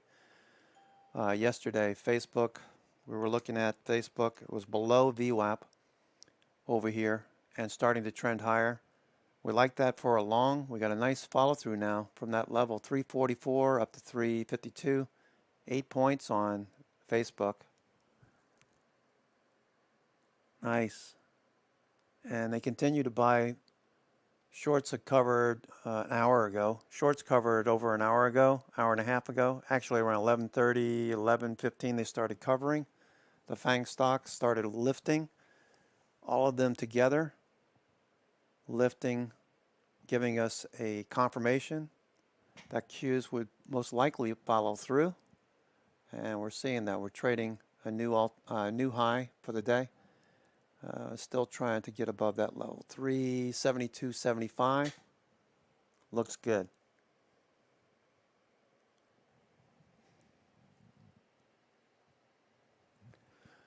Okay, Palantir with an inside day and a Kirby overhead. Yeah, there's no overhead supply. No overhead supply for Palantir. Okay. Well, there's very little anyway. You see this volume over here, these volume bars? There's nothing here. So this trade of the bit up there, a bit of volume, I should say. So, you know, some people are going to be stuck up here looking to break even. So that's the area overhead that you need to be concerned with as far as a move above 30. Once we get above 30, we run into this gap. And you run into the volume that traded in here. Some people are going to want to break even. So I do like Palantir for a follow through. It's just the resistance that you're going to have trading back up to 40, 42. Most likely that's the way that's the direction it's headed. All right. Snap continues to follow through. It's been flagging for 30 minutes at the high of the day at 82.40, 82.60 was the high, 83 was the high. 83 was the high for Snap. Snap breaking out of a Darvas box consolidation that lasted for about 8 weeks. Breaking out now. Looks good. Tesla, same thing. A consolidation. Tesla that lasted 3 weeks, looking for the breakout.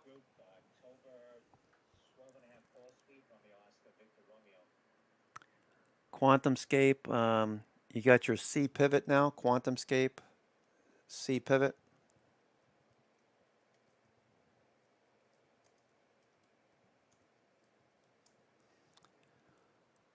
VWAP test now.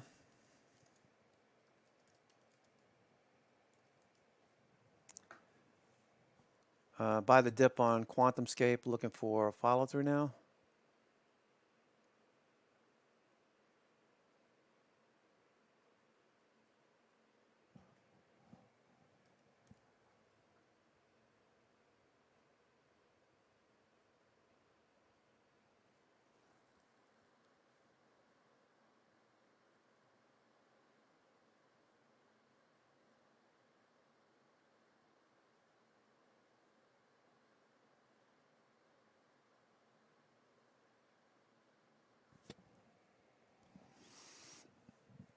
All right.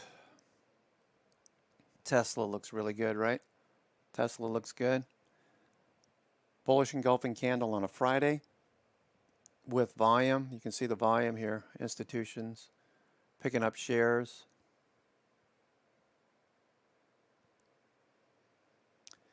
You also have tight Bollinger Bands, tighter than they were 2 weeks ago. Contracting, contracting. On the breakout, we look for that lower band to open up. That would signal if the lower band opens up and the upper band moves away from the lower band. They both move away from price. That would signal a fast move on Tesla. So keep an eye on your Bollinger Bands. Let's see what the 4-hour chart shows us. Tesla, the 1-hour chart. We see how the Bollinger Bands are rolling upward, paralleling price action. When you see this kind of condition, it's telling you to look for a grind higher. What we're looking for is the opposite. We want to see this lower band continue to open up, not curl upward. Like over here, you see how it like dropped and popped in the other direction? Big drop. Bollinger Bands don't give you a direction, just an increase in volatility. Okay, you see over here, you had tight bands. Price started to move above the 21-day, and then both bands moved away from each other. And what happened? Price action accelerated to the upside. So watch that condition with Bollinger Bands. That'll help you out to be able to gauge how long you should stay in a trade, or where you want to buy close to the money or just a little bit out of the money or in the money. A lot of times, coupled with ATR, gives you a lot of information for your trading. All right, so look at the 4-hour. Okay, so 4 hours set up really nice on Tesla. If this lower band opens up, price starts to accelerate, and this lower band opens up, the 4-hour will trigger a TTM squeeze long signal, given RSI pushing higher. So we're looking for Tesla to break out. I'll be adding to Tesla shares as we push higher. We're breaking out of a Darvas box on the daily. Everything looks good on multiple time frames. So the weekly, you know what I've been looking for on the weekly is the right side of this pattern to continue back up to the top of this cup. 880 by maybe end of year. We could see 880, 900. A lot of stocks look similar. A lot of the quality names looking good. What is Ford doing, by the way? I just popped in my head. Ford is clearing the 50-day. You got a 9 and 21-day cross. All right, so here's something to think about. All right, let's say you're a new trader. You don't know much about trading, and you want to swing. You don't want to have to look at the stock every single day. Okay, you don't want to look at it because you're working. Excuse me one second. So you're a new trader, and what you need to focus on is a number of things. That's why they're all displayed on my charts. Number one, we got the 9, 21, and 50-day, 200-day displayed so that you can judge where price action is relative to the highs, relative to value. The 21-day I consider the value area. It's the middle of the bands, above or below. And when price action moves above the 50-day, over here it spent all of its time below the 9 and 21-day. Once it hit this peak, distribution set in, then markdown set in, and we continue to move below the 9, 21, and 50-day for 12 weeks, right? 12 weeks we were just in a downward path. Now things are changing. The 9 and 21-day are showing signs of a break back above the 21-day. Therefore, I'd be thinking that this is going to start, this is phase one, the base, doesn't accelerate lower anymore. It moves sideways. At the 200-day, 50-day, a good area to look for buyers. It doesn't accelerate any lower. It's moving sideways. That's the base, phase one. So in a good quality name like Ford, you would expect to see, and you can't buy a pickup truck these days. You got to like wait a year for it. At least that's what I've been hearing. Mondo was talking about waiting a year for a dump truck. you know. So it's breaking trend. So it's just beginning to break trend. Would I buy it up here? No, I'd probably look for a little pullback.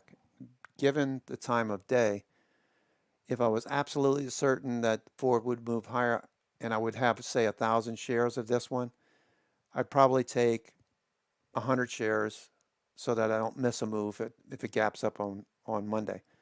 If it pulls back, I can add shares if it bounces.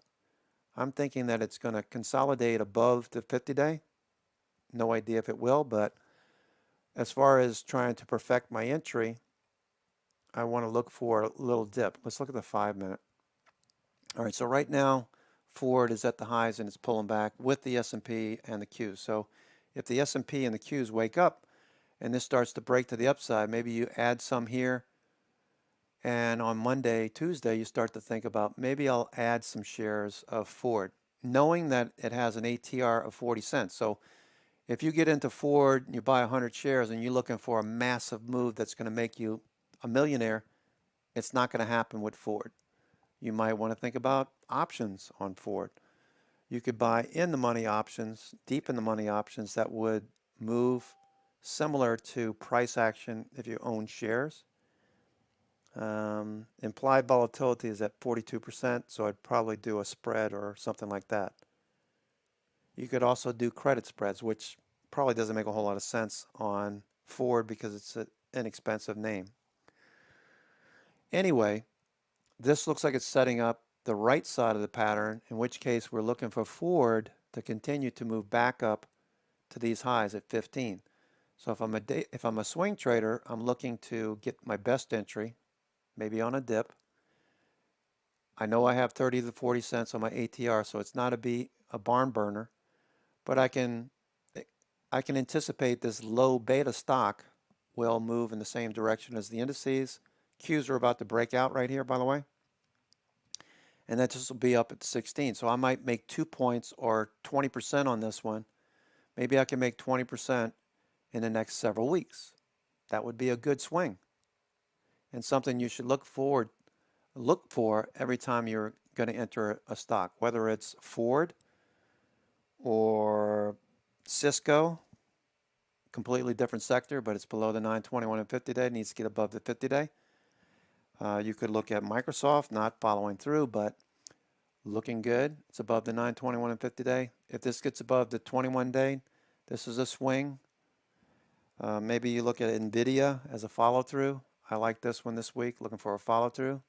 It's above the 921 and 50-day. Notice it's in phase 2, the markup period. Tends to be the longest period. All right, look at Apple. Apple is below the 921 and 50-day. So this technically could be in markdown. If it gets back above the 921 and 50-day, I'm looking for Apple to continue. Apple's currently on the move right here on the 5-minute. So if you just go through these processes, you'll get your best entry. With options, I like to buy dips. I don't like to buy the high or the rips because your implied volatility is expanding. I want to get my best entries. Apple looks like it's going to continue higher. We were watching Apple sweepers earlier. There was something like what did you say, David, before? Apple, 30 minutes, an hour ago, Apple traded 2,777 of the November 19th, the monthlies, I guess. The 150 call for 1.11 million. It was on the ask. So when it's at the ask, that's telling you it's a bullish trade. When traders are willing to pay above what's being asked so they can fill their position, you should look at that as a bullish trade. And if you had taken that trade, that was at around 11:30. We were looking at that trade on Apple, and it's continuing higher. 11:30, right in here, we were looking at a long on Apple.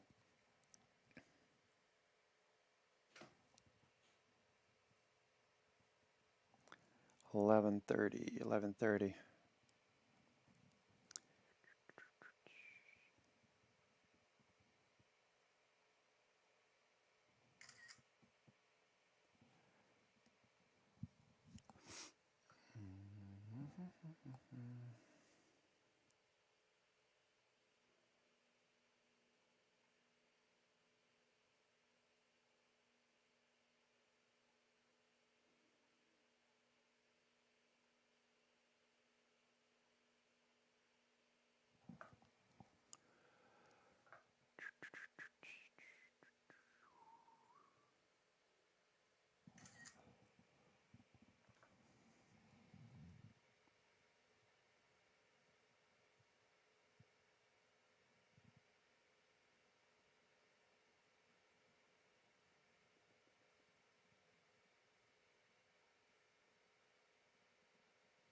All right, Apple.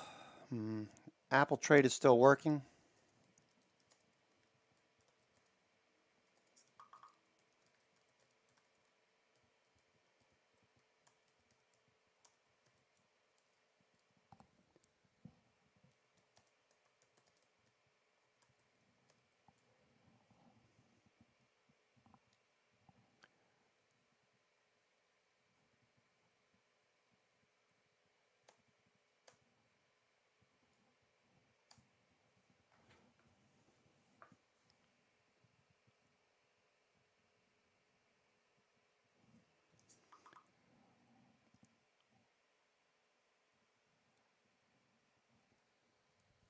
All right, Apple looking good. KROS Therapeutics now spiking to the high 31.75. Killer Romeo Oscar Sandy up about 3% now.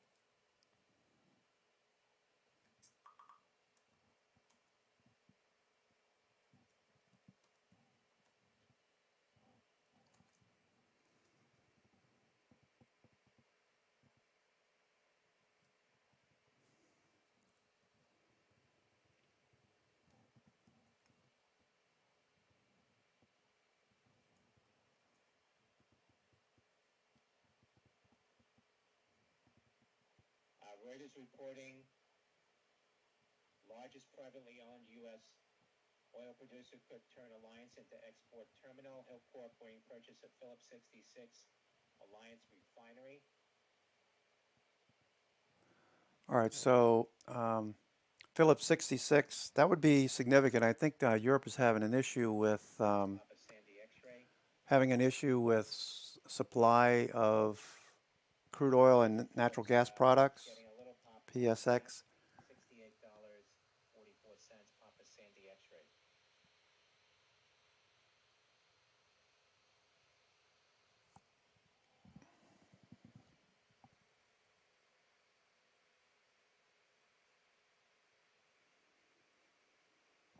All right.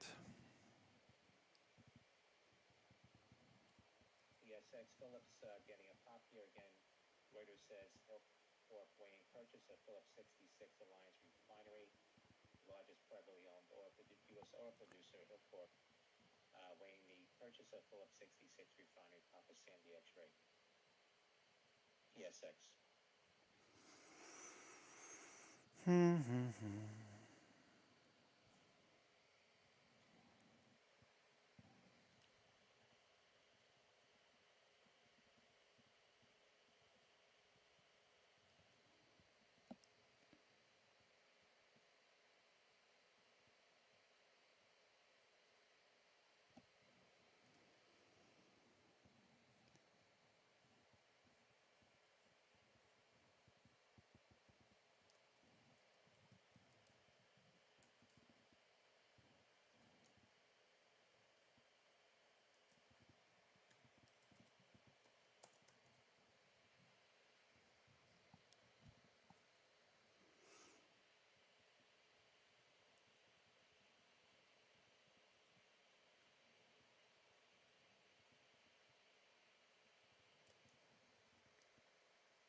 All right, Apple.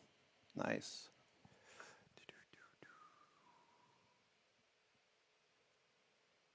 Apple at the highs here. VIX is spiking up. Watch VIX is spiking here. VIX spiking.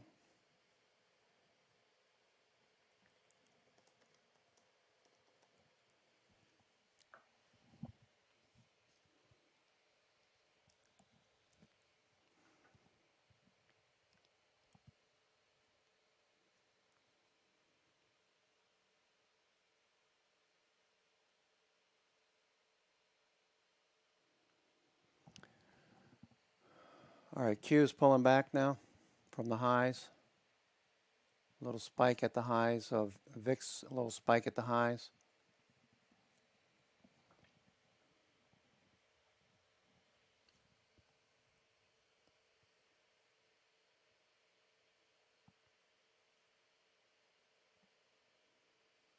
Bank of America and Wells Fargo pulling back a little bit.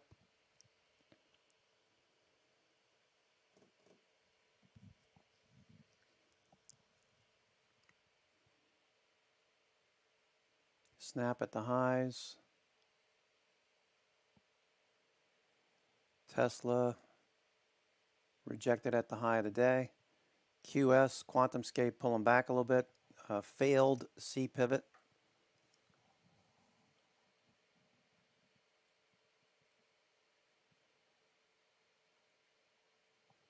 All right, VIX has been, they're buying the crap out of VIX here.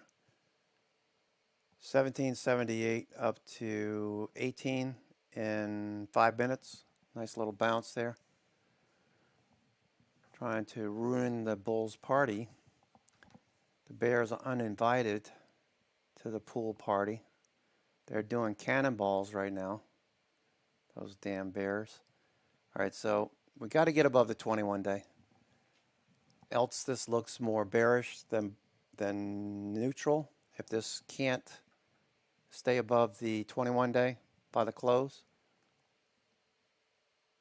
it's really a pain in the neck having to sit here and wait for this to follow through.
All right, stocks are doing what they usually do this time of day. They get to the highs and consolidate. So right now we're just watching consolidation. Yesterday, that's the high. Today's high, a lower high at VWAP. We're still in positive gamma state, but I'd like to see a close. Maybe test this level that we saw yesterday. That would be nice. Price action would have to confirm. Right now, tick cumulative is having trouble turning upward. So that's telling us that along with up-down volume is still 1-to-1, modestly red on the day. So there's not a lot of momentum today.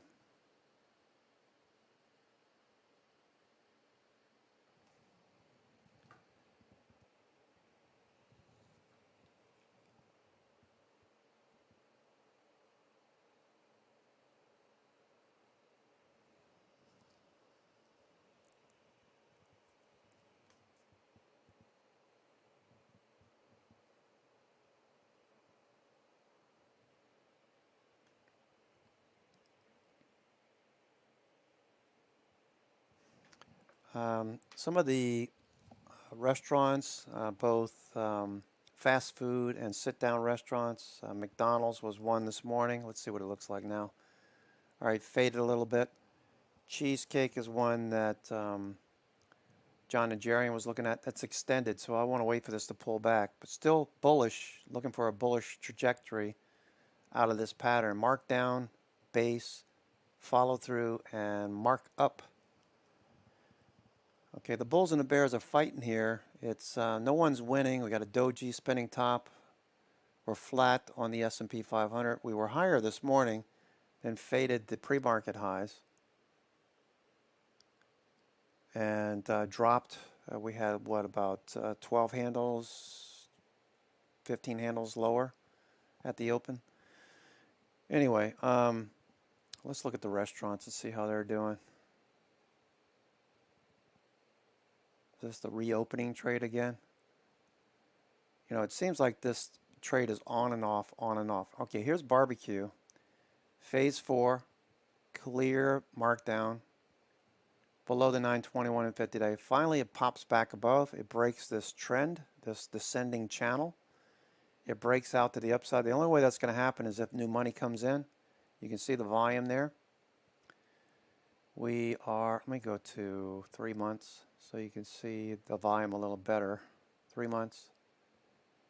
Okay, you can see this volume picking up, right, as we move back above the 50-day. So we're only $2 away from the 50-day. Can it come back first? We'll find out. Looking for a follow through. Let's see who's doing the best in this group. Cheesecake Shack. That's one that Josh Brown likes to trade a lot. Shack looks good. It's above the 21-day. Double bottom. Okay, stochastic's turning up. So the odds are that we could run up to the 50-day at least by Monday, Tuesday next week. Last time we ran up, stochastics was oversold. It ran up and got rejected at the 21-day. Got rejected here a week ago. Now it's pushing through the 21-day. So maybe this is the time that we see stochastics continue higher, MACD, volume pick up. So I'm watching this group for follow through.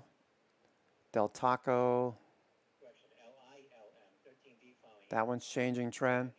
Maybe these start to continue higher for swing trades. This is a markdown. This is the base.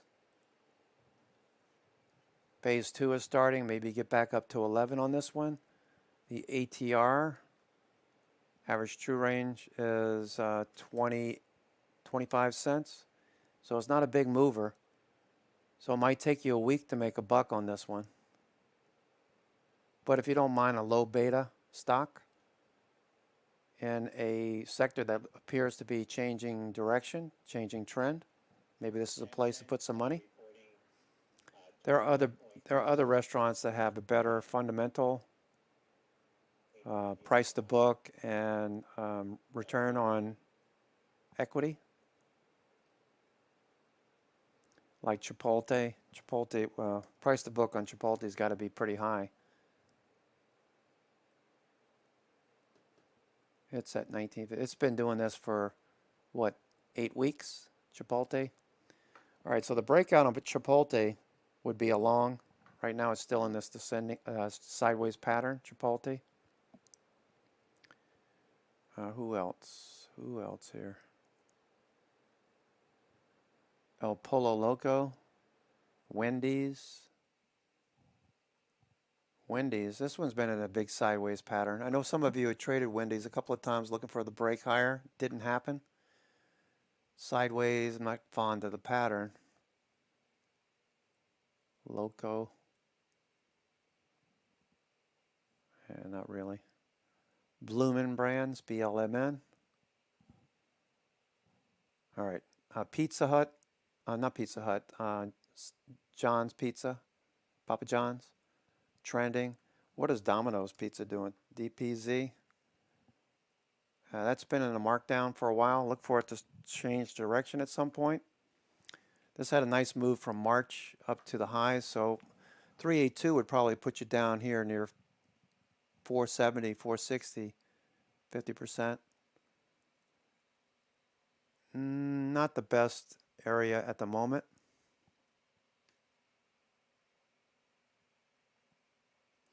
All right, so yeah, right there at 460, pretty close.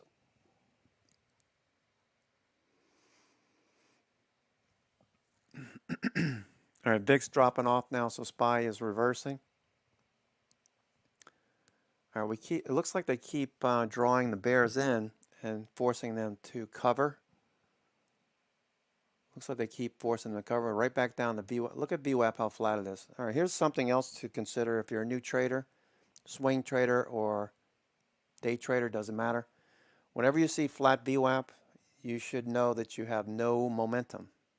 You're lacking momentum in order for, all right, there goes Apple. Apple breaking out.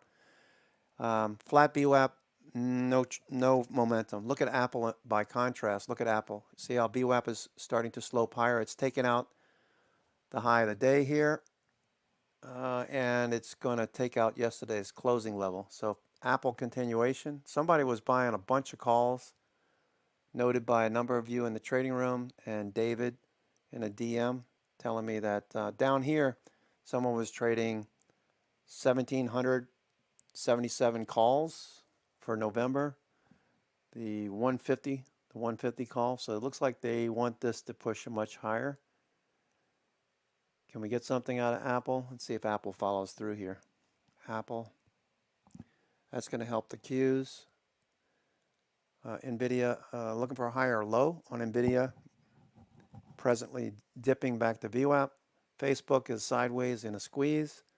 And Netflix looks like it wants to put in a higher high now. VIX is dropping off. That's good.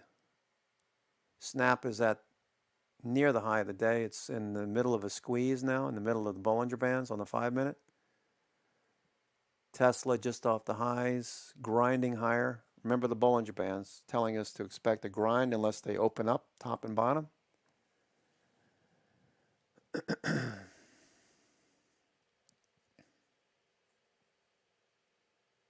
PRGS, I see Anton trading PRGS.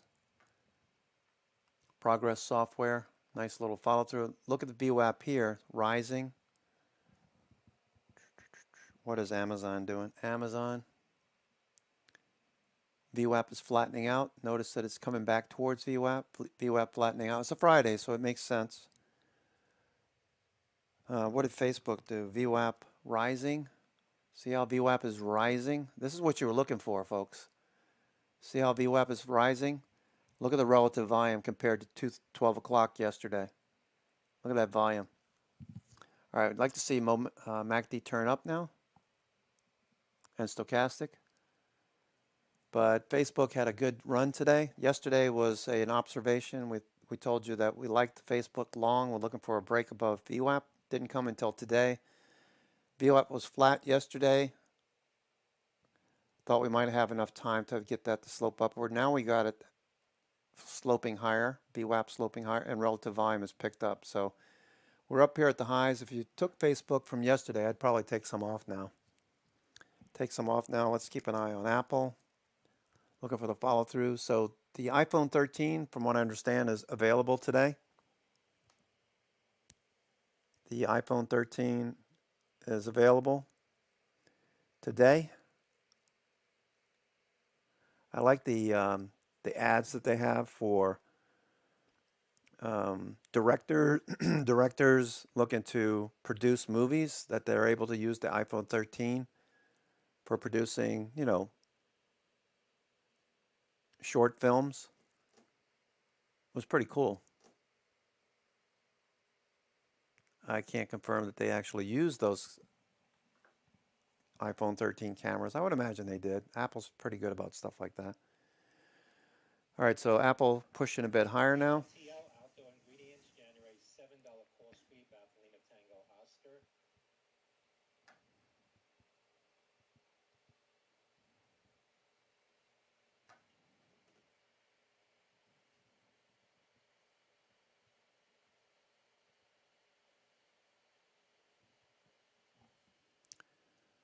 All right, Netflix looking for it to follow through. Tesla looking for another bounce here.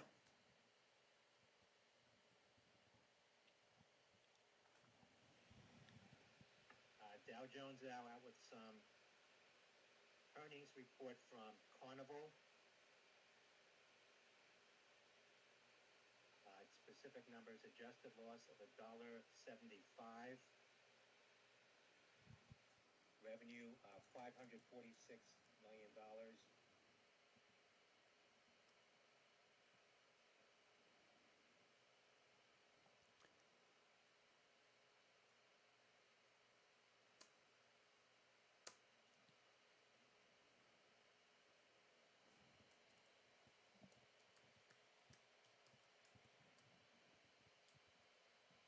That's Charlie Lima.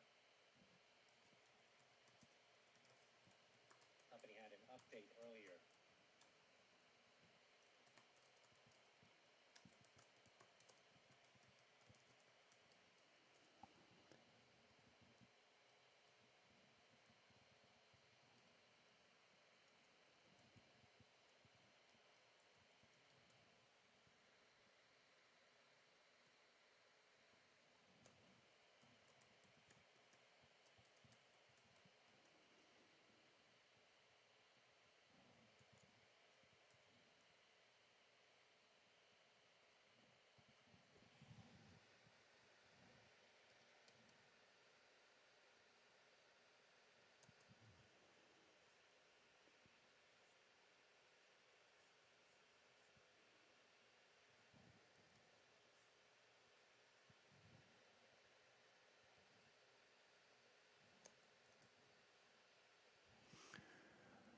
All right.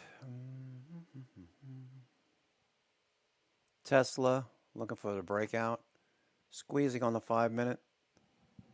Markets, they can't figure out what they want to do here. It looks like the Qs are reluctant to push much higher now.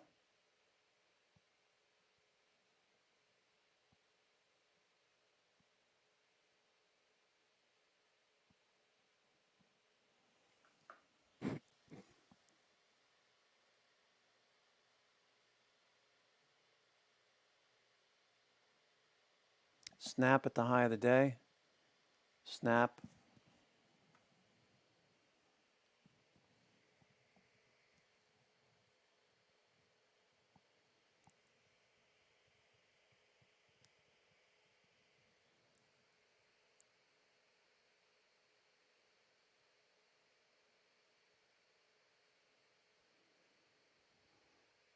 Snap, high of the day.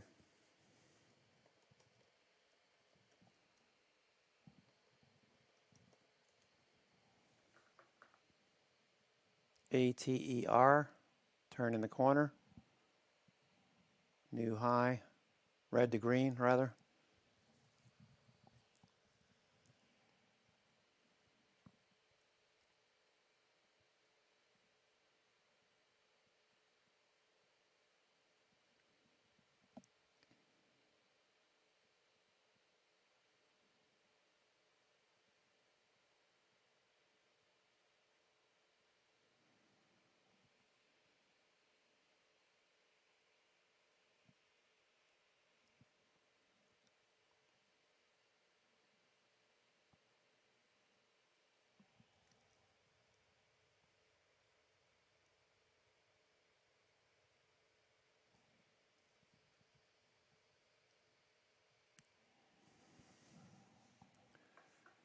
All right, Apple.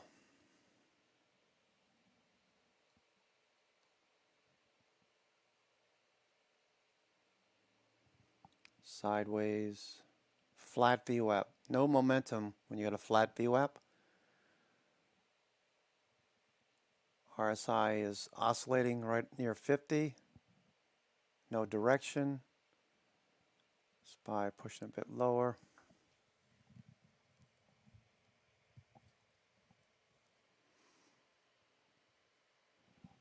All right, so it looks like we're going to have to wait until about 2 o'clock to get an idea what institutions want to do. And professional traders, they'll come in usually in the evening session, see if you've got a bullish session underway, a lot of stocks pushing higher. They've dipped off the highs of the morning. Looking for that B and C pivot. Scan the markets for those B and C pivots. And if they're going to push the markets higher, we'll see them buy the dip. Something that we're looking for. All right, so SPY and the Q is just sitting here right now. I'm going to take a couple minute break. Be right back.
I'm here. I'm just stretching.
All right, let's check which of these stocks look like they might follow through.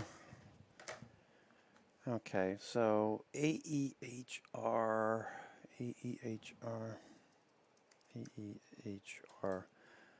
is showing 39 times normal volume. It gapped up. Looks like it might go end of day. AEHR Test Systems. AEHR. Big gap up. Consolidated. Broke higher. Consolidated again. Breaking out of another consolidation on volume. Big volume today.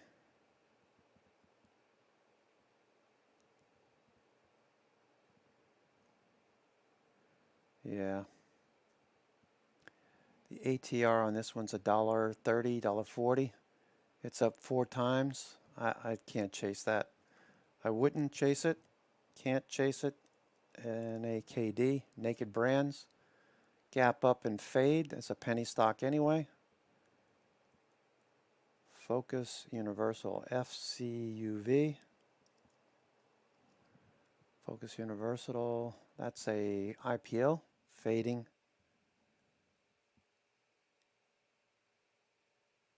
GOEV, hard to say. Canoe, showing above average volume. It's starting to break out right here. I think there's a couple of you that are trading this one. You mentioned it in the trading room this morning. Looks like it's about to break out. GOEV, pulling away from a upward sloping VWAP. The stock appears to be in play. Relative volume, let's see if there's any news on it. The thing that we use very effectively with relative volume, is there a catalyst? Is there a news catalyst? I don't see any news catalyst on this one. Maybe there's something I'm not aware of.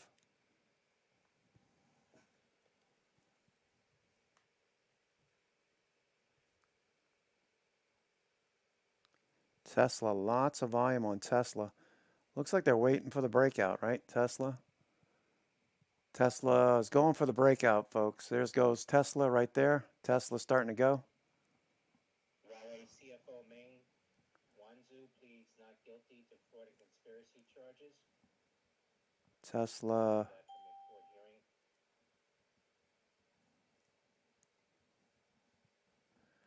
hearing. Above the ask.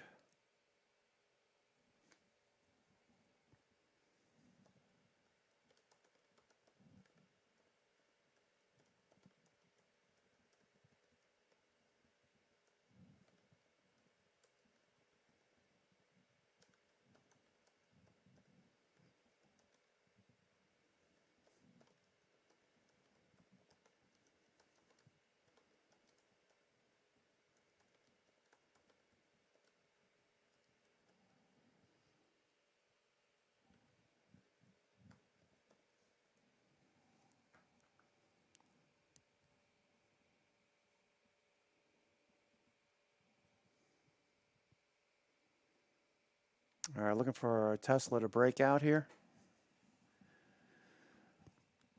GOEV looks good. All right, just going through some of the stocks that are showing above average volume. PIRS, Pyrrhus. That one dropped off. Arch Capital, ACGL, Arch Capital.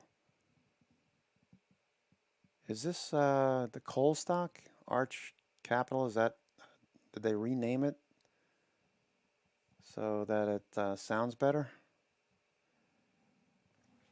ACGL, is that right? ACGL?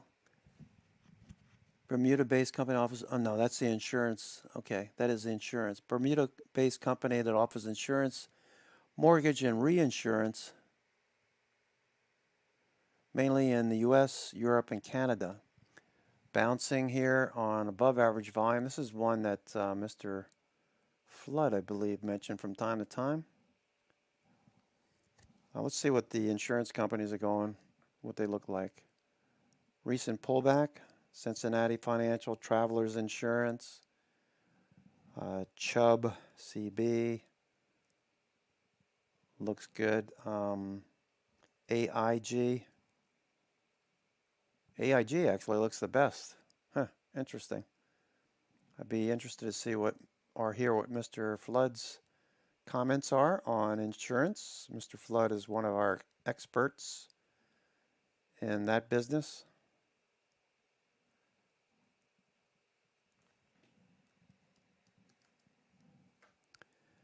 A few months ago, Brian was talking about companies had laid off a lot of people, obviously, during the COVID crisis. A lot of companies were laying off and went out of business. So their insurance needs shrank. With the reopening demand off the charts now, a lot of these insurance companies are charging more, demanding higher rates, and a perfect setup for insurance companies to grow new business policy count and get higher revenues. So insurance over the last year went through a period of adjustment. Makes sense when you think about it. A lot of these had pulled back during the COVID as a lot of companies laid off people and went out of business.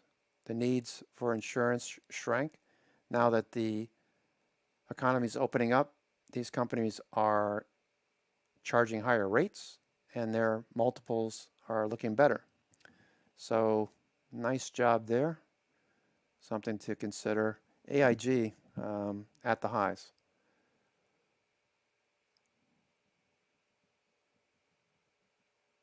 I like it better closer to the 21 day. All right, Tesla not able to break out yet. Keeps threatening a breakout. Apple looks like it wants to keep grinding higher. Netflix and Nvidia look fine. Facebook looks fine. VIX is a pain in the butt. VIX continues to damper any upside moves. We're not seeing a whole lot of reason to get enthusiastic about price action because we have flat VWAP. Whenever you have a flat VWAP, it tells you to look for a lack of momentum during the trading day. You can see how flat VWAP is, that dashed purple line, and how price just hugs that area, stays close to it. We want it upward sloping like it was yesterday. Big difference with yesterday and the day before. So until that changes, we'll probably tight into the close, last couple hours of the trading day. Snap is grinding higher. It's up $3.25. It's trading 82.60. It's $1 above the area where we thought that Snap would show a sign for the breakout trade. Snap. Okay, you got the Darvis box that we've been, obviously I laid this out on Monday when I wrote that blog article for Tuesday about looking for the breakout of this pattern. I drew the center line, that dash line, the center of this Darvas box. We were trading right into it on Tuesday. Went through it on Wednesday, broke out today. So this looks really good. And that was a note that I made on Monday. Snap needs to get above this level. Where is it? It's above that level. Nice. Snap is still pushing higher. The ATR for Snap is currently $3. Let's just say $3.50. $3.50, and it's currently up $3.25. Round it down to $3.40. $3.40. So you're only looking at 15 cents more, maybe out of this one. It's at the highs of the day. If you're day trading it, maybe, maybe you get one more pop. If you took it from the opening range low, that pullback this morning, I'd be taking some off the table. This opening range low, we reversed back above VWAP, took out the opening range high. We had RVOL picking up, and you had VWAP rising, price moving away. That's a bullish signal for continuation and follow through. That looks good.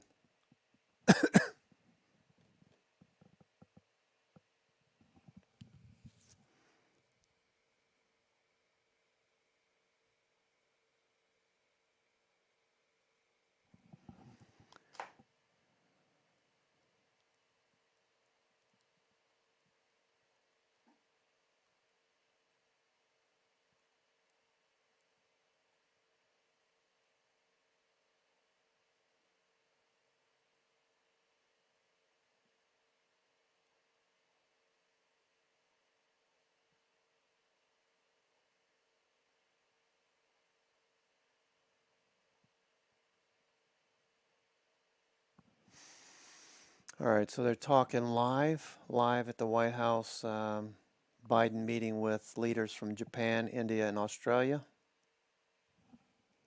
That's a lively group.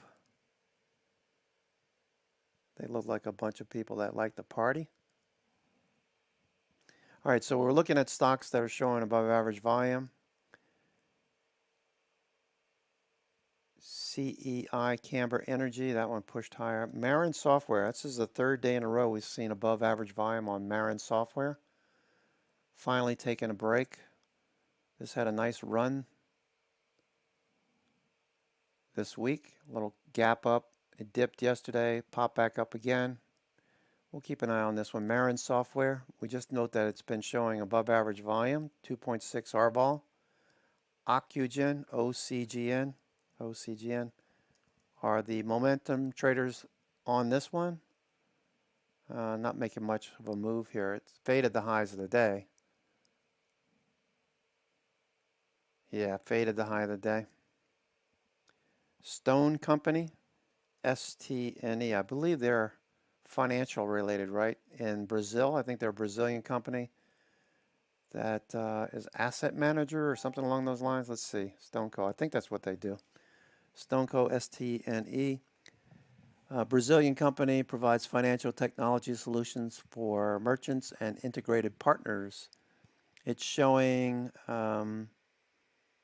56 cents earnings for the year per share, 56 cents per share for 2021. They're showing an increase of 98%, nearly a doubling in 2022 to $1.11.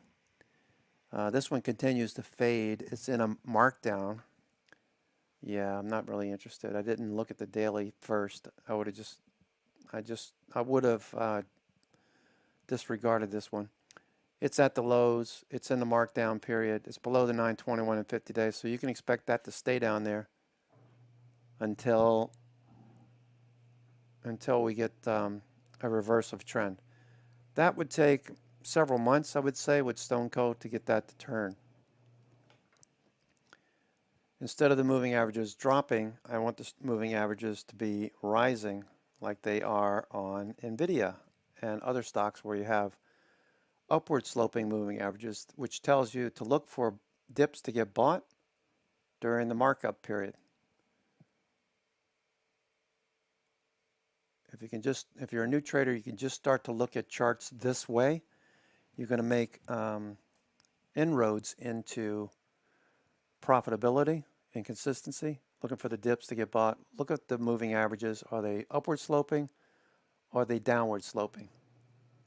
The best you can hope for is a mean reversion trade. You can see how many times this has been rejected at the 9/21 day as we wait for the indices to give us a signal.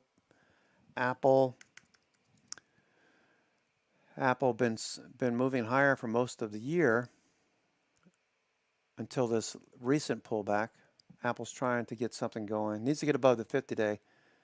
We've got a pretty big trade on the 150 calls for November. So it looks like that trader wants Apple above the 21-day. They were at the ask, so that tells me it's more of a bullish trade. And we're just watching for that confirmation. Apple continues to push higher and trying to get above this dashed line. That would be a positive close for the week, for the day and the week. Let's see what else is here. That's about it. There's not a whole lot going on today. It also tells me that with a lack of stocks showing up on the high relative volume scan, that there's not a lot going on today. Not a lot going on today. If you're trying to make a big move on a Friday, generally you don't see it. Snap though, Snap looks like it wants to go again. Snap is going again.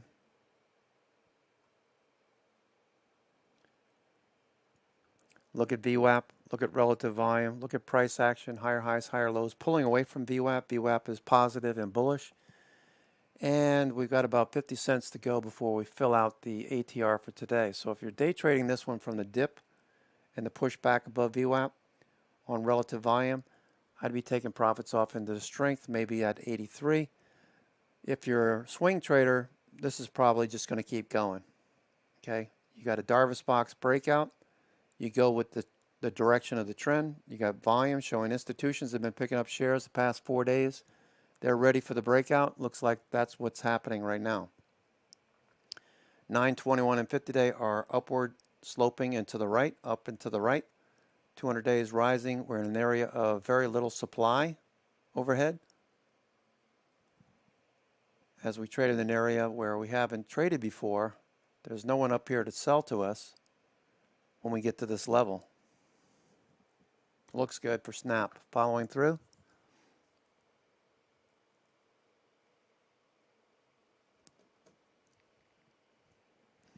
Okay, what are some of the other stocks that we've traded this week? How they doing? ZIM, Integrated Shipping, pulling back a little bit. ODFL. All right, that's going again. All right, transports are one of the strongest sectors today. ODFL looks like it's going to continue. Nice little box here. Volume coming in. MACD's turning. Stochastics rising. This looks good. $6 ATR. You could see another $4. Tesla, new high of the day. Tesla, new high of the day. New high of the week, too. Tesla. Tesla's taking a new high path. Okay, here we go. Taking out that high. We're trading 768.12. 768.12. Tesla.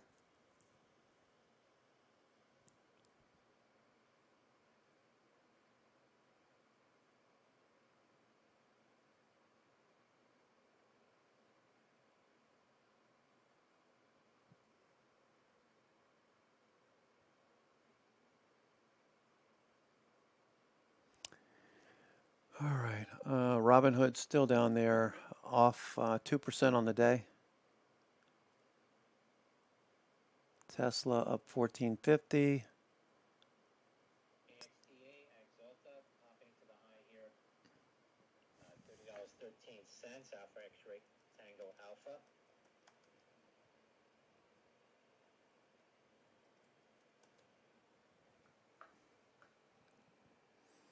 Tesla, new high of the day.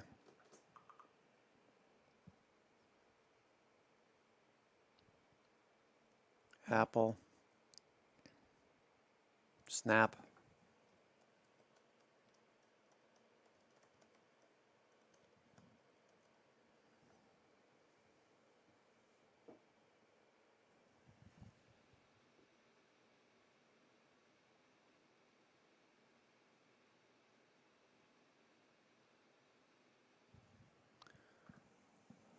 Darvas box breakout.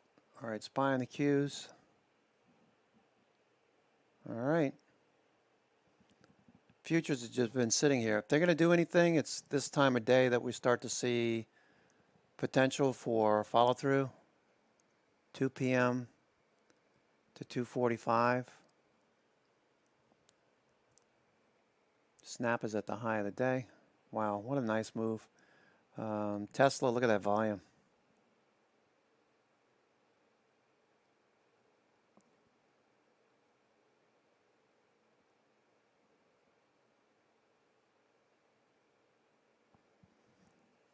Tesla, Tesla looks like it wants to go.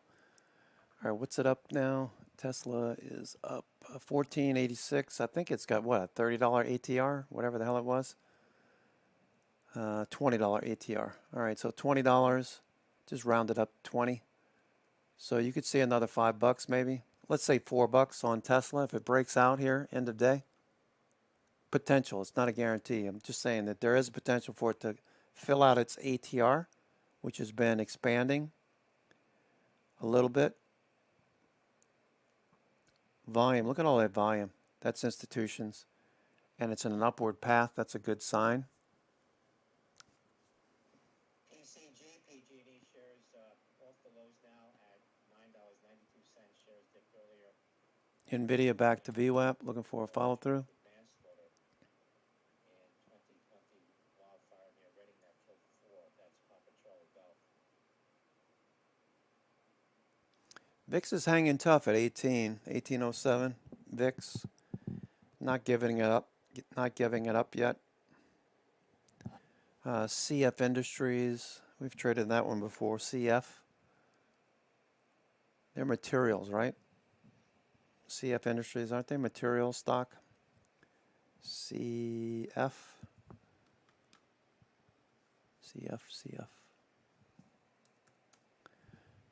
Manufactures nitrogen fertilizers, chemicals, urea, ammonium nitrate. Nice chart. Continues to push higher.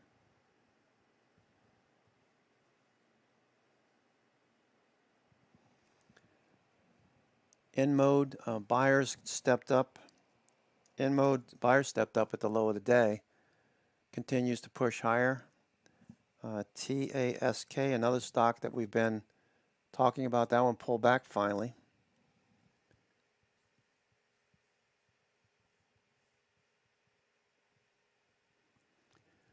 All right, Devon Energy, DVN, Devon Energy, breaking higher.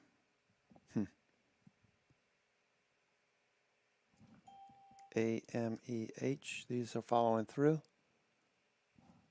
Doji today. All right, SPY on the cues, watching these two for a follow through.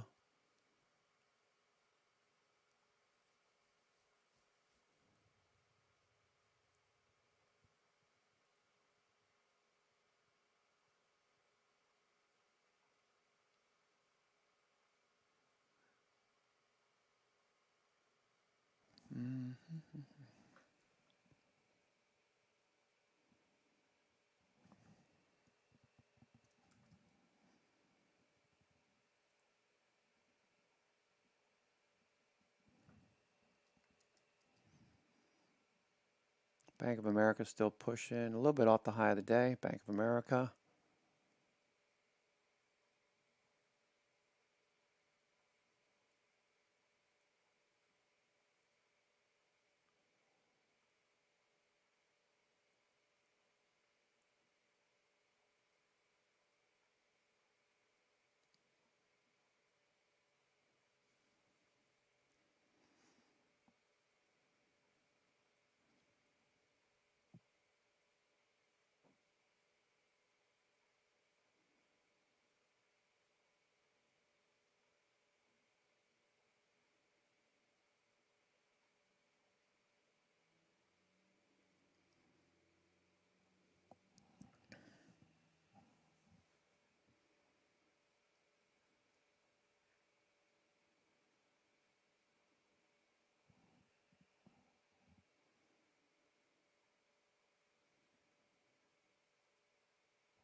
All right, slow day, slow day.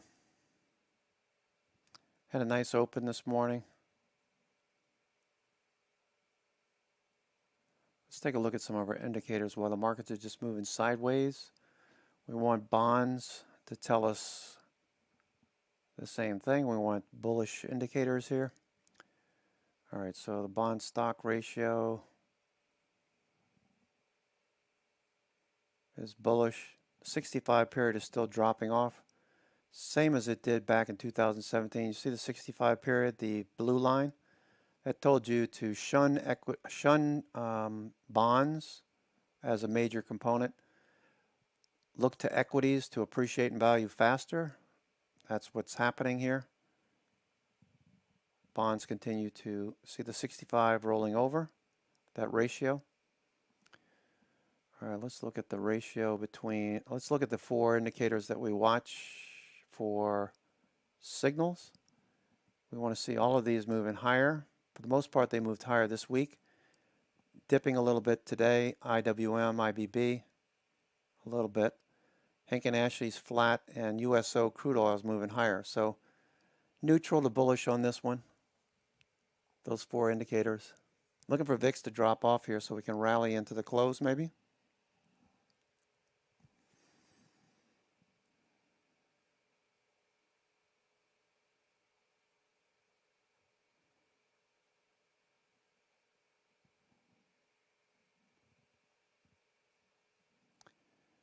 Let's see who's doing the best on IBD, Cimarex Energy, Salesforce.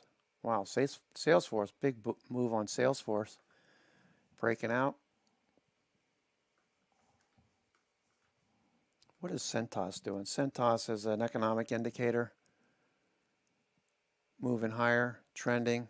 Centos rents and sells corporate identity program materials, products, uniforms, etc. to over 1 million clients worldwide. So as the economies appear to be working, this stock would be an indication and a reflection of that bullish activity or economic activity. All right.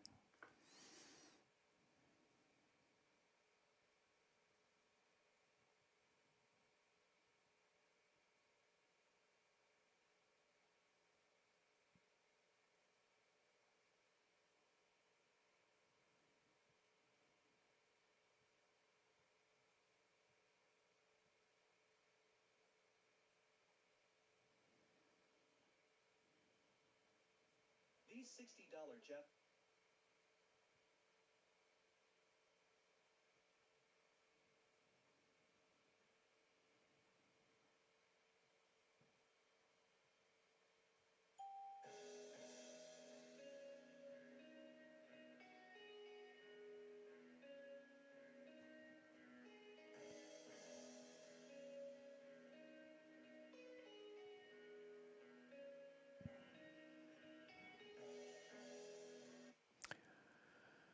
All right.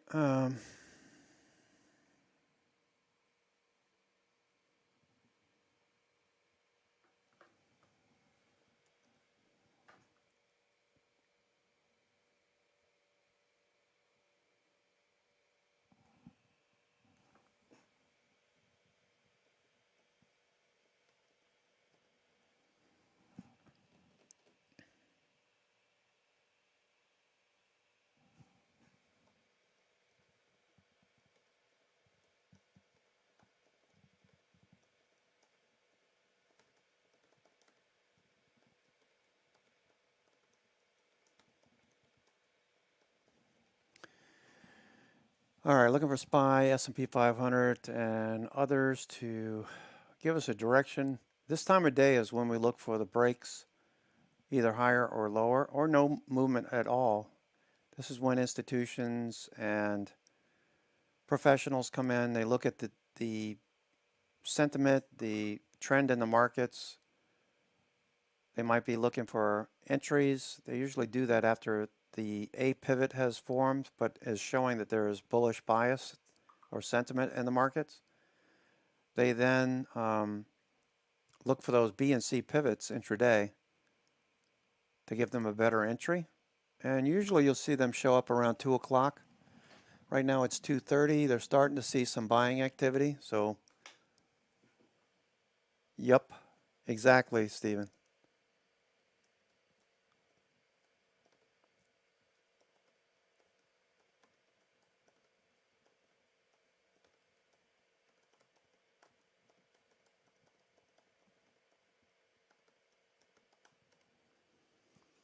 Yeah, I would do that, and I would most likely sell into strength if we do see a follow through, Stephen.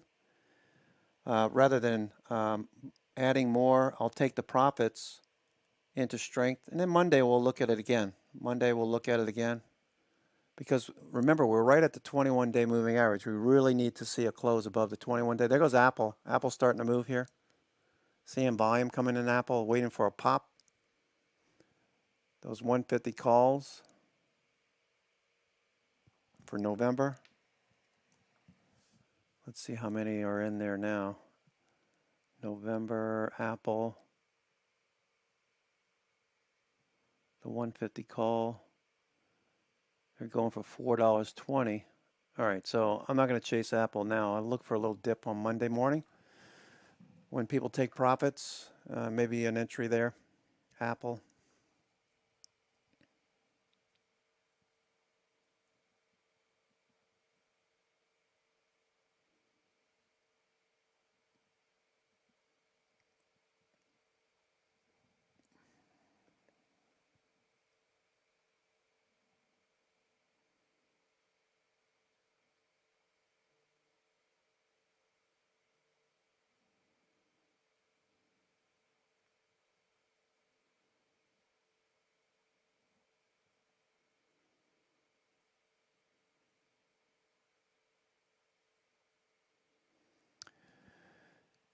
All right, Spy, what are you going to do? What are you going to do when they come for you, bad boys?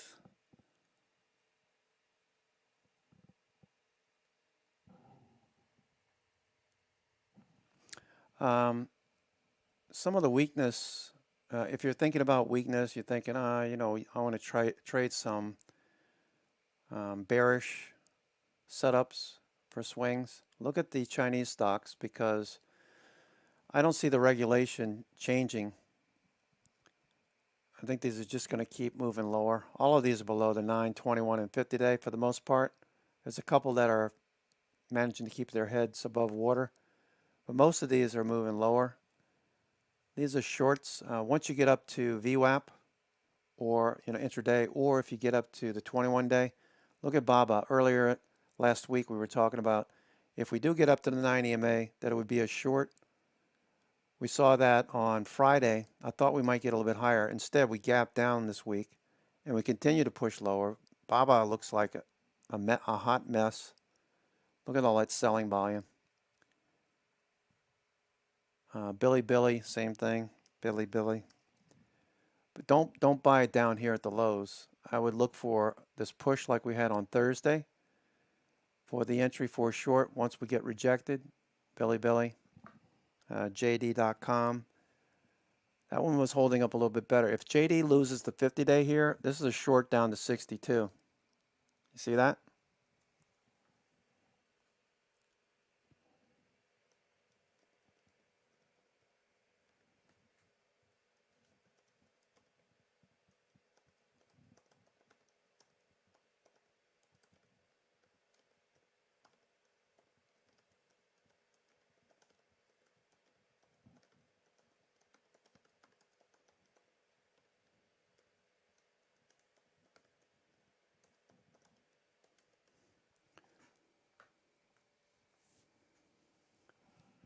All right, we're looking for a follow through. We got a nice buy signal right now on the 5 minute. All right. So the Chinese stocks still look weak. Chinese regulators killing their own stocks, even though they are on our exchange. Also kills confidence in financial instruments. whether it's here in the US or over in China. So maybe it's a long plan for them. I'm not sure, but not the wisest thing. If you want to become a powerhouse and you want other countries to buy your bonds and your currency, you'd want to instill confidence, not reluctance. Anyway, so that's Chinese stocks look like shorts still against resistance. There goes Apple. Apple's still going. Apple's breaking higher. There goes GOEV. Facebook looks good. Nvidia's putting in a higher low. Netflix is putting in a higher low at VWAP, looking for a bounce. VIX needs to drop off. If it does, look for a SPY in the Qs to pop and get above this pivot. All right, so right here, 44.53.64. We get above 44.54, 44.55. There's most likely some stops overhead. Shorts, if they even wait that long. This looks like they're probably covering right now as it reverses. If there is any stops over here, by the time we get there, we've got an hour and 20 minutes to go. A little more than an hour and 20 minutes to go.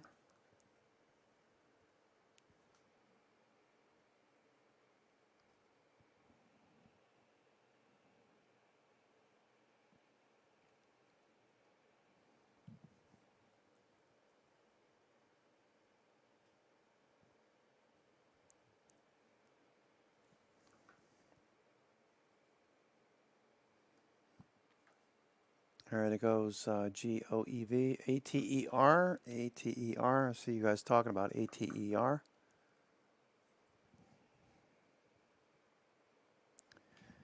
ATER. Yeah, that's a nice little pop to 13.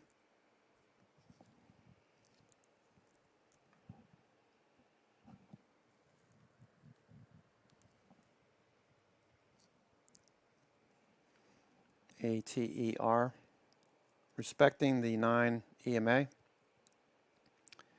and the 21-day, bouncing, looking for a push back up to 20 now.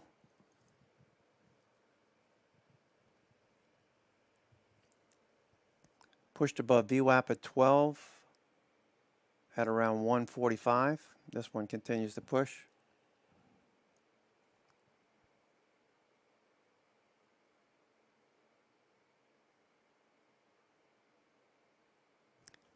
The banks, Wells Fargo, pulling back a bit.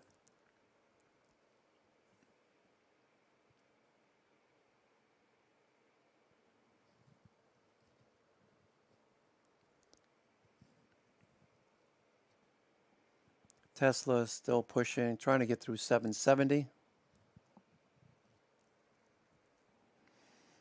We were looking for Tesla to test the highs by the end of the week. When we opened up this morning a little bit lower, I was a little disappointed. And then about 25 minutes later, the volume really just started pouring in on Tesla. So that observation is coming to fruition. That's nice. I'd like to see Tesla at the highs. To add to positions on a breakout of that Darvas box to new highs, looking for 880 to 900 by the end of the year. That's the top of the range on Tesla. It's actually a little bit higher. Tesla.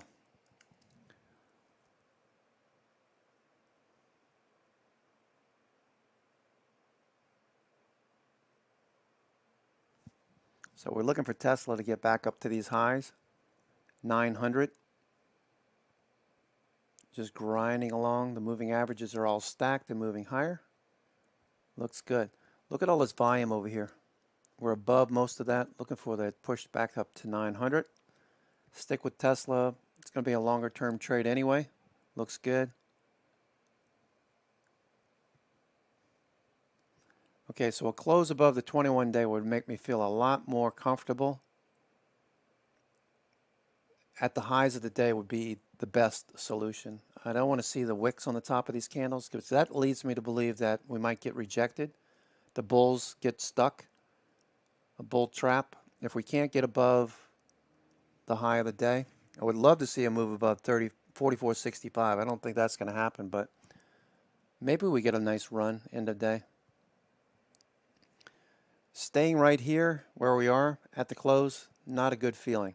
Even though we had a nice bounce, would be susceptible to a lower high and a drop off on Monday, Tuesday, maybe next week. I just want to see price action confirm what I'm thinking. As everything is turning, we have buy signals. I just want to see confirmation. And tick cumulative has yet to turn, and we're still 1-to-1 down by them, modestly down.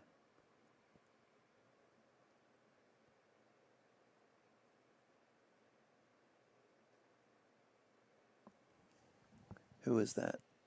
Who are you looking at there? Dollar? A GOEV? Yeah. If it gets through that volume by price band, GOEV, that would tell me that there's a lot of traders in this one. Yeah, you got a nice squeeze going on GOEV right now. GOEV. GOEV. Joey. GOEV. You can see this volume by price band here. Go out a few months and see if it looks the same after 8 months. You see how different it looks above when you go out 8 months. You see how different it looks? The volume that was traded over here. If we get above 10, looks like if we get above 10, this could rip one to the upside. I don't expect this to make a straight move to that level. It's probably going to pull back. So pull back in higher highs and higher lows. Probably over the next few weeks, if we have an opportunity, we can see that at 11 level, the 200-day. It's pushing higher though.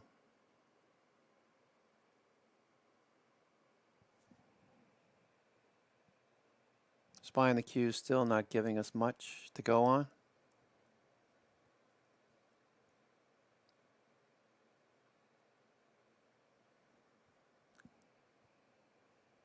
Flat VWAP. Flat VWAP, not going anywhere.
All right, looks like we're going to get a move on here.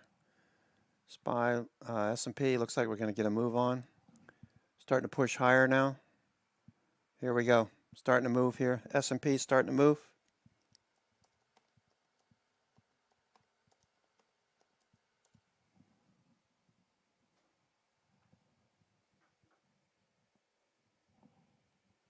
All right.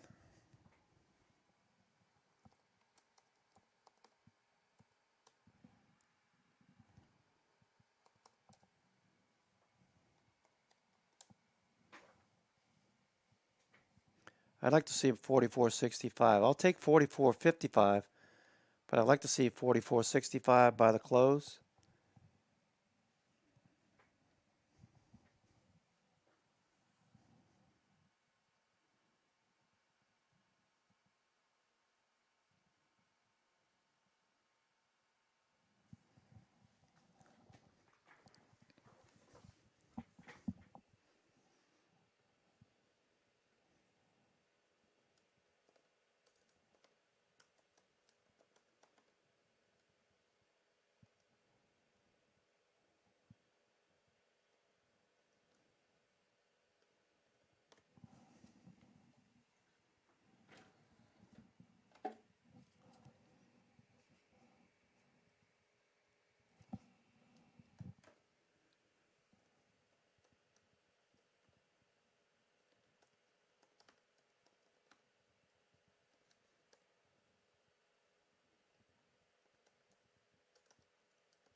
Looking for a follow through.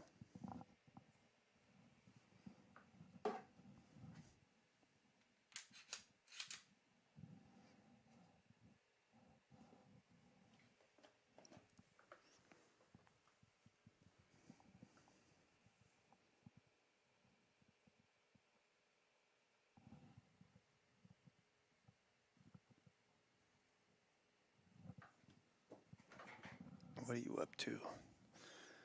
Looking at my house. What are you doing? Keep on driving. Keep on driving, you.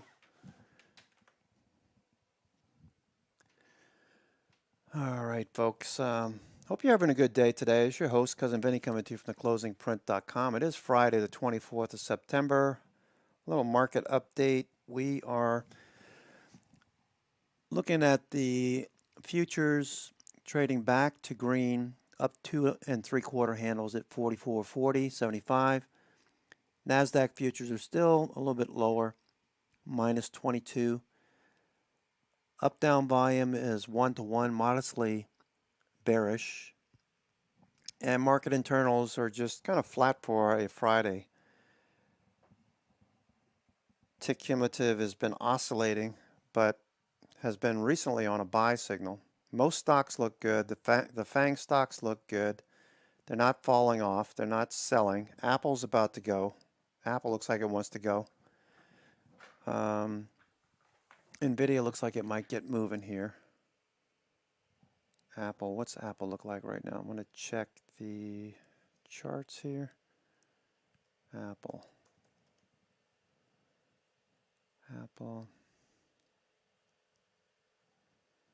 5 minutes on a buy. Facebook, what's Facebook doing? Facebook, Facebook looks good on the 5 minute. 30 minute. Has yet to trigger a daily signal. We'll come back to Facebook. What does Netflix look like? Netflix, I'm just going through RAF buy signals on this. Netflix, not on a buy on the 5 minute. 30 minute, yes. Daily, no. What's Google look like? Google. Okay, Tesla. Tesla looks good. 5-minute, 30-minute daily is on a buy. Tesla looks good. Let's see. Cheesecake. That gapped up, right? Cheesecake. Yeah, that gapped up. Dipped a little bit on the 5-minute after Najarian mentioned it. That's usually the better scenario if you wait for it. John Najarian mentioned cheesecake. If you wait until after he announces a new trade at 12 o'clock, you can see right here is when he mentioned cheesecake. I think it was his closing trade or whatever the hell they call it. Pull back. Now it's starting to move higher. Cheesecake, I like it. I like the company too, and I like the food. The restaurant's good. Let's see what the options look like. I don't remember what he mentioned. Do you guys remember what he mentioned? Cheesecake, what he was mentioning here. Let me just do a search. Usually Cayman posts what he has to say. Cheesecake.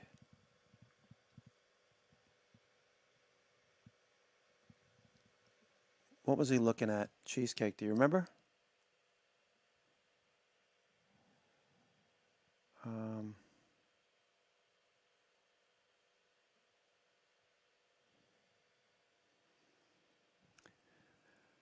It looks like the October 55.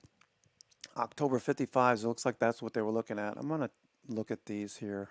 Do I want to buy any now? Looks like it could push higher. Cheesecake. Cheesecake on the dip back below VWAP. Looking for a follow through end of day. Cheesecake looks pretty good. There goes S&P. S&P is giddy up time. Giddy up time on S&P 500. 500.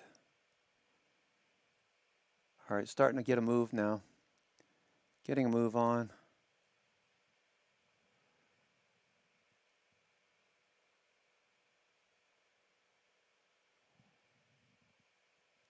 Here we go, cheesecake.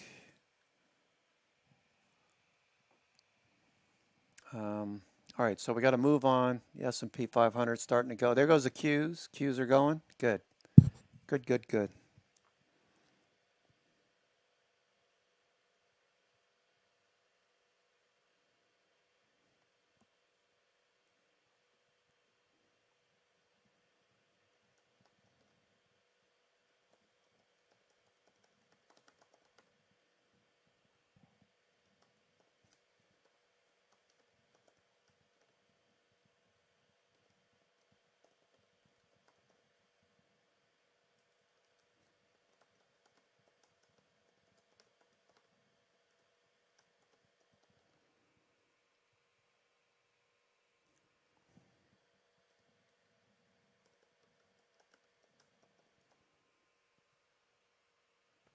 '55s are a little bit out of the money. Maybe the '50s.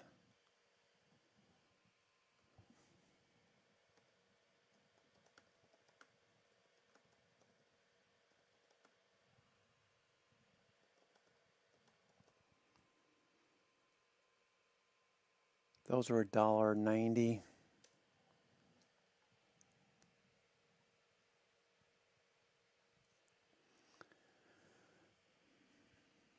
All right, watching how that trades. All right, SPY. S&P, can we keep going now?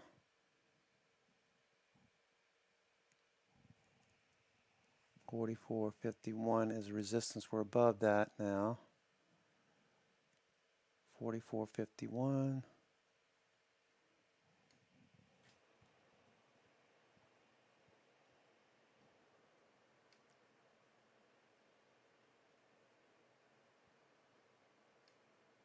'50-day. Positive gamma. Everything looks good. RSI's got room to run. All right, so if you're a new trader, whenever you see RSI oversold like this, start to look for support and resistance. Okay, when RSI is oversold like this, it was this morning on the dip. That's a good setup for the long side. Now, because it was Friday, it took a little bit longer, but now it's starting to work pretty good. Look at the Bollinger Band starting to open up. Like it. All right, there goes the Qs. Qs new high of the day coming.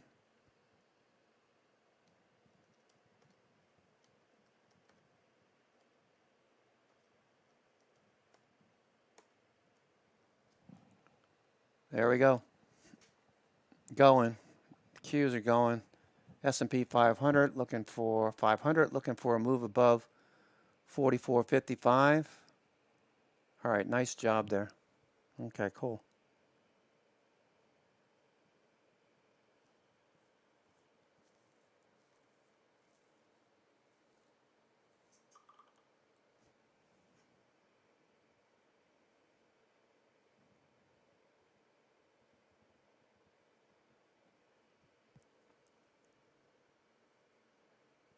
AMD, BB, Tesla, and Viacom. All right, David was talking about Viacom. Have you heard something about a potential takeover? You seeing a lot of option volume or something? I know you were just saying it was an idea. Let me see, Viacom. Cheesecake looking like it wants to get going. There goes SPY. Man, S&P is going now. S&P is going, gone. Yeah, just an idea for now. Right, okay. Double checking.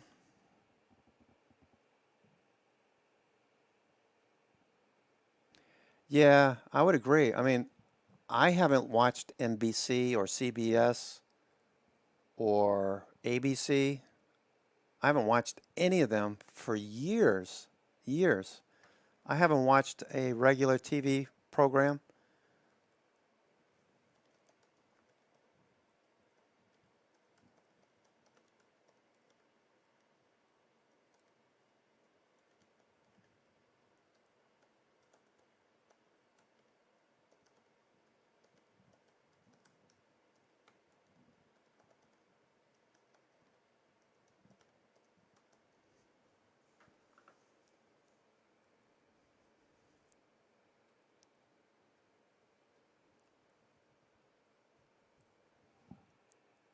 I don't have the time to watch TV, you know.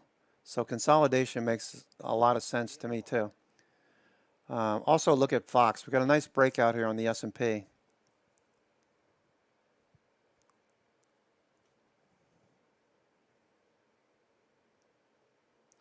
Nice job there, Sean. Nice job.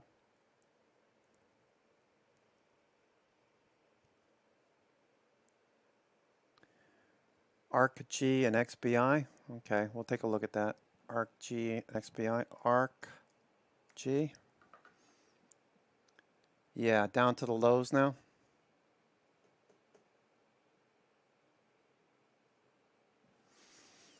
I like to use John Carter's REF Pro for signals like that for ARCG for buying calls.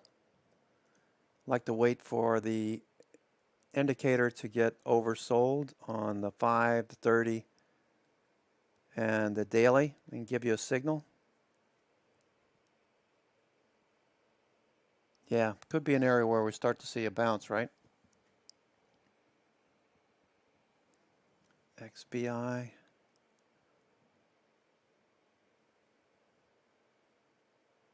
XBI is trying to bounce.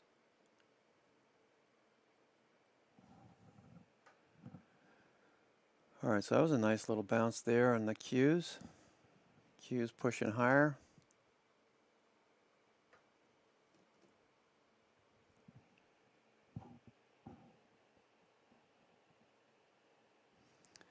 So Bloomberg says that Americans are scrambling for COVID-19 tests. Really? I don't know. Are you guys scrambling for COVID-19 tests? I always find it humorous. When I look at Bloomberg and I read their chyrons, what they're actually saying on mute, it just I'm very amused by some of the things they say. Like they've been talking about Everguard like the end of the world was coming. And I'm of the mindset of Jenny that it's really just noise. For now, anyway. Remember when Palantir was buying that $60 million worth of gold bars? Palantir? That was a few months back. They were looking for a black swan event of some sort. Over here, they bought something like $60 million worth, $55 million worth of gold bars. What is gold doing, by the way? GLD. That was at the lows and bounced. Now it's back down to the lows. No trade there. What about the U.S. dollar? Dollar has to be higher for gold to be lower. Yep. So diamond-shaped pattern here on gold, on U.S. dollar. What's copper doing? Copper coming into today.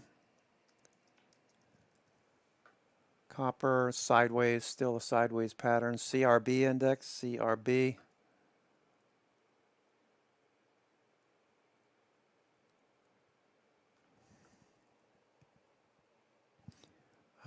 Commodities, pretty much in a bullish trend. Commodities, the CRB index.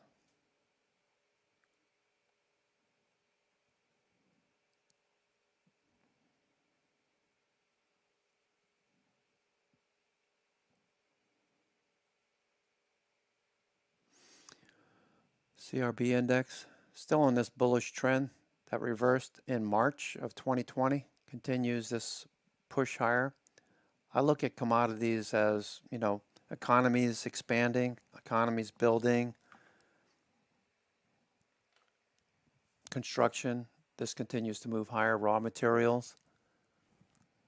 Bullish trend in the CRB index on a monthly time frame. Broke this downtrend early in the year. Continues to push higher. Momentum is bullish.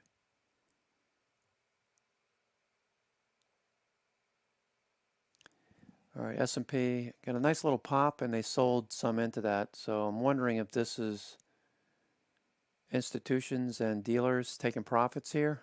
What are they doing? What are they doing? Got a nice pop, and we just reversed it on one candle. Somebody took profits there.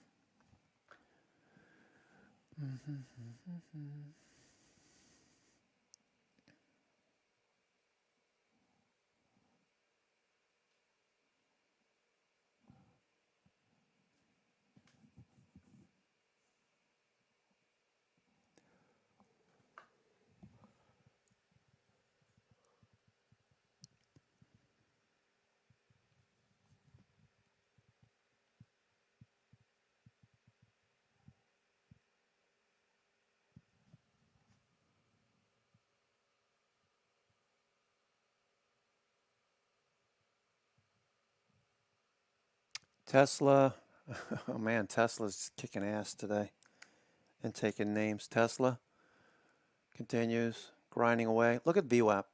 If you see this pattern, new members, if you see this pattern where you have relative volume, look at 1030, look at 1030 over here. And this is a Friday. This is Friday. You're supposed to see volume taper off on a Friday. Not with Tesla. You got price action pushing higher. Is there any news on Tesla that I didn't hear earlier? Tesla's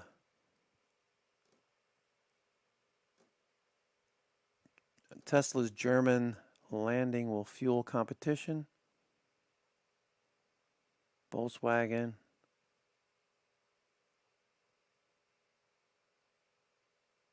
Low tick alert minus 800. A low tick alert at the highs. So somebody's selling up here. Somebody's selling up here. S&P. Got a low tick.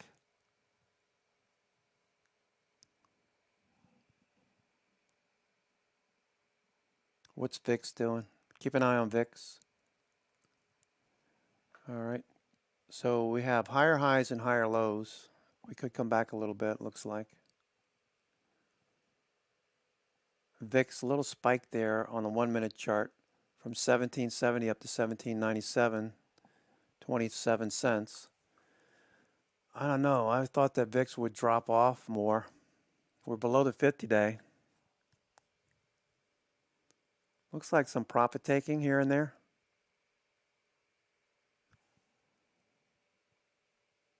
Snap is trading almost 83, just off the highs there, Snap.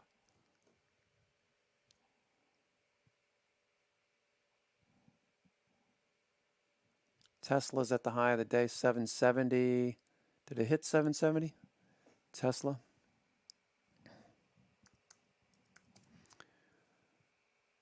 High of the day, 769.37. Tesla. All right, VIX looks like it wants to roll over here. A lower high. Kind of volatile. VIX has been pretty volatile today. Jumping around quickly. I don't know. I don't trust VIX to be much higher at this point. I trust VIX to be lower. It's below the 50-day. Now, we could bounce here and confuse things a bit more. But I'm looking for VIX to close below the 50-day and continue lower like it did in previous OPEX cycles and previous tests of the 50-day. VIX reverting and moving back towards 15. That seems to be the norm. Right now we're starting to bounce. So it's not an easy trend day for the bulls. Not a really easy trend day, except if you're trading Tesla. S&P. Just a gradual upward sloping pattern, looks like. Higher lows. Flat top right there. Looks like a triangle pattern, right? This high right in here.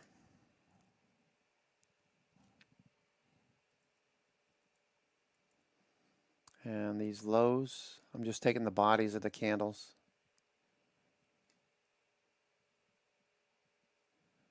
Not the wicks, the bodies.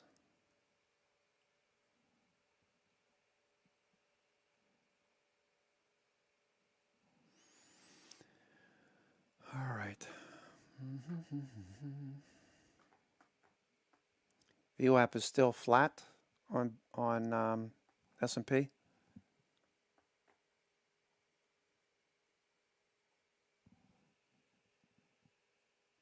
Can we get one more pop and a run? All right, so we're in power hour already. It's power hour.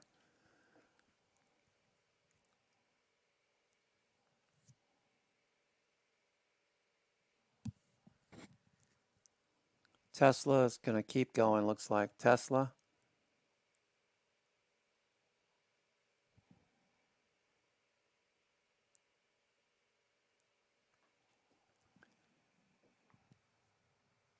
Tesla's at the high of the day.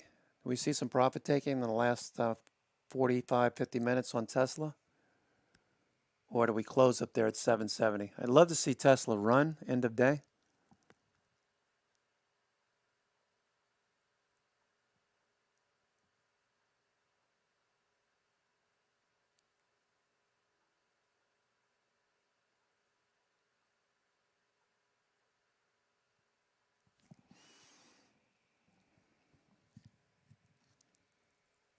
McDonald's, MCD, McDonald's. All right, that's running end of day, back above VWAP. McDonald's. Little fade from the highs, looks like it's following through.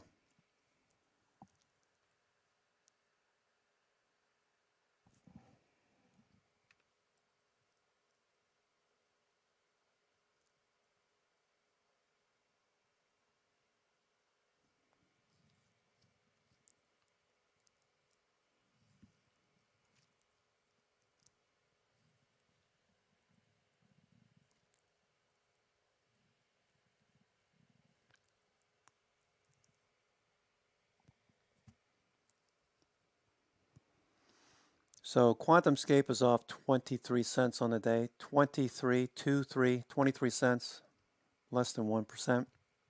Looking for QuantumScape to consolidate the recent move and maybe drift a little bit lower but move higher in the next few days.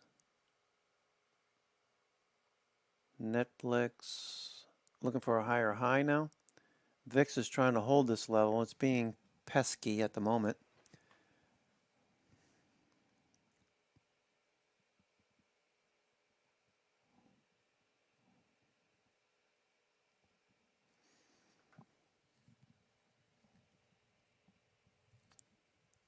Remember, we need to close above the 21 day to make things a little bit clearer what we can expect next week. It would also help by the close. We see options that have expanded the upper range by the call wall moving higher. So we'll look to update the gamma channel after the close with that information so we can get a good idea what to expect next week. We did have a nice change in the indicators that we follow, 20 indicators. We had 11 bearish coming into this week. 4 were bullish, the rest were neutral. Since then, since Monday, many of our indicators have flipped to bullish, so we just need to see that follow through. It's only a few days into this. All right, 5 days into this reversal off the gap below the 50-day. So we want to see them continue to buy the dip. Tick Cumulative says they're not buying the dip right now, folks. All right, so taking a little bit more off the table. There is a possibility that we get rejected at the 21 day to 50 day. I know we're above it for now, but if we can't close above the 21 day, that would be key in my mind. We got to close really strong. I want to see a strong close above the 21 day, not this doji crap that we're looking at. This wick yesterday that closed back towards the 21 day, that makes me uncomfortable too. I was happy to see that we tested the 50 day and closed above it, but this mess here is, I don't like it. RSI is at 50. All right, you can see how that's sort of like just sitting there. A strong close is what we need. All right, we want confirmation. We always want confirmation. MACD's turning. Momentum is returning to the bulls. Stochastics is rising, so I've got confidence. Just want to see it. See it first. All right, look left to plan right.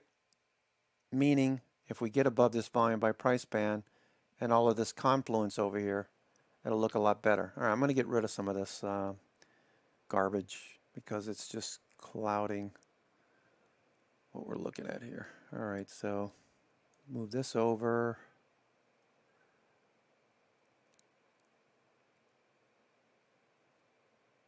Move this down for now. Move that over there. Move that over. Okay, that looks good. Okay, move it a little bit more. All right, I can turn this off. That's actually better. Yeah, that's actually better. I can pull this over.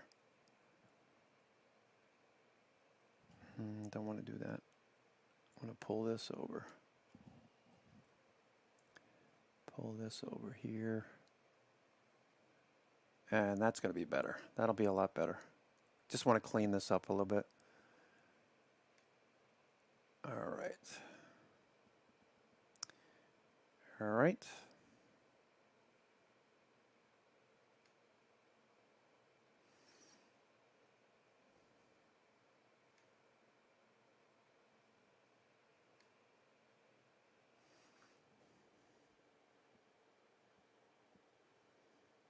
Okay.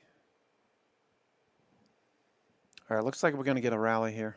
Looks like we'll get a rally into the close. Hopefully.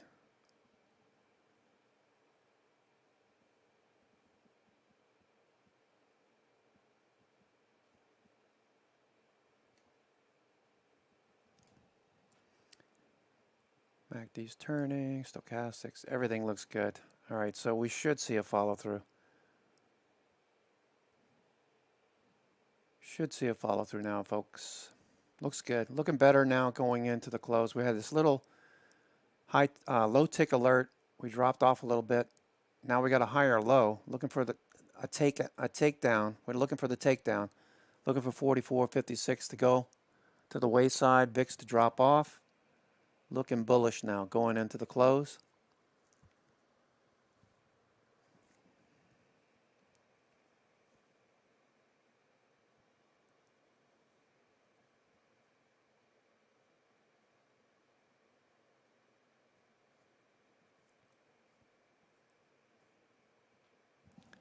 All right, looking for the last 45 minutes.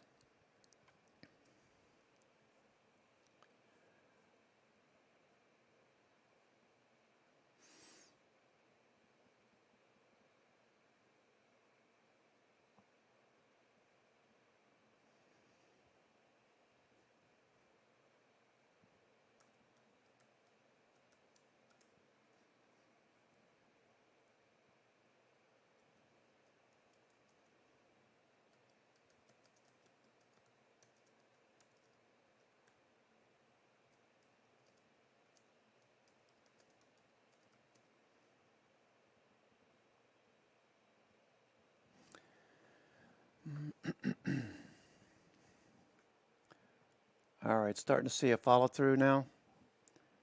Looking for the breakout. All right, there goes Apple. Apple's starting to break out here. Apple's showing the signs of a breakout above 147. Apple's probably going to go. Looking for more. S&P 500.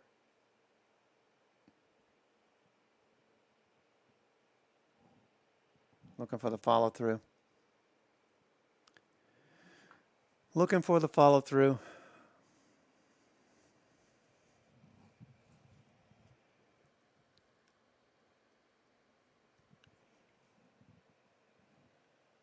All right, we had one low tick here on this red candle. A low tick. They pushed it back to the 9 EMA. The 20 EMA on the 5 minute. VWAP is down here. The purple lines at VWAP down there. We've got this ascending triangle pattern on the S&P 500. We're trading in a positive gamma. Trading positive gamma. And we're looking for a push above 44.56. A close up here at 44.60 would be awesome. We really need to see a strong close to clarify what we're thinking for next week. We need to get above this volume by price band decisively. I want to see a solid close at the high of the day. I want to see the high of the day here. Okay, a lot of stocks are closing strong, like McDonald's. Rob is trading McDonald's today. Tesla looking good. Costco. These are all looking very strong.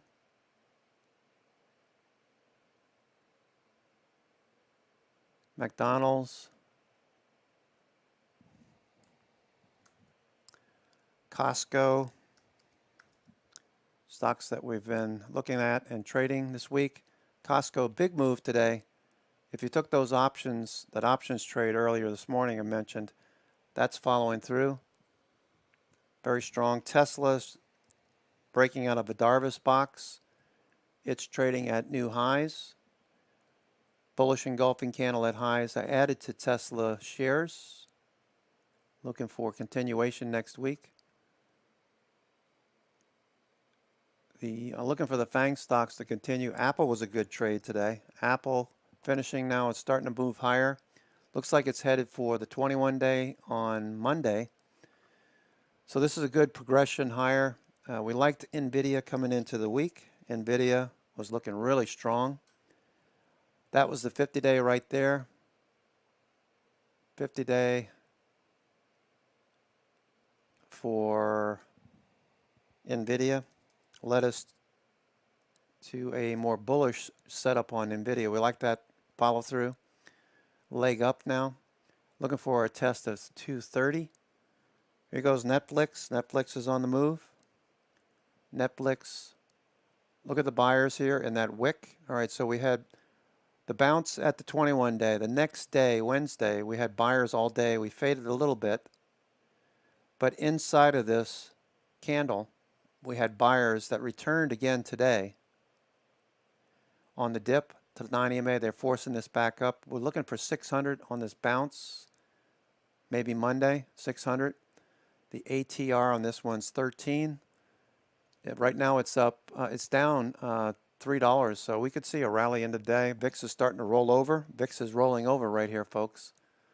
VIX is starting to roll over. We could see a rally here, end of day. Looking for a rally. There goes the Qs. The Qs are at the high of the day. Qs are looking very strong. Netflix is popping here. So is Facebook. So is Apple. All the FANG stocks getting bought right now. FANG is getting bought.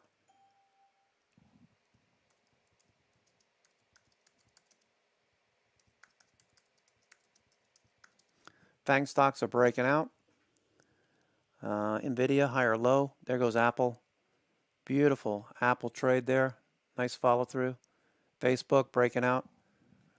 All right, we're breaking out above this level that we were looking for. 44.46. We want a strong close today. High tick alert. High tick.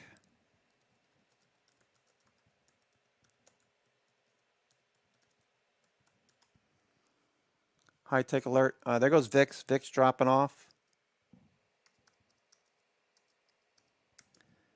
All right, we got a nice close here, following through, pushing higher. Good job, folks.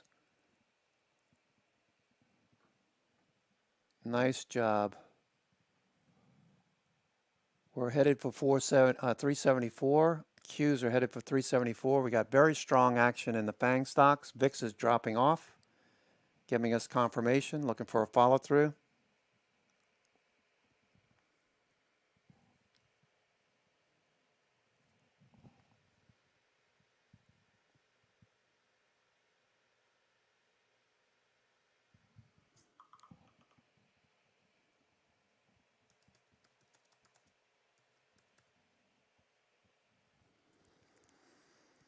Apple taking off to the upside.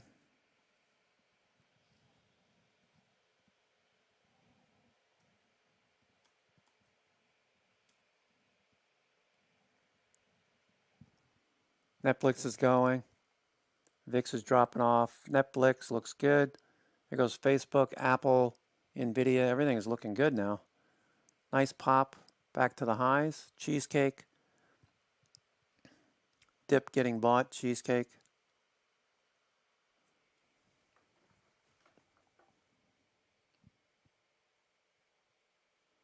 Robinhood coming off the lows a bit.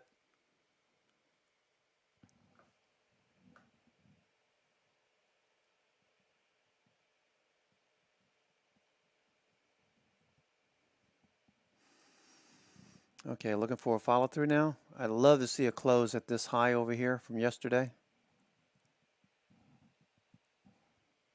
VIX needs to drop off for that to happen.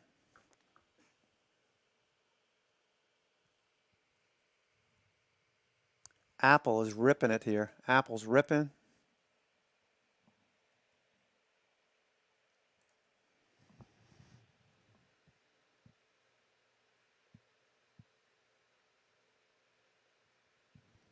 Apple's going.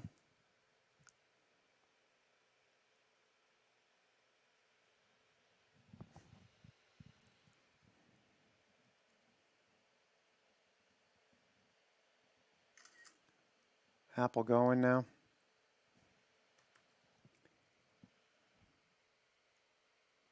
Nice move there. All right, so far this looks good. We got 35 minutes to go for the regular session. Looking for a close near the highs of the day, hopefully. VIX is dropping off. That's the one caveat. We need to see VIX drop more below the 50-day. It's starting to bounce now, so looks like profit taking here. Apple looks good, though. Apple looks good. Apple following through. Nice follow through on Apple. Okay, big move on Apple. There goes Facebook. There goes Netflix. There goes NVIDIA. Come on, VIX. Give us a break here. Looking for the follow through.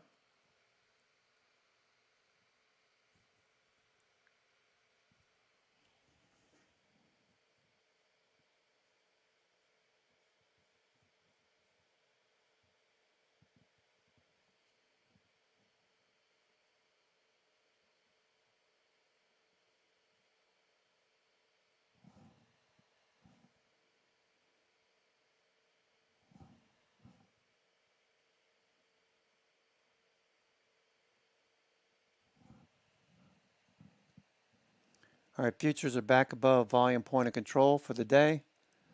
And for the month, ES futures are above the profile as well. Nice follow through.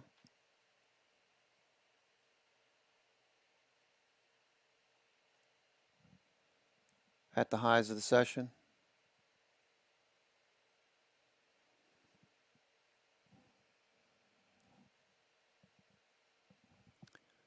All right, Apple continues to push here. All right, nice job on the options that we saw earlier.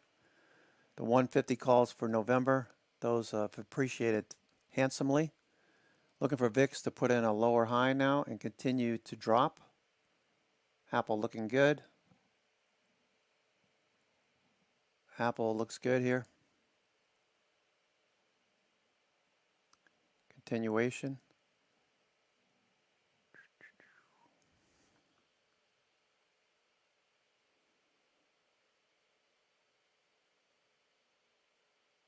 What is Microsoft doing? I haven't looked at Microsoft today. Microsoft.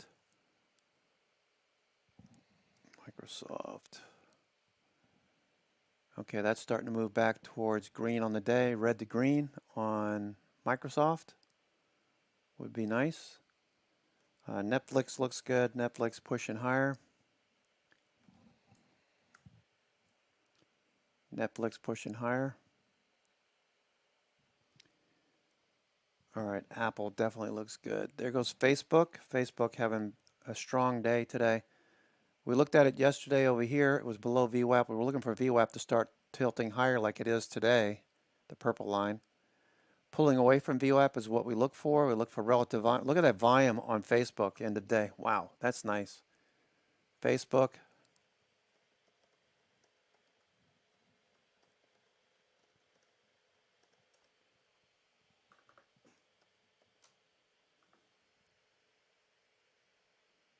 What's Snap doing? Snap's up $3.44. Snap's at the highs of the day. SNAP. Snap had a good day as well. Following through, looking for continuation.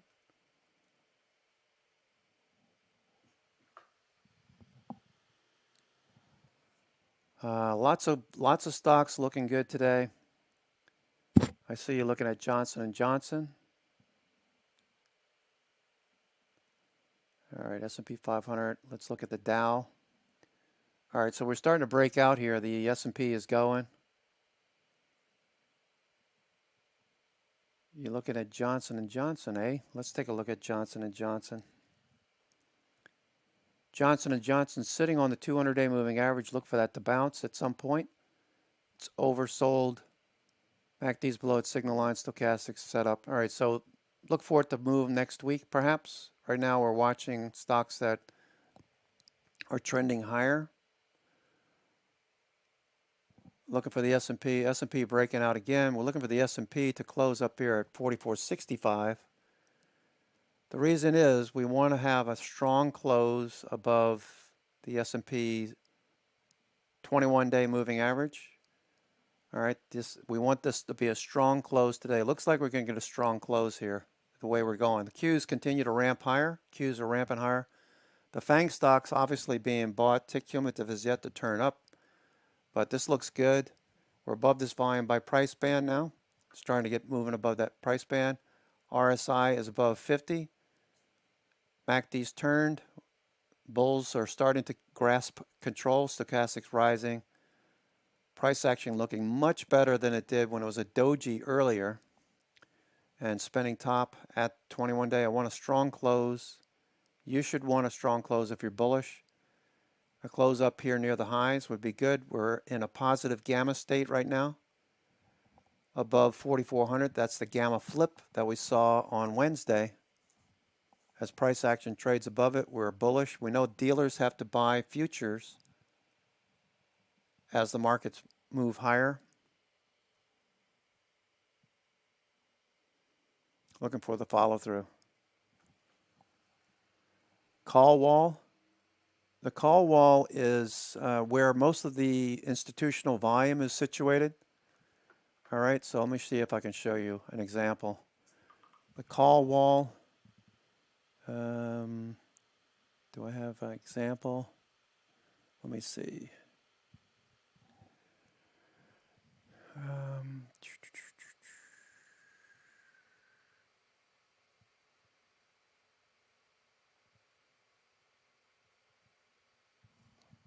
Can't find it right this second.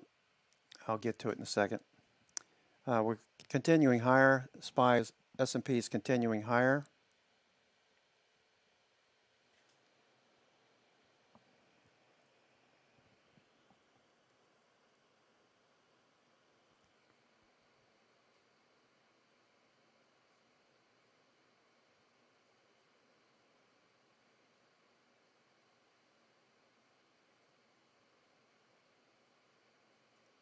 AIRT halted on a circuit breaker.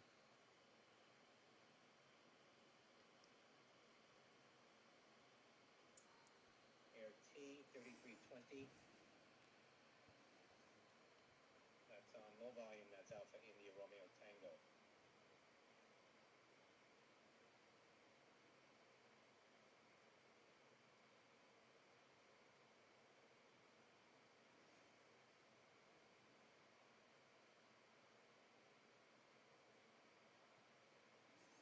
All right, markets continue to grind higher. Qs are at the high of the day. We got all the FANG stocks at the highs of the day here.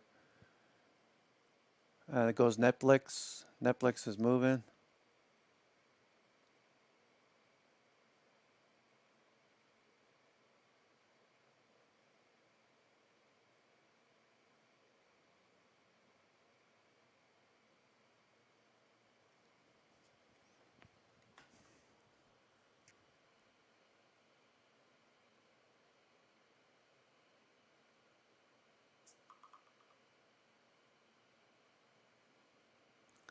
So the call wall is the level where the most amount of options are residing. The reason why they're important is because we've seen the call wall moving higher since April, May of 2020.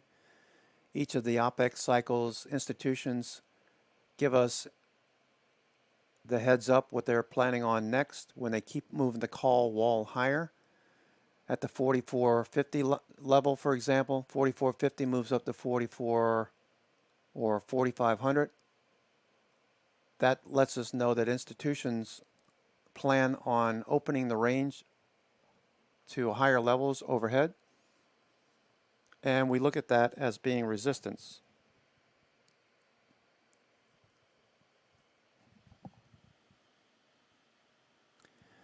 And if you know where the institutions are positioning by looking at their options trades, their gamma, what's the open interest that's out there, gamma, then you can have an idea of what they have in mind. So if we drop below an area, this is the gamma flip zone. This is where we flip from being positive gamma to negative gamma. That's very important as well. Prior to Wednesday, we were in negative gamma. Into Thursday, we ripped up above that negative gamma zone. And now we're trading in an area where market makers and dealers will be buying futures, closing some puts, taking profits. As VIX drops off, they've been selling vol. They've been selling volatility, right? So if you look at VIX, VIX is now back to the lows. Okay, so that's good. So we can see that as a potential bullish indicator for S&P. All right, so okay, looking for that. All right, so here is a depiction of gamma. This is a little old, but this is pretty good. You can see 4450. 4450 is the lower end of the call. Those above the zero line are calls. Those below the zero line are puts. You can see that the major area is at 4,500. So that's resistance overhead that we're looking at. We're looking at resistance there. Okay, so that's the call wall. The call wall, 4450 and 4500. So that'll act as resistance as we ease up to that level. And below us, that becomes support. And the reason why it's important is because institutions will reposition as they see the markets moving higher or lower. Since April and May of last year, we had only 2 occurrences where we didn't see the call wall move higher every OPEX. Okay, so let's look at VIX VXV. VIX VXV, you can see that we're on a bullish signal as this spikes higher. We hit 103 on Monday. That 103 was in the green zone. It closed a little bit lower, but the indication was that this vertical line lines up with bounces. We're looking for that bounce to follow through. Since April, May of last year, each test of the 50-day and each OPEX cycle, we've seen the call wall move higher from the 3,000s to 3,500 to 3,550 to 4,000 and so on, until about 2 weeks ago, where institutions indicated that they thought that the range should come back in.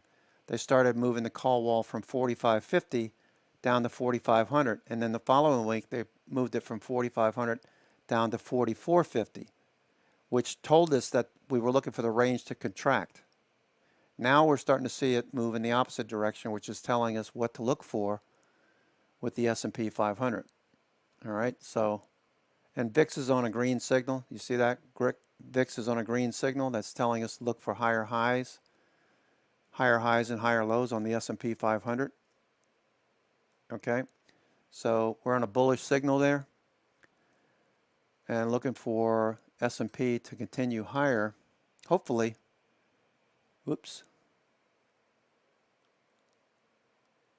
Hopefully to move higher into the close. We want a strong close today. We want a strong close above the 21-day. If we close up here, that would constitute a strong close. Make sure you check all of your options. If you have anything expiring, if you got 100 SPY calls and you're in the money and you have no intention on being assigned 10,000 shares of S&P 500 spiders, then I would suggest maybe you take those calls off. I'm being sarcastic, of course, but check your options. Make sure you're not. Today is 9/24, so today's expiration 9/24. If you don't plan on getting assigned, make sure you're taking profits if you're in the money. There goes Netflix. Netflix is ripping higher. Apple's at the high of the day. Facebook's at the high of the day. NVIDIA is still dragging its feet, but it looks like it could continue higher. Snap is at the high of the day. Snap had a breakout of a Darvas box. Snap had a Darvas box breakout.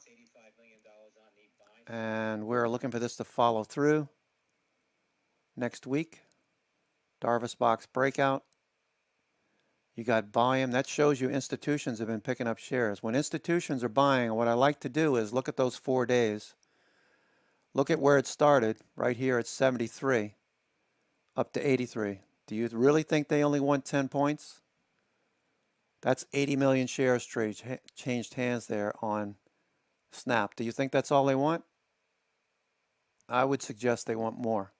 Snap has been on a weekly swing higher. You had this base right in here, 65. We broke out a few weeks ago. Then we consolidated. Now we're breaking out again. So consolidation leads to trend. Trend leads to consolidation. We're looking for Snap to continue higher. Okay, Snap looks good. And we're above these volume by price bands over here on the left, which is telling us there's no supply overhead. This note is from earlier in the week when we saw this first bullish candle on Tuesday. This was a write-up in the blog.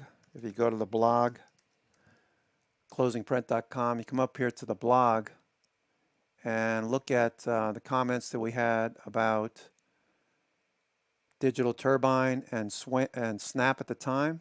Okay, look at Snap. Snap was trading at the time $76. Okay, so Snap is trading up there at 82, 83.10. So we're breaking higher on Snap as we speak. So that was on the blog. All right, we're at 83. So Snap a continuation. That was a nice move there on Snap from 76. Nice follow through.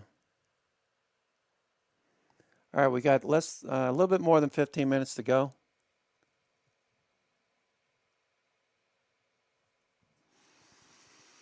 All right, so Facebook's moving higher, Netflix is moving higher. Everything is all right. So now you've got all of the FANG stocks moving higher. So here's another way to think of if you're a new trader and you say you like Apple and you're looking for a trade on Apple and you also like the Qs. You want to see all of these stocks moving together, right? So the more of these that are moving together above VWAP, the purple line, these purple lines here are VWAP. The more stocks that are above VWAP, the higher your probabilities of the Qs moving higher and the FANG stock that you happen to be trading. Tesla's pulling away from VWAP. You can see that right there, the dashed line. Bullish trades are above VWAP. Relative volume picks up. When relative volume picks up, it's pretty obvious when Tesla's breaking out. But when you look at the 5-minute chart, and you see this, make sure you enable VWAP on your charts. If you're whatever platform you're using, have VWAP on your charts. Professionals use it, we use it. Whenever price action's breaking out, first 30 minutes, Tesla took out the high of this opening range the first 30 minutes, takes out this high and takes off to the upside. Volume picks up. Look at the volume compared to 1030 here versus 1030 on Thursday. That was the breakout. You can see VWAP is rising. That's telling you the stock is in play, and now we're taking off to the upside. Wow. I'm getting really hyper here. The markets are taking off to the upside. We're getting our strong close, so we're looking for a follow-through next week.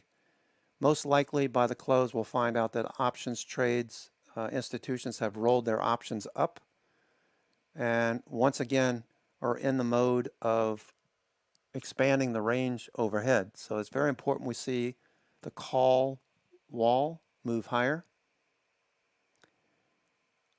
for next week. All right, so S&P is breaking out of that triangle pattern that we saw. Positive gamma, looking for the follow through. RSI is rising. Volume picking up at the close. Look at that volume. Look at the volume yesterday into the close. Look at it now. And look at all your FANG stocks. They're all ripping higher. Snap's closing at the high of the day. Stocks are finishing at the high of the day. That's another indication for next week. Wow. Look at this move. Look at this move. Look at the Qs. The Qs are ripping. Qs are going. Look at VWAP on the Qs. You see how it's tilted higher? Look at the volume at the close compared to yesterday's close. Look at that volume. It's a Friday too, which is even more important. You've got OPEX. All right, I'd be taking some profits off into strength on many of these. Apple, Facebook, NVIDIA, Netflix. Take a little bit off into strength. If you got the Qs from earlier this morning, take some profits off there as well. All right, look at that volume coming into the close. We've got 15 minutes to go, 14 minutes to go for the regular session. This is your host, Cousin Vinny, coming to you from theclosingprint.com. Hopefully you had a good trading day today.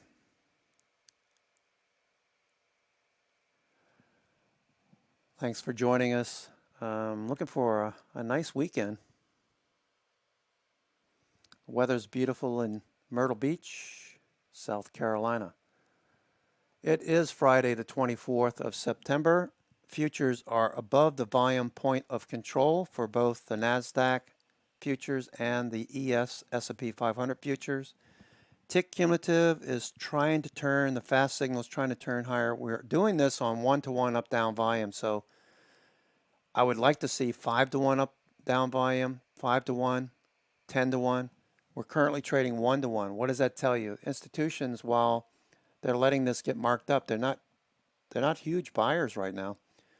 Blocks, we've seen about 36 blocks today. The largest block of the day was about 500,000 shares at 443.83. 443.83 or above that, that's bullish. 443.83. SPY 443.83 was the largest block of the day.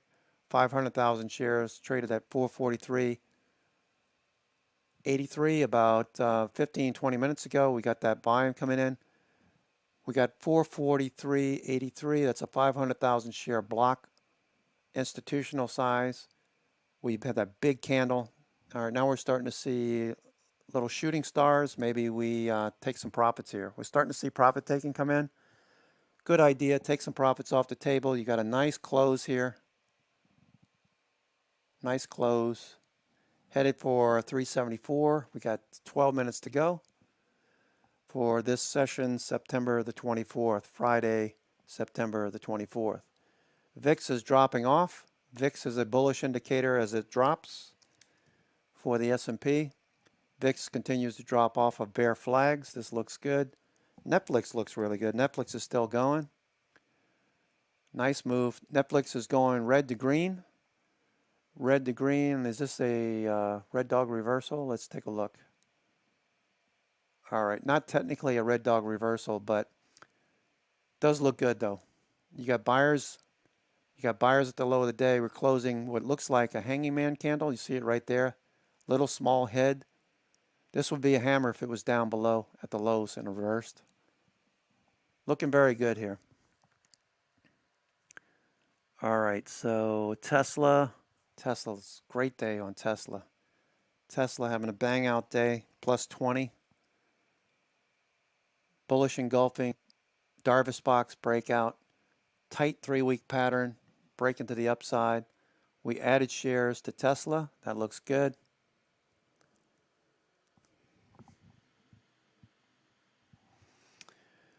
Okay, looking very good. CVS, PFA, BNTX, CVS announcing availability. Whenever you're trading, Kareem, whenever you're trading, you need to have an edge. What are our edges? Our edges would be what institutions are doing. S&P 500 options are a good clue on what the institutions are doing. We know that S&P equal weight index, removing the weight of the top 10 stocks. There's only 8 here. Johnson & Johnson and JP Morgan are the other 2. These make up 25% of the weight of the S&P 500. When you take the weight, take these out, that creates the S&P equal weight index. We use this for a buy signal. Whenever you got the number of stocks trading above the 50-day, at below 70%.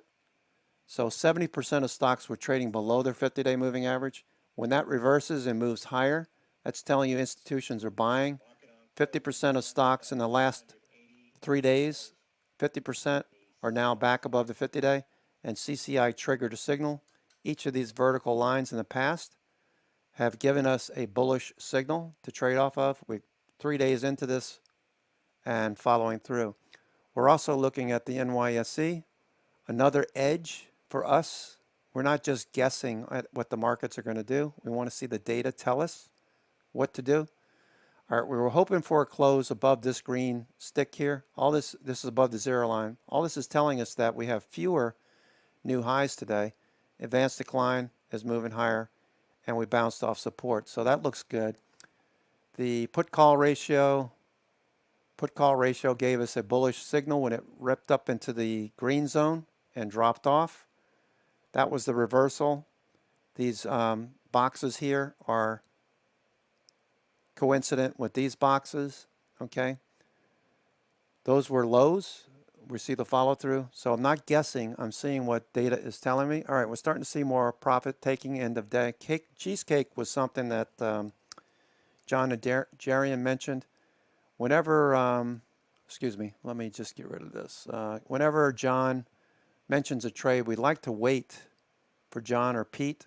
We wait for them to make the mention, which was during the halftime report. So Cheesecake rose a bit. We look for the pullback below VWAP, the dashed line. Better entry here on a reversal. We don't just take it because it's below VWAP. We look for price action to follow through and get back above VWAP, that's a long signal. And we can see that we've moved up 50 cents from that low, so your options are appreciating. If you took the Cheesecake October 55 call or the Cheesecake October 50 call, those are doing well. VIX is dropping off again. Qs are moving higher. All right, so everything is working for the bulls right now. And for those bears that are posting that the markets are going to drop and all that kind of business, tune into the weekend video. We'll tell you exactly what we can expect for next week. If you're not a member, consider joining. We've got 7 minutes to go. 7 minutes to go. If you're thinking about joining as a member, just go to theclosingprint.com.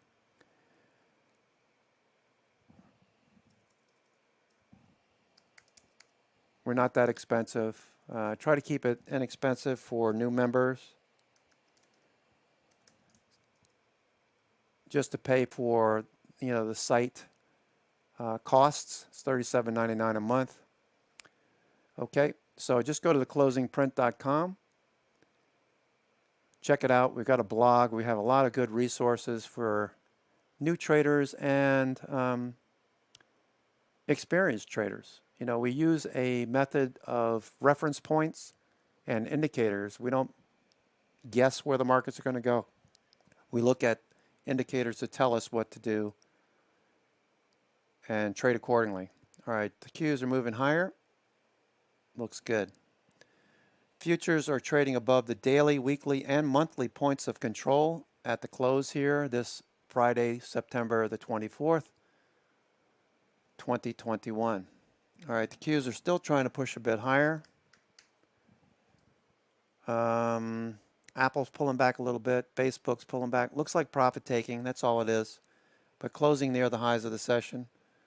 If you're swinging the Qs, they look good too. The Qs look good for the swing. All right, we're back above the 50-day. So the momentum is clearly with the bulls. All of our indicators are telling us that we should see follow through. NYMO, let's check NYMO real quick. NYMO is at +5. It was -6 on Monday. It was -60. All right, we got a low tick alert, so they're taking profits here. All right, taking profits here. You should do the same. Take profits. All right, so we're coming back in. I wanted to see a close up here at 44.63, 44.65. We still have a shot to do that. Still have a chance to do that.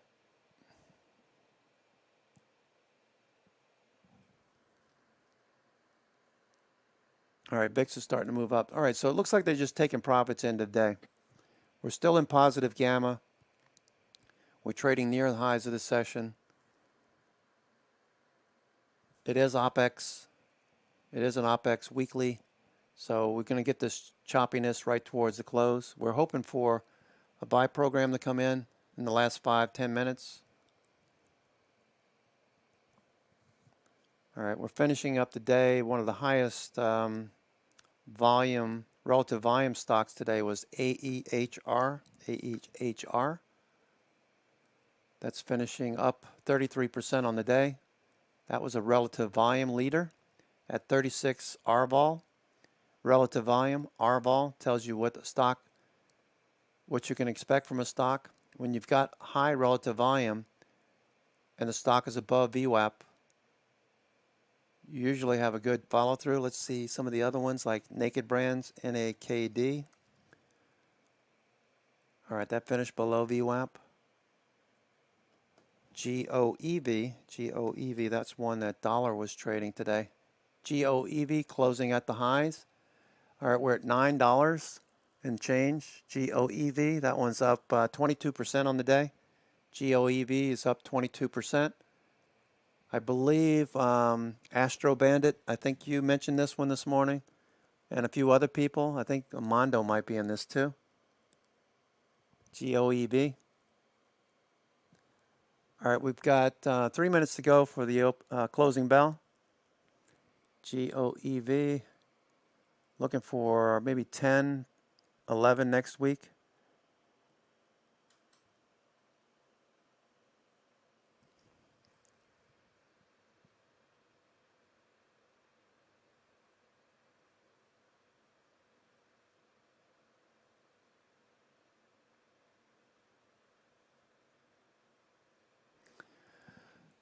All right. So, nice trading day today for those of you joining us today. This is Cousin Vinny coming to you from the closingprint.com. Friday, the 24th of September. Nice close on the day.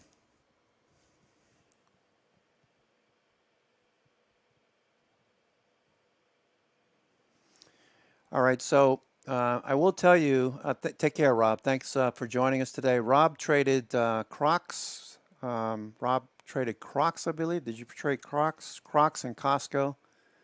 Costco was no, you didn't trade Crocs. You traded Costco. Costco was a huge move. That was mentioned early this morning by Rob, one of our esteemed traders in the YouTube chat room on a daily basis. Costco took off this morning. This is a good example of a 5-minute VWAP that you want to buy. Opening range breakout. There's your opening range. First 30 minutes. We take out the high of the day. We pull away from VWAP. VWAP tilts higher. Look at the relative volume at 10 o'clock versus Thursday. That tells you the stock is in play. That was a big one. Options more than doubled today on Costco. Costco is expanding its operations, so we had a nice move there. A little profit taking in today. Take care. Have a great weekend, Rob. We'll see you later. This is Cousin Vinny coming to you from theclosingprint.com. We're at the close today, September the 24th, 2021. Remember to always use a strategy. We use strategies every day. We don't just throw out trades. We talk you through a trade, let you know why we're taking the trade, where you should have your stops, and so on. You can lose money in the markets too if you don't know what you're doing. If you want to learn what to do, join us on a weekly basis every day from 9 o'clock till 4:15, 4:05, 4:15, depending on if I have a hard stop or not. Join us during the trading day. We send out blog posts as well, let you know what we're thinking about during the week. All right, so I can show you that we had 2 really good trades this week, among others, that were posted on Monday. You go to the blog here, you can see what we were looking at. Digital Turbine and Snap. Digital Turbine was a stock we were looking at 65, and we were looking at Snap when it was trading 76. Well, Snap hit, 83 at the close. Digital Turbine, APPS, that one had it was a little bit off today. It closed flat on the day. But Digital Turbine and Snap, those were 2 good trades. Among others, today we had NVIDIA, Costco, Netflix, Facebook, Apple, a lot of good positions. Digital Turbine, APPS. So if you bought Digital Turbine on Tuesday, on that blog post, it was trading at 69. It traded up another $3. Digital Turbine, Snap. If you bought Snap, it was trading at 76. And it's trading at 83. So that was a nice follow through, and that was on your blog on Tuesday. Have a great weekend, everyone. Take care. This is Cousin Vinny coming to you from theclosingprint.com. September the 24th, Friday. Auf Wiedersehen. Take care. We'll talk to you on Sunday when the weekend video comes out. Ciao. Thanks for joining us, Scott, by the way. Thanks for joining us.